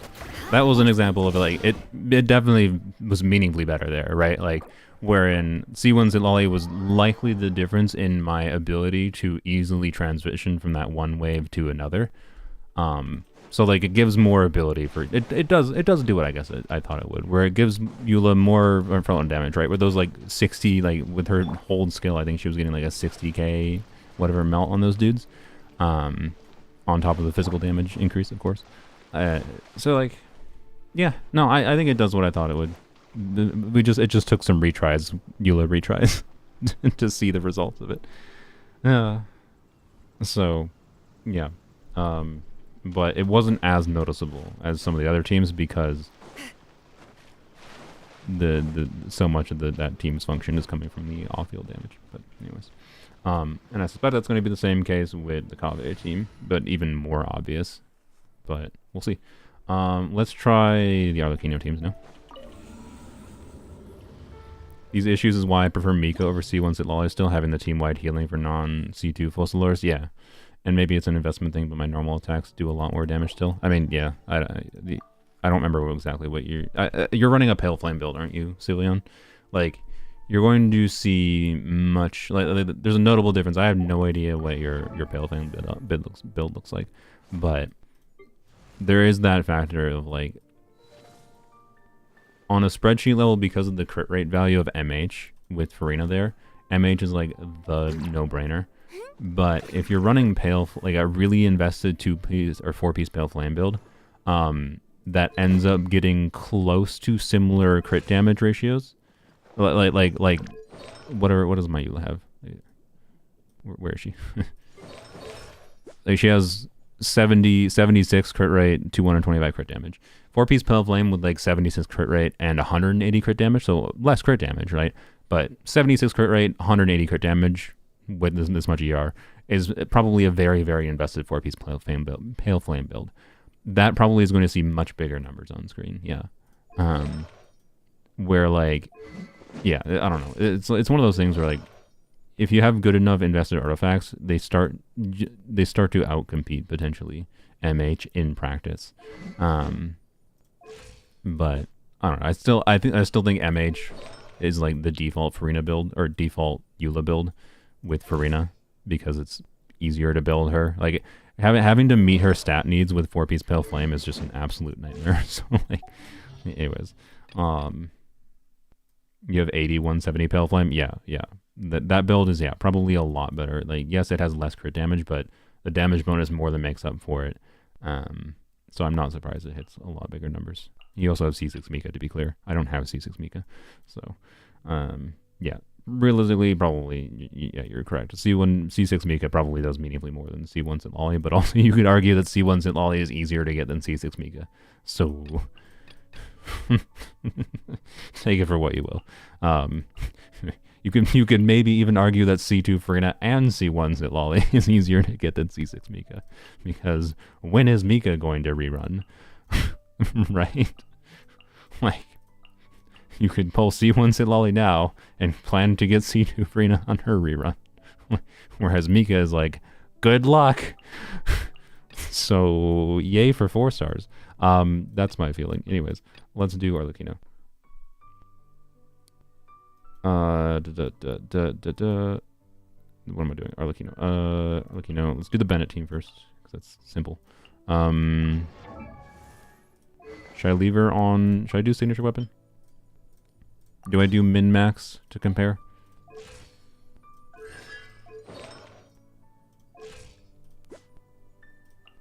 I need more ER, to be clear, in this so I need to it's min-max, but I need to reconfigure the ER. I think I should.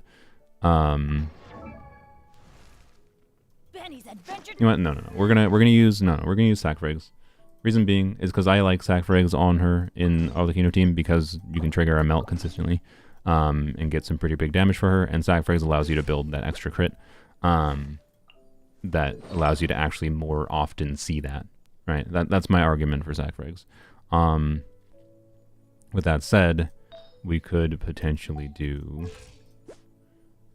a 2-piece build. I do think that makes sense, since we don't need... I don't know. You get more damage from scroll on her, because like if we're doing Shilonen with Arlecchino, right? Shilonen's going to get the pyro damage bonus, not the cryo damage bonus. So you know what? Just to keep the variables the same, I'm putting her back on the same exact build I had on her originally, with Arlecchino before. No,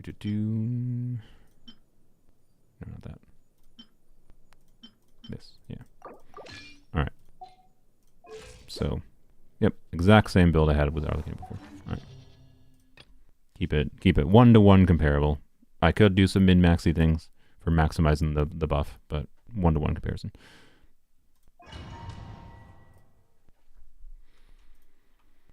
Again, I have high investment on, like, the Shilonen signature weapon is, you know, similar, or the same exact, almost the same exact amount of damage bonus as Citlali's signature weapon is, whatever, and you could do, you could still do 3 Tales of Dragon Slayers with C1. What am I doing? Yeah, in this team, I did not expect to see that meaningful of an increase, and that is what I'm already noticing. Shouldn't have fumbled with that. I accidentally screwed up there.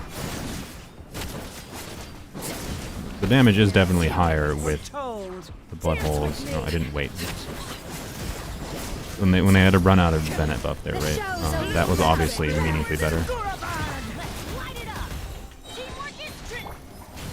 Did I not use my second skill last time? Oh my god. Okay. No. No.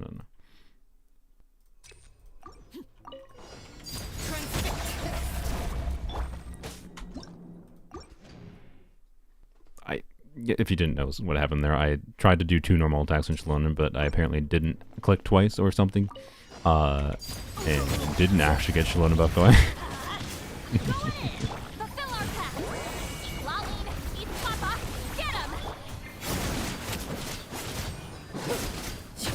Keep our grouping properly. Your coming was foretold. Dance with me. The show's only just begun.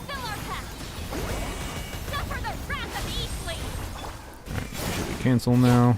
The curtain. The eternal oasis of long last. What am I doing?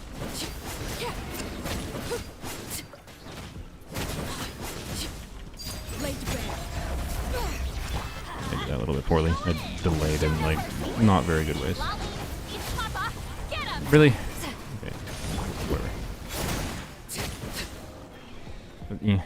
I don't think I played that very well, but, like, it was a relatively Actually, I don't know. That was a lot faster clear, actually. I think the faster clear probably came compared to when I used the same team but without C1 Citlali. I don't think it was C1 Citlali necessarily doing that much.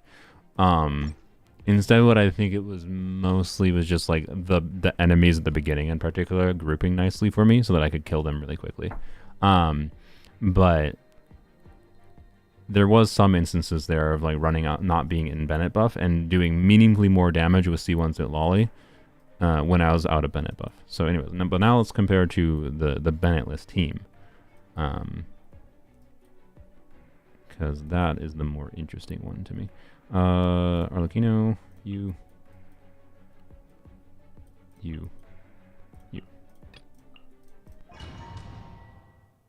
Arlecchino still in deathmatch? Oh, frick me. I forgot about that. It was just a red weapon and I did not notice. I did not notice at all. You are correct. Oh my lordy. Well, guess we're redoing the Bennett team. Story quest when? You know what? The story quest is not happening today. I will remove that from the title actually.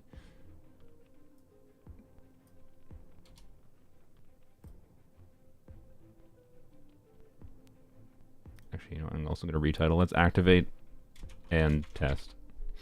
C1 Citlali. Anyways. Yeah. Story quests either Tuesday or Wednesday is my guess. Alright.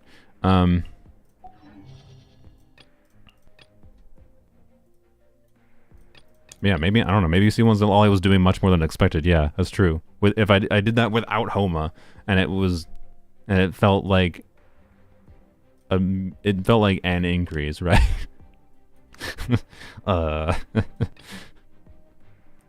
So maybe that is doing work. I don't know. We'll see. So I have best built character. I mean, ignoring the unoptimal ratio, I think Arlecchino might be my best built character realistically. Just a side effect of having ridiculously good gladiator effects over time. Everybody stand, get to work. But it depends what best build means. See, this is what I mean with like the clear times on this stupid chamber is like so dependent on what the BS these buttholes do.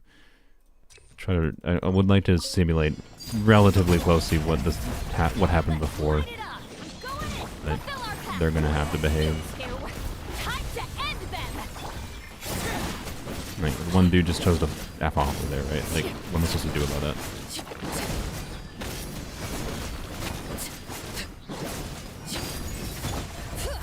I don't know. So yeah, sure. Let's try to actually compare to what that deathmatch clear was.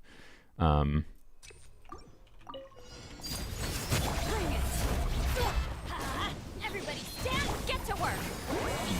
my goal is to kill them in one rotation.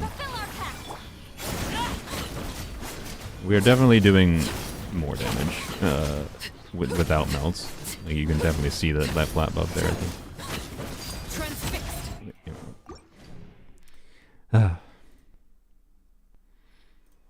Oh, the beetle event. I forgot. I gotta do the beetle event. Oh, fine. I gotta... Give me a second. I gotta jot a reminder down for myself to do the freaking beetle event tonight. I'm not gonna do it on stream. Do beetle event. I hate it. I've done the beetle event once. I don't hate the event that much. It's not a bad event. It's just having to do it on multiple accounts and all that. And it's ending today, so I have to do it. Alright, stay here, please. Or not. Maybe still will clear in one rotation. I don't help with that. Not quite. God freaking dang it, man. I love these enemies. Can you just stick together for like a couple seconds and then we're fine? Stick together at the start. Everybody stand back.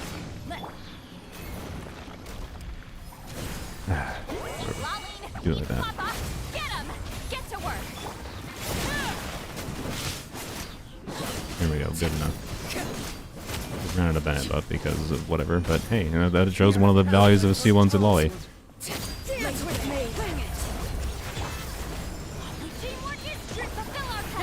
was only just begun. Time to end them! Show them! At least the eternal ways were here to watch.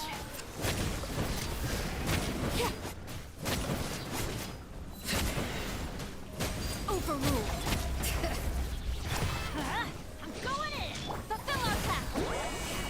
Suffer the wrath of Eastleigh! Show them! Yep, pretty decent. Funnily enough, it didn't really, again, it didn't feel that much different from Deathmatch. We were getting bigger numbers on screen, but it was, the clear times are not really comparable there because it's just down to enemy bullshittery. You can quit the highest difficulty and get the reward. Really? You can? Oh, that's good to know. Thank you. You don't have to complete it. You just have to challenge it. I didn't notice that wording. All right. Don't you want to QE on Citlali? Why? Why would I want to QE when I have sack frags? I want to do EQE. By the way, there might be some min-maxy things to do with C1 Citlali with EQE because you can swap off of Arlecchino in that team, but I don't feel like doing that. Okay, Yunjin now. I think it'll be, this will be interesting for like the double flat damage buffing going on, right? In particular, as a non-Bennett Arlecchino team, I'm very curious how it will be. Why can't there you go? Moika team next? I already did the Moika team earlier. I showed in Overworld. It was an infusion Moika team. You're talking a normal Moika team. It's not going to be that noticeable. You're not going to notice it that much for her big burst hit. You will notice it a little bit for her non-burst hits. Is what it will notably do. If C1's, the only time you will actually notice C1 Citlali with Moika is in the circumstances where like that extra damage, the extra flat buff in her non-initial burst hit, because it's basically never going to make a difference there, is enough to reach a breakpoint of killing the enemies, like when you're doing your donuts or whatever, faster, right? Like to reach a new breakpoint against specific enemies. Like it's not never going to make a difference, but it's also not that substantial, I feel like. But again, in the same vein of me doing like Arlecchino non-Bennett teams, it could increase the, you might meaningfully feel the value more with C1 Citlali with Moika with non-Bennett teams. I'm not saying this specific team where you would just replace, you know, Arlecchino with Moika, because Yunjin would be a little bit weird for Moika considering her charge attack focus, but yeah.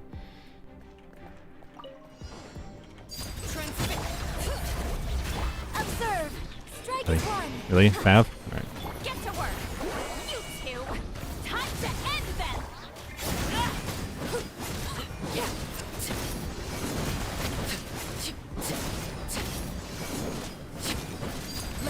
Bring it. Obviously, again, like, we might, okay, I guess that was my bad. I should have attacked longer on Arlecchino to make the cooldowns line up.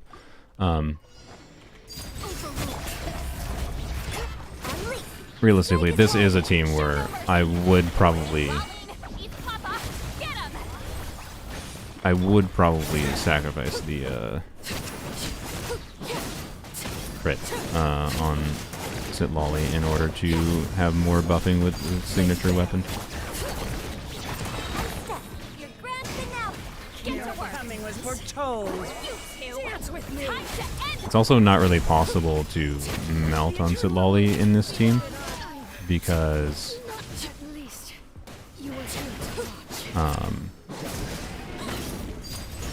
of not having Bennett. You don't get the pyro application from Bennett, therefore you get no pyro application for being able to melt with Citlali, generally speaking. But like that was a very similar clear time, and I didn't optimize it that much. Like it felt much more consistent by not having to deal with like the Bennett weirdness, right? So it's interesting, I think. Like it's worse than Bennett, but at the same time, again, I think this is one of those circumstances wherein, in practice, you might expect the you would expect the experience of this team to be much more consistent than the Bennett variant because, you know, circle impact problems.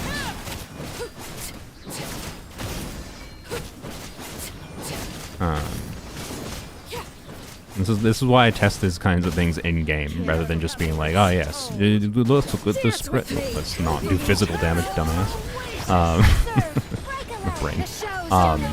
You know, like yeah, if you do spreadsheets, obviously Bennett's always gonna beat out.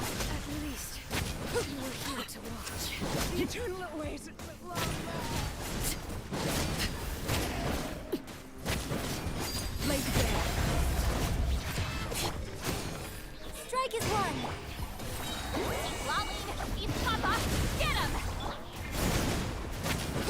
Also, it's notable, like again, signature weapon in my case with C1 would be meaningfully better here, and C or if I didn't have a signature weapon, I think sacrificing some of the flat buff, because we're not using Bennett in particular, sacrificing some of the flat buff for Thrilling Tales of Dragon Slayers would probably make sense if you have the artifacts for it. Yeah, I don't know. Like it feels more consistent, yeah, smoother, whatever. Like I do like that. I do like this. It feels good. I generally speaking tend to really enjoy Arlecchino's a character that I feel is at her best when you're free to move around a little bit. When you're free to do things like this, to like I could try to use her burst, for example. We had an instance where like these dudes had like, what do they have? I think they had like 10% of their health left. I could have easily tried to like get a big melt hit on her burst. Maybe we can try to see if this will happen. To end the wave, and then I can use the skill reset to then teleport to the other side of Abyss really quickly. In this case, the enemies spawn close enough to each other that I don't think it's really that relevant. But there is situations where like Arlecchino's movement ability is relevant. But with Bennett, like, you don't get as much value from the movement abilities of Arlecchino. Like, I don't know. It's one of those things that I really enjoy about Arlecchino's kit, and how she feels to play in different kinds of situations. And this team allows more freedom for what I think is enjoyable about Arlecchino, right? Okay, they're not together, so we're probably not going to be in that circumstance, but...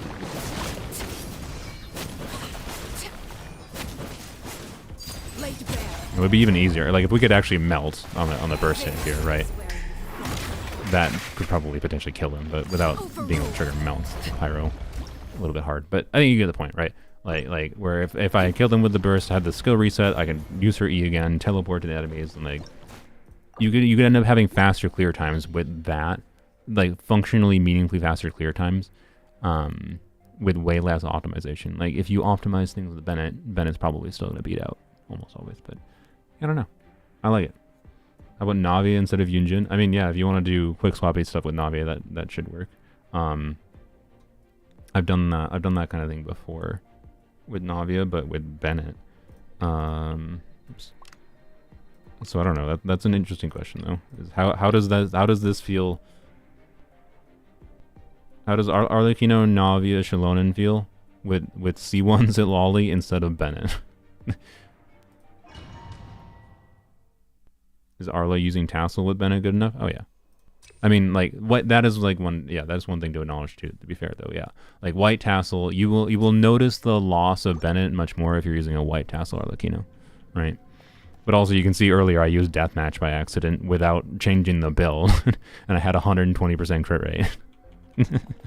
And the Deathmatch runs were not performing that much worse than the Homa runs. So, you know, like like that's a much lower base attack weapon. I had way lower attack on Arlecchino, so I don't know. But that was with Bennett though, to be fair. So, anyways, the point is you might not notice it as much as you expect. And also the damage bonus, the 48% damage bonus, or is it 40%? I don't know. The damage bonus from White Tassel actually increases the value of flat buffs like C1 Citlali and Yunjin. So, you know, I should have done this to start. Oops.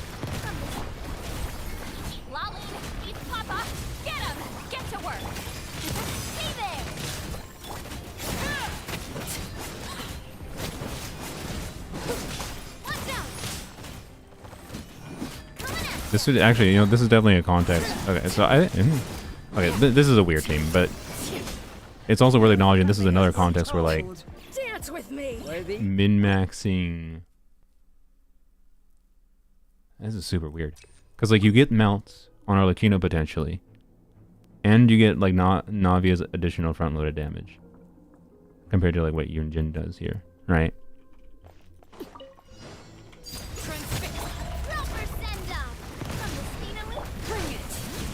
You can do something like this. And what I'm thinking is if you... No, not bad, not bad. Do that. Do that. Use the second skill, and then switch to Arlecchino. Right, and the second skill resets her skill stats, right? That's the idea of that. And then if I feel like if I optimize that skill shot could have killed this, right? I don't know. It's weird. Like having flexible on demand extra front loaded damage is powerful, right? And could be meaning you could get faster clears with this team with Navia versus Yunjin. Is the point. And both are non-Bennett teams, right? Since you are not using Arlecchino's weapon, wouldn't it be better to cancel the charge attack so you don't waste a melt? I was trying to do that with the non-pyro enemies. I was not bothering canceling the charge attack against these dudes, but I was trying to remember to do that against the other ones. I'm not saying I was doing it perfectly because my brain and whatever.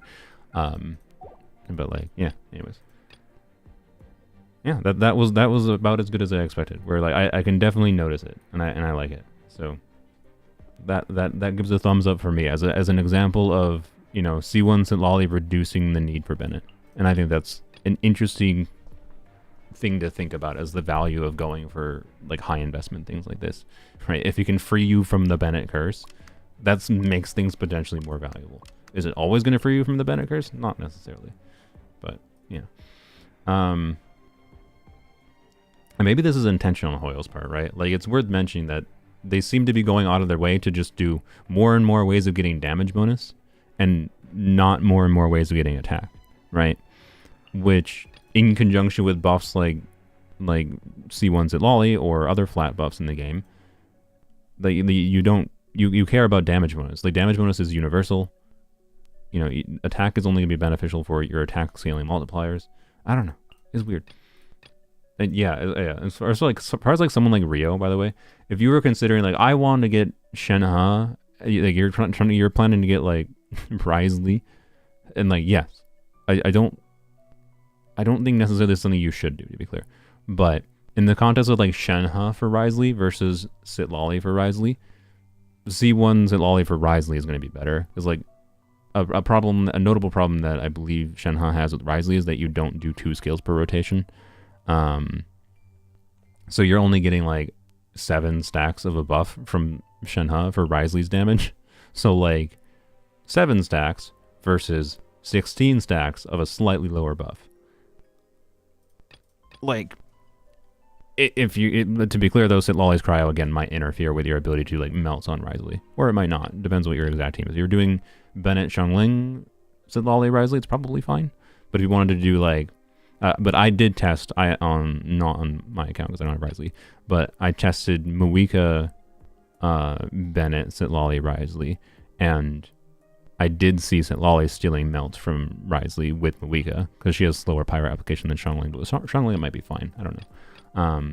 It's an interesting thing to consider. I would probably not pull Shenhe specifically for Risley is my point. But if you already have Citlali and you want to get Risley, pulling C1 Citlali for Risley is more compelling than pulling Shenhe for Risley. It's the specific comparison I wanted to draw there. There are contexts where C1 Citlali is just going to be better than Shenhe for your cryo DPSs, right? For someone like Ayaka, I suspect it might be a minor upgrade over Shenhe. And I say minor because those teams, like Ayaka teams, you're free to use 2 skills per rotation on Shenhe. And also you might have Ayaka's burst doing off-field damage. And if you swap off-field with Ayaka, you won't get the C1 Citlali buff, right? So, anyways. You get the point. And we'll see what happens with the future units that release, of course, but...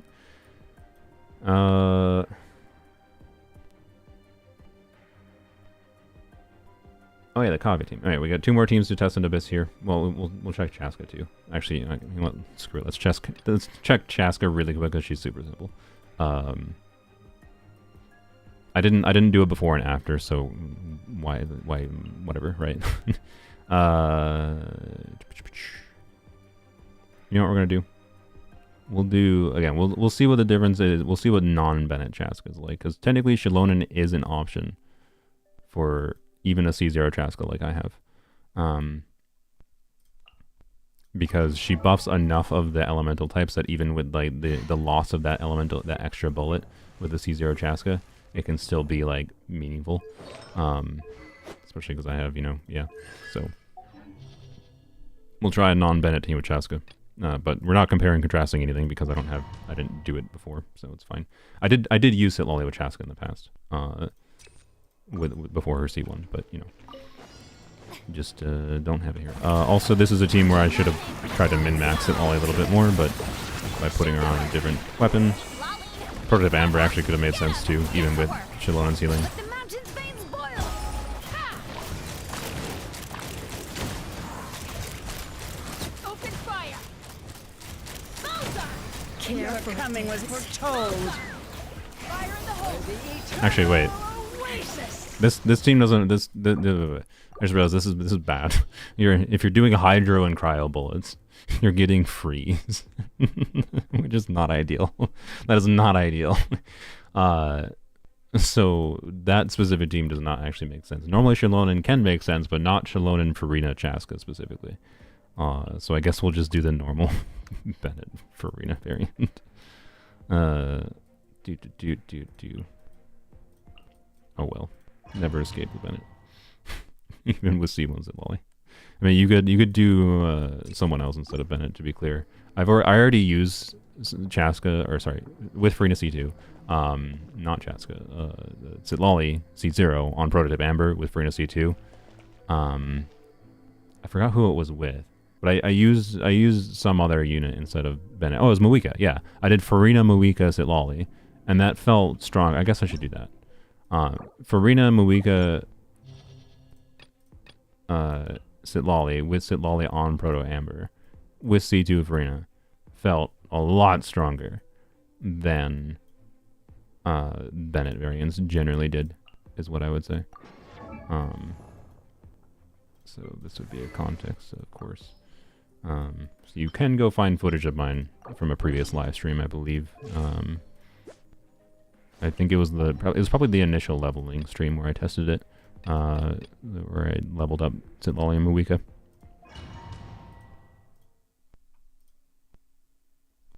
Yeah, I'll be going for Lanyan in the selector. I also am hoping to pull C2 Lanyan, but we'll see what happens. 4 stars are pain.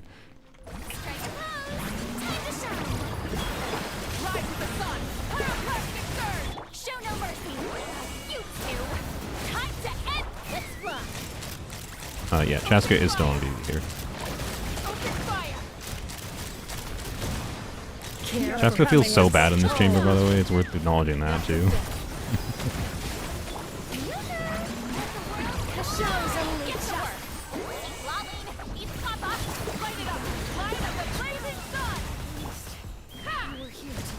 The eternal oasis at long last. But Muika makes it feel quite a bit better.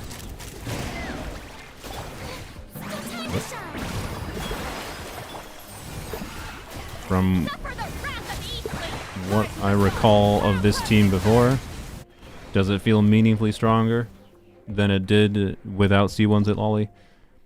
Not really. It feels mostly the same. that feels mostly the same. And that's not surprising because like the damage is diversified through, you know, those other units. Like that, like yeah, C2 Farina matters a lot more, I think, in that context, than C1 Citlali does. It's just hard to notice it, I would say.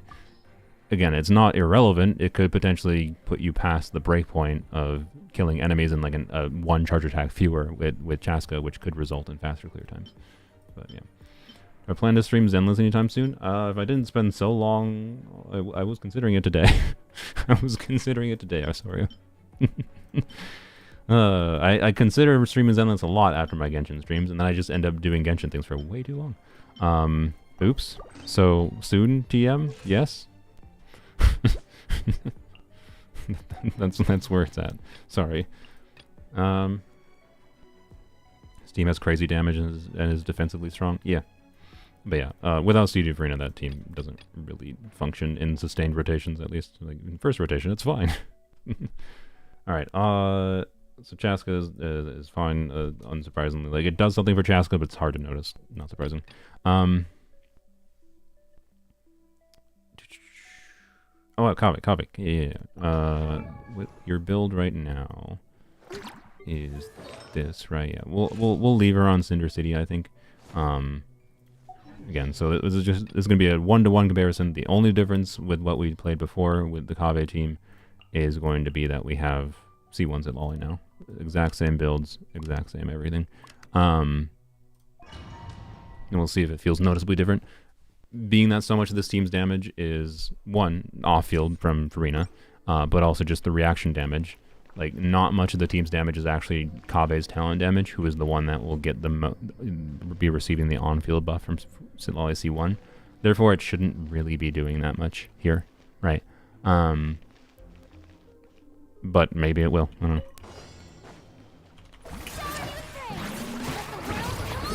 Farewell. Tell me what you see. Show no mercy.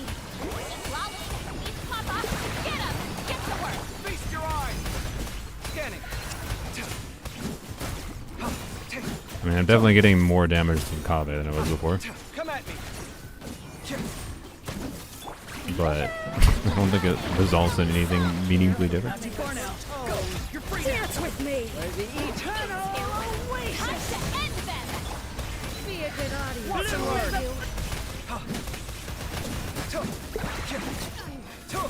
Scanning. Not done yet. At least. Time to shine! Tell me what you see. Bloom as a flower that the eternal Citlali, oasis. East Papa, get him! Alright, yep, that missed. Great. Wonderful. Fill our path! Come at me. Feast your eyes. I think I'm gonna redo this. It feels mostly the same. Sight clear. Strike a pose! Let the world come on! Free. Go. You're free now. Suffer the wrath of Eastleigh! Get to work! Show no mercy! Watch and learn.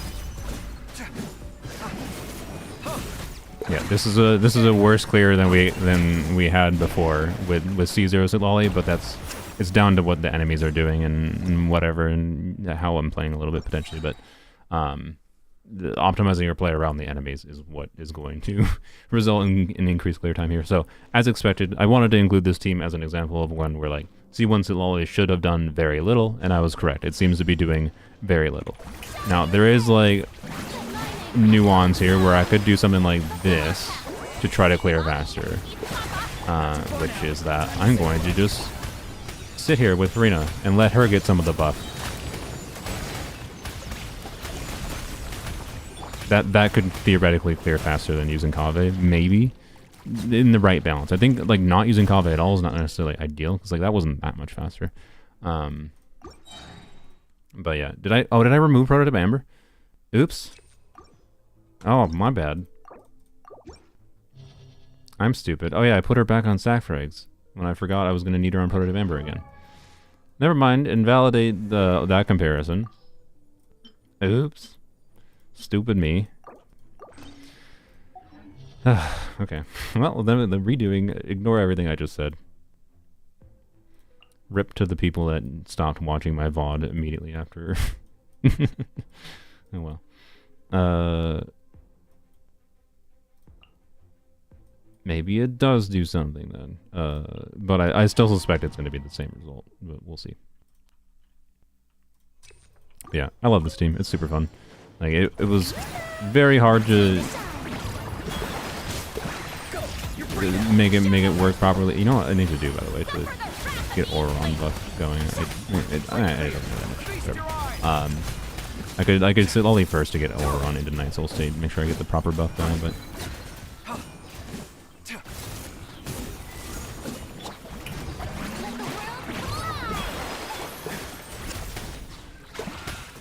You know, I wanna have a little bit smoother of a clear.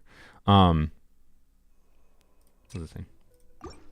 Oh yeah, I still don't think it's gonna do that much, but it will do something because we do need to properly compare it, because of the fact that like Farina herself is losing a bunch of damage value if we aren't having the healing from Protective Amber. Not necessarily all of it, because we still have Kave doing some healing, but... Okay, this was a bit better.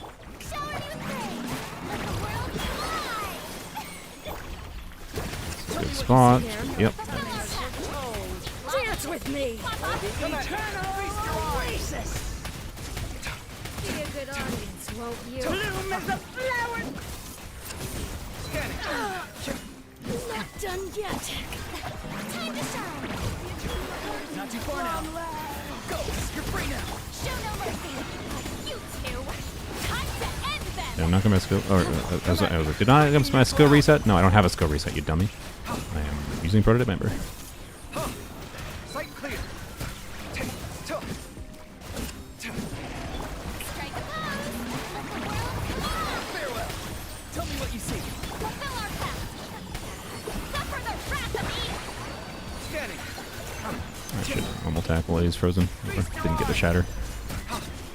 Minor gameplay mistakes.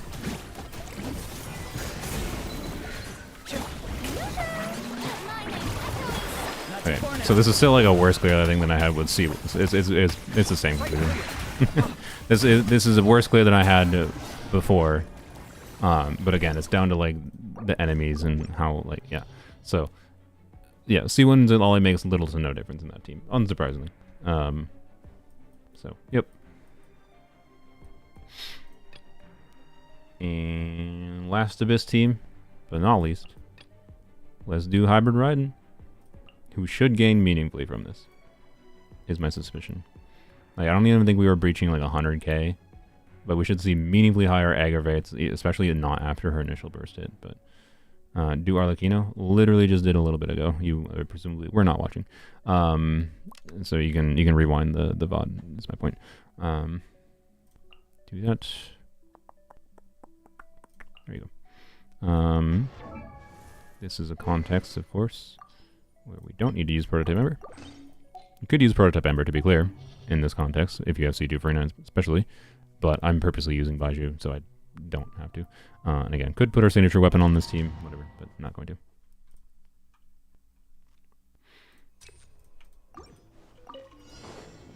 Illusion shattered. Strike a pose. Let the world come on. The doctor was seen. Taking a turn. Get to work. You two. Time to end them. Fulfill. Now you shall perish.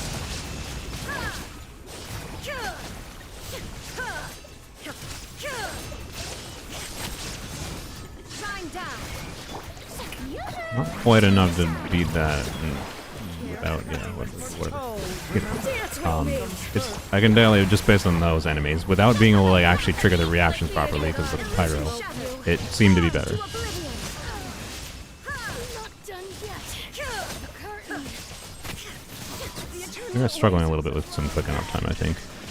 It might require, might be better to rotate like Baiju after Raiden and then Farina. Well, that's no, you don't want to do the heal before Farina. It's just Baiju problems. There's Baiju problems with clicking uptime, I will say. In my case, since I have C2 Farina, I'm pretty sure like doing less of a bubble. I'm pretty sure doing Vendor Traveler would be stronger this team, but it's still very functional. Not crazily better, to be honest. I will say, like, it felt better, but not crazily so.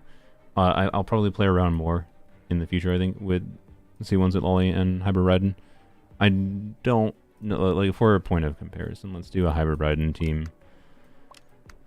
I guess we'll do Farina to keep... We'll try to keep things fairly similar, but let's do a Hybrid Raiden team with a different flex, right? I'm not going to use Nahida, because Nahida C2 would make too much of a difference, so I guess we'll keep Baiju, and then we'll just try to use Bennett, right? Just throw in Bennett here.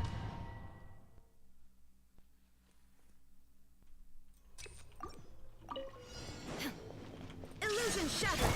Shine with praise. Time to shine. A bitter pill to swallow. Taking a turn for the better. Everybody stand back. Really? Let's light it up. Where's the other one? Oh, love these enemies, right. We're going to... We're going to get meaningfully higher talent damage. Surprise, with Bennett. But we're triggering less transformative reactions, right? We don't have the freeze value going on. We don't have the interruption resistance isn't that relevant for Raiden, obviously. Also, we have Baiju here anyways for the interruption resistance. So, yeah, I don't know, right? Like we're gonna get meaningfully less Dendro reactions triggered though. In this context, when we're only having Baiju without Cryo. So, I don't know how much better it'll actually be for clear times. It'll seem like it's better based on like the Raiden damage we get. But it won't necessarily be that much better, right? Illusion shattered. Strike a pose. Why? Mind the side effects. Apparently my Baiju, for some reason, is not happy here. Actually, no, it's not that unsurprising, because less energy particles with Bennett versus Citlali. Taking a turn for the better. Everybody stand. Inazuma shines eternal.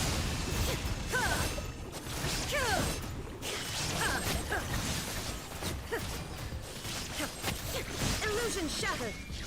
It felt like with the Citlali C1 team, I could optimize these dudes down to clear those in one rotation solidly, rather than like finishing them off in the start of the second rotation, like we did here. So I don't know, I think the Citlali variant might be better than with Bennett. I don't know, it's weird. Shine down.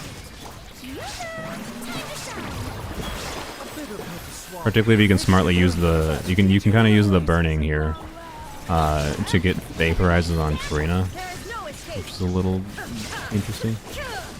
Can I get my how? Okay, how did I was half an energy away?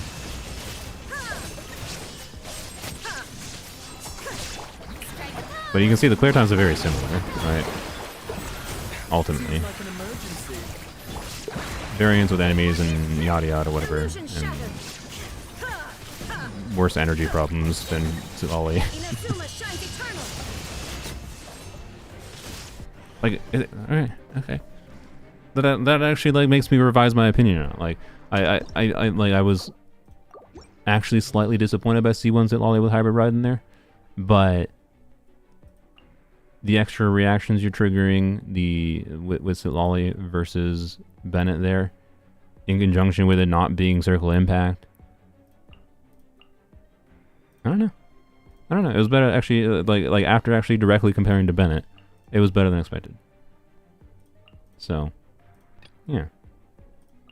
So yeah, C1 Citlali with Hybrid Raiden is a thumbs up for me, but I gotta mess around with it more. And you know what? For a point of comparison, for a higher investment, like by higher I mean now on top of C1 Citlali and C2 Farina, well, now we're gonna do C1 Citlali and C2 Nahida.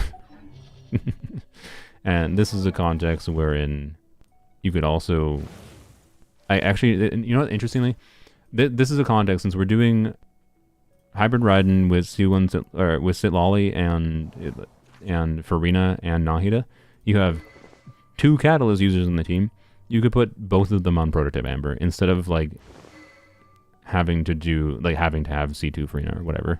Like C2 Farina would still be better. But anyways, let's see how this is. We won't get the, actually, I don't know, I'm not sure if we're gonna trigger Quicken on these dudes or not. Why did I do that? Farina?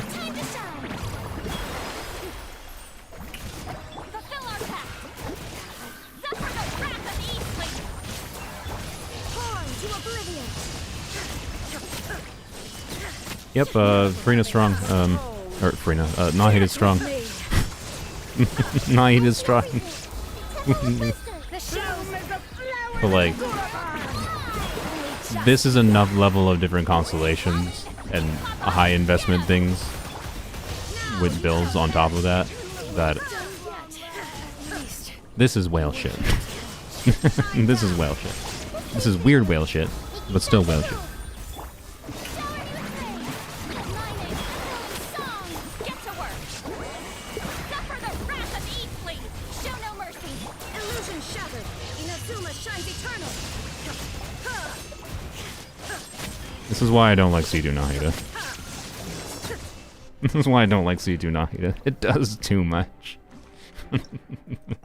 So anyways, not saying I won't ever play that. It's just like, that's why I tend not to use it in my videos. It was, if I think C2 Nahida is going to make a significant difference, which is basically anytime you put Nahida in a team with Electro with her C2, and then also have like her getting the Death Shred, someone else getting the Death Shred, and another unit benefiting from the Death Shred.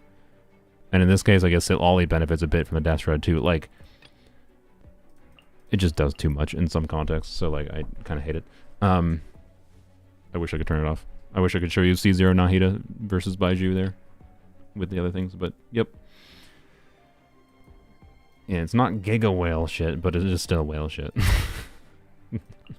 Anyways, that's all the Abyss teams I think I wanted to directly show. What I mean by Abyss teams, I mean teams that, like, not any of these teams, I think, particularly with C1 Citlali, I think, like, I showed DPS Kachina, probably one of the worst teams on, like, the damage output level, still worked pretty well with C1 Citlali, and is much worse without C1 Citlali. But now let's try some other things. Watch out. So, yeah, let's do. We'll do Chevreuse first.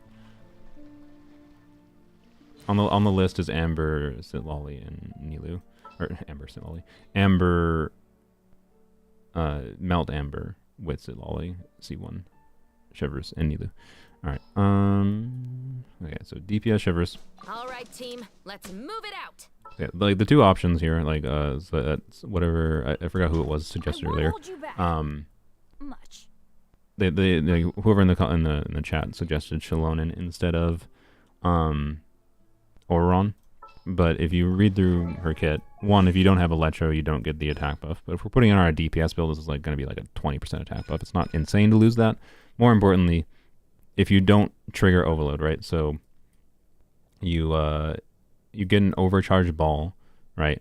She fires the overcharged ball instead, which deals greater pyro damage. It's 536% multiplier versus 320%. So is it possible that doing Shalonen might be better than putting Electro on the team? Maybe. Because of the fact that you have to do overcharged ball shots, in particular with her C4, right? Because we can do burst and then do 3 overcharged ball shots potentially. You need to have overload triggered between each one of those. So if you're just spamming out your shots really quickly, maybe you just don't bother, right? So but as far as like ease of play goes, you do this, right? For DPS Chevreuse with Citlali.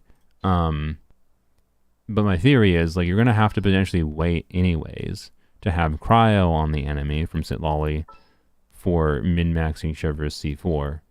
You have a limited time limit to do it, but I don't know. We'll test with Shalonen here quick, and then I'm going to test Oron instead of Shalonen. That's my point.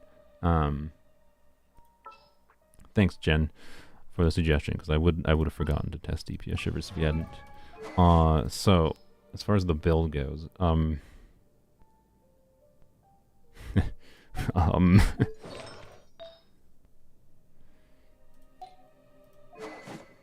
boy. Oh boy. That's my feeling. Homa looks great on her. I don't know if the Homa build makes the most. Yeah, you know, let's try Homa. We'll try Homa and watch me forget to switch this back to Arlecchino, and I won't even notice the next time with Arlecchino. She has an HP weapon because yep, Arlecchino things. I'm living 1 year behind. Oh really? Did I forget to? Did I do the classic forget to update the year? Yeah, I am. Whatever. Maybe you're 1 year ahead. Oops. I'm not gonna go fix the other streams. That means that probably means most of my live streams in the new year have been wrong. You were the first one to catch that, or the first one I noticed telling me about it. Anyways, so 2-piece skill damage, 2-piece pyro is basically what we're looking at here. We need to burst consistently, and her burst will also do meaningful damage. So like, we can also just do that, that. Actually, there is the potential issue where this might, like, Citlali Shivers may just not work very well, period, because of the extra pyro application you get from her explosive bombs, right? Yeah, Stigron, if you want a summary, C1 Citlali matches my expectations. Of all the things I said in the beginning, where in like, you can, the flat damage buff is valuable for DPSing, seeing meaningful damage increases from characters who weren't meant to do meaningful damage, and also helps you be a little bit free from Bennett more, which I like. So, it has met my expectations thus far.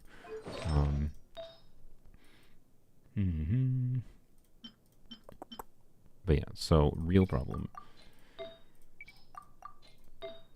I don't know what 2-piece to do. It might be 2-piece ER, 2-piece skill damage. Yeah, we have to... Gaming gains a lot from Citlali just at a baseline. I don't think C1 Citlali will do that much for Gaming, but... yeah, you have 6 seconds for this. I feel like this might not work very well, but we'll see.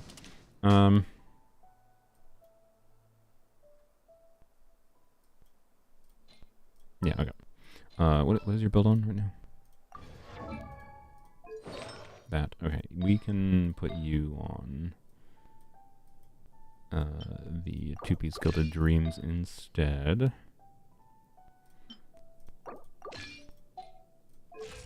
A little bit more EM. Try to min-max the buff a bit. I was going to put her on a signature, but I'm lazy. I'm just going to keep her on that.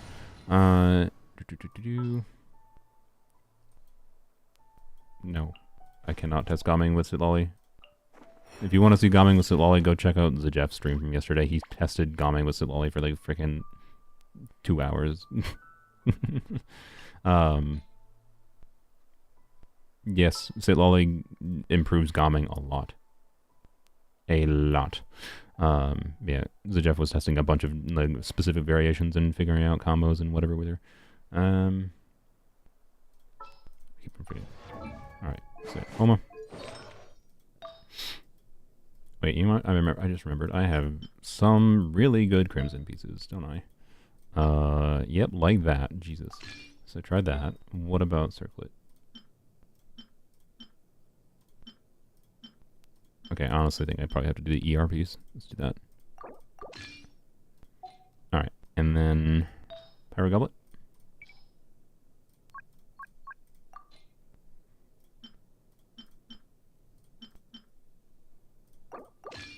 If we need to, we'll yoink the Alikino Goblet instead.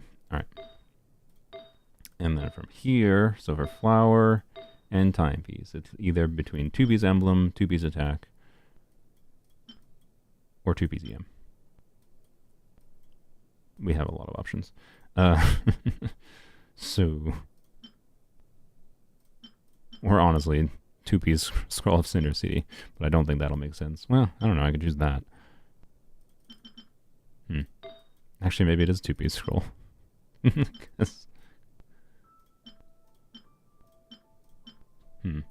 Okay, first of all, what's my ER situation like with, so I have that, okay, so 127, I think I need like a lot more. I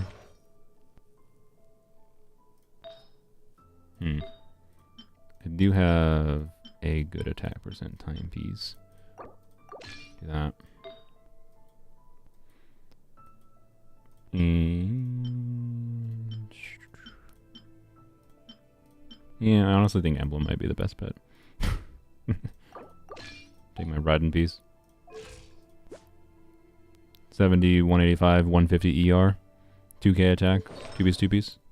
I think this is a good enough test. All right. See how it goes.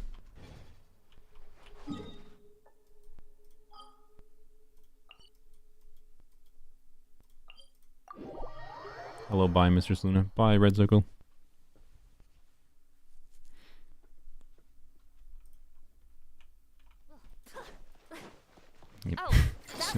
spitting out sand. I know better than that. Drop your weapons. Oh, there's a 40k without trying to get all the buffs up. Okay. Adventure time. That makes me a little bit more optimistic this is going to be decent, but again, it's more a question of can we actually get the melts on her skill hit? We'll see. We shall see. So what we do is we do gonna E. Bring it. Going in. Citlali, East Papa, get him. You asked for it. That's 200k, and okay. So what I kind of let's. Stop right there. Oh yeah, and C1 also does extra pyro too. Yeah, it's okay. You can get some really big front-loaded damage, obviously, but like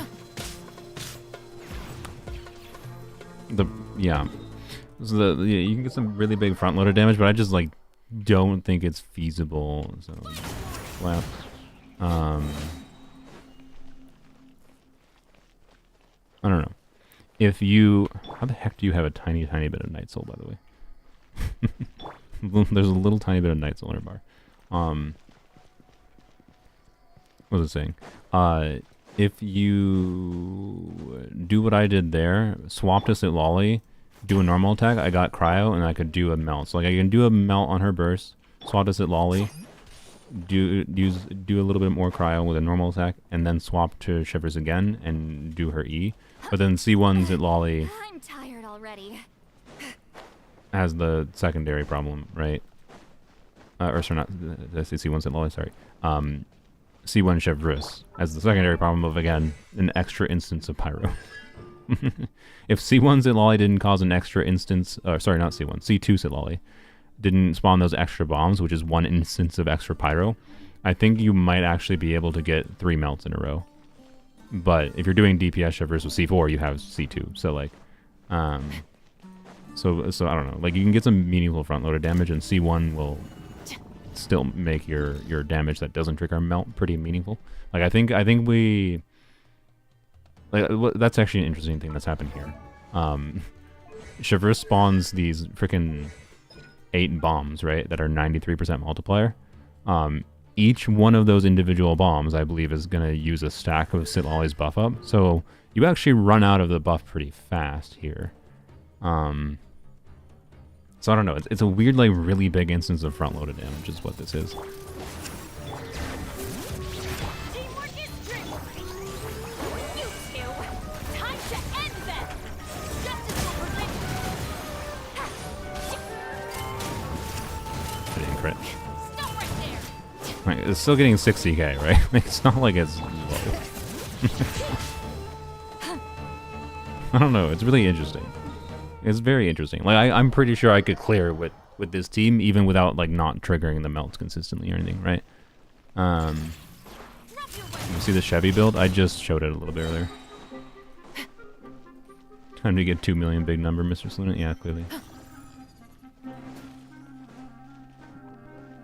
So all the shield shape is cute. Yeah. Her entire design is cute. Everything about it is 10 out of 10. Yeah, nuclear Chevy, pretty much. I'm gonna try Oberon instead of Chevreuse, or instead of Shallonen here shortly, because Oberon should hopefully provide some overloads, and then I can get the higher multiplier value. Like it actually might be better with Oberon, but we'll see.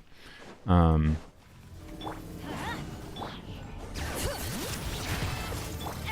stand back. Fulfill our pact. Suffer the wrath of each. Hands where I can see 'em. Like that does, like, you can barely see what it is, but like all those numbers that popped up really quickly were all her bombs that have the buff going.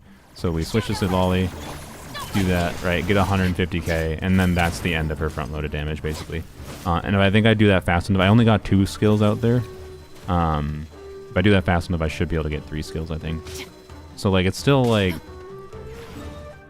what, the 300k, like with her little bombs, it's still probably like 800k damage, I'm guessing, is what you could theoretically get out of Chevreuse in this instance. Like, it's not low, even with only triggering melts on 2 hits, right? So that is not practical. What is not practical?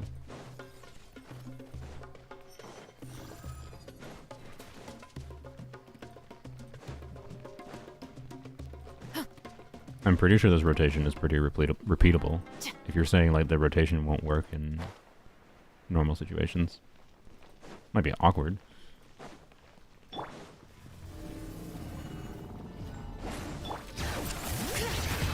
Teamwork is dreamwork. Get to work. Eat Lolly, eat Papa. Justice will prevail. Show no mercy. Drop your weapons. There we go. See, told you I could get all 3 out. And then we have C6. I forgot you have C6 Bennett, so I had a Pyro Infusion too. I think this is probably DPS Chevrolet's best team, is my guess actually. Yeah, I think it's DPS Chevrolet's best team. Realistically, even without being able to melt consistently, and without C1 Citlali, the damage you'd have a much higher damage fall off from like. The value of C1 Citlali here is it's buffing the non-melt hits, I think. So anyway, let's try Auron here instead. I wish I had tested this before. It's unfortunate. And I think it was. Did someone suggest this before or after I activated C1 Citlali? I think someone suggested it after I activated C1 Citlali. If it was suggested to me before I activated C1. L on my part for not testing. Like this would have been an interesting one to compare and contrast with the control of C0 Citlali versus C1. I suspect C1 Citlali is doing a lot here. Not for that big burst hit. It's just making the big burst number slightly higher, but it is making all the little bombs get meaningfully more damage, and then also making her other hits get meaningfully more damage. So yeah, it's a really interesting like nuke Chevreuse build. It makes me. I'm probably gonna revisit DPS Chevreuse with Citlali when Chevreuse reruns. Then a lot more people might have C4 Chevreuse, right? And like C6 Chevreuse doesn't really do that much there. Not for the front loaded damage. It helps a little bit for after, but because it takes time to build up, right? Yeah. Anyways, let's try Auron. I'm curious what this will do. What's the occasion? Again, we can get a higher multiplier, and potentially we should still maybe be able to get our melts. Hopefully. It's possible that Electro ends up screwing up the ability to get melts. I am not sure. Maybe it'll help. And we do need to put him into Night Soul state.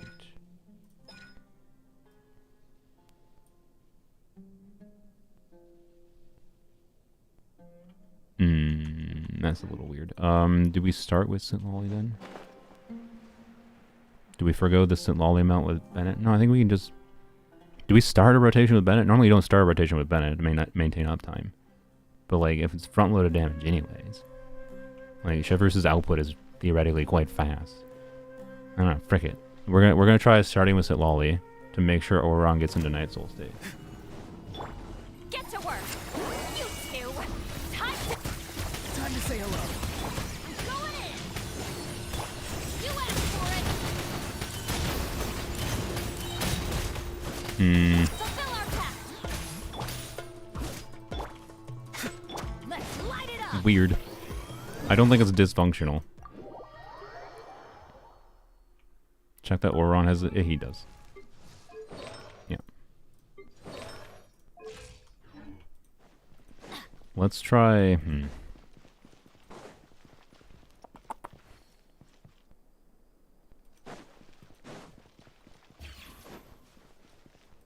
Let's try... Like, I don't know. Let's see what happens. I want to see if we get the damage bonus. He's the only one on scroll on the team. Start with this. Like, it's going to start with 12% damage bonus, right? See, only 12%. But... do you? Do this. Right. Okay, and then he... Where did that come from? That's interesting. Okay, so after he went into Night Soul state, after activating Citlali, he triggered a Superconduct, which gave us 40% Electro and Cryo damage, but he has not triggered an Overload, so we only have 12% Pyro damage bonus.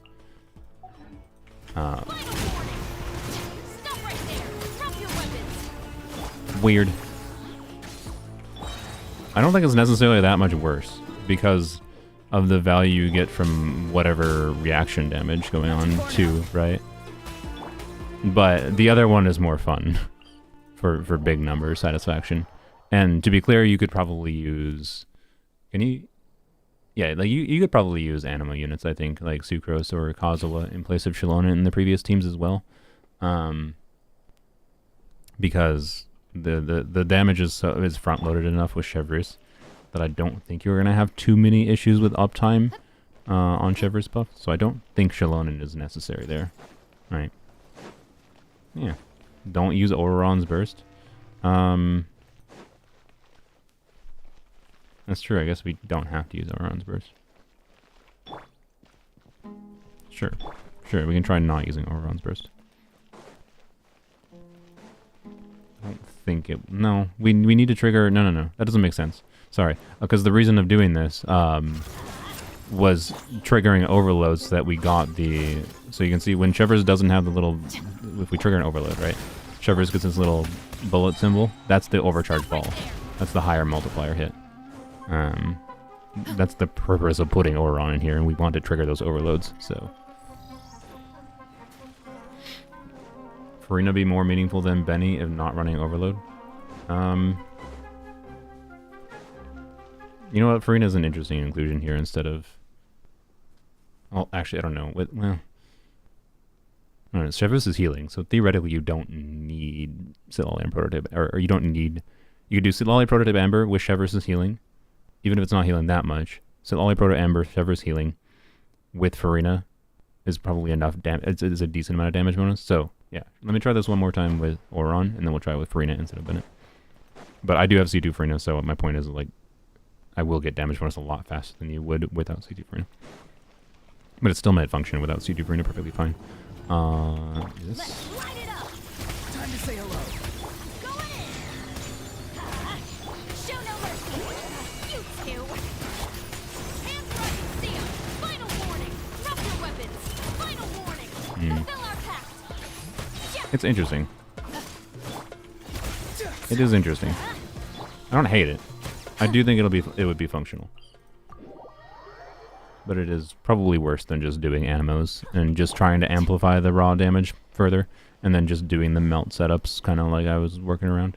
But it's just a different play style and different kind of reactions triggered, and maybe, you know, I mean, they do, you want a bow unit in Abyss all the freaking time, so like, when they put Aeon Blight Dragon, half the Abysses in the game for some reason, so... Actually, wait, the Chevreuse could take care of the Aeon Blight Dragon technically, but anyways. Let's try Furina instead of Bennett. Witness mine. This is probably stronger, because we'll trigger... If we don't trigger melts, we'll trigger vaporizes, right?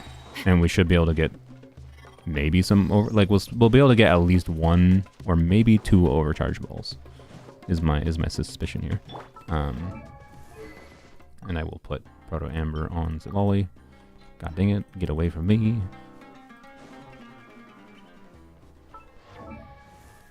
Which character is better for a free-to-play Arlecchino or Moeka? In my opinion, Arlecchino. Because Moeka pushes you towards wanting more specific 5 stars.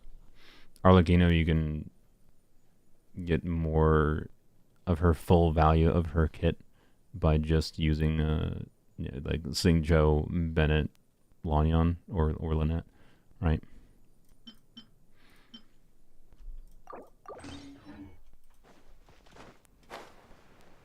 Okay, so Furina into Auron, into Citlali, I think. That's good. Go! You're free now! Get to work. Suffer the wrath of Eastling. You asked for it. Stop right there. Drop your weapons. Stop right there. It's not bad. I am... okay. We're going to do another rotation on this because The funny thing that happened, I don't think I hit a reaction on her burst hit because it had Hydro on it, and then the Hydro got used for triggering some other reaction, whether it be a freeze or an electro charge, and the Hydro was lost like the moment after I activated her burst, and I didn't get a big hit on it.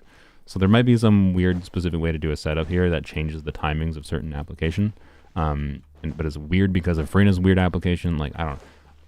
There might be a way to rotate in a particular way to get things happen more specifically, but chances are because Freena exists and her weird variable Hydro application is the way it is, you just aren't going to get things at the times you necessarily want to. Alright.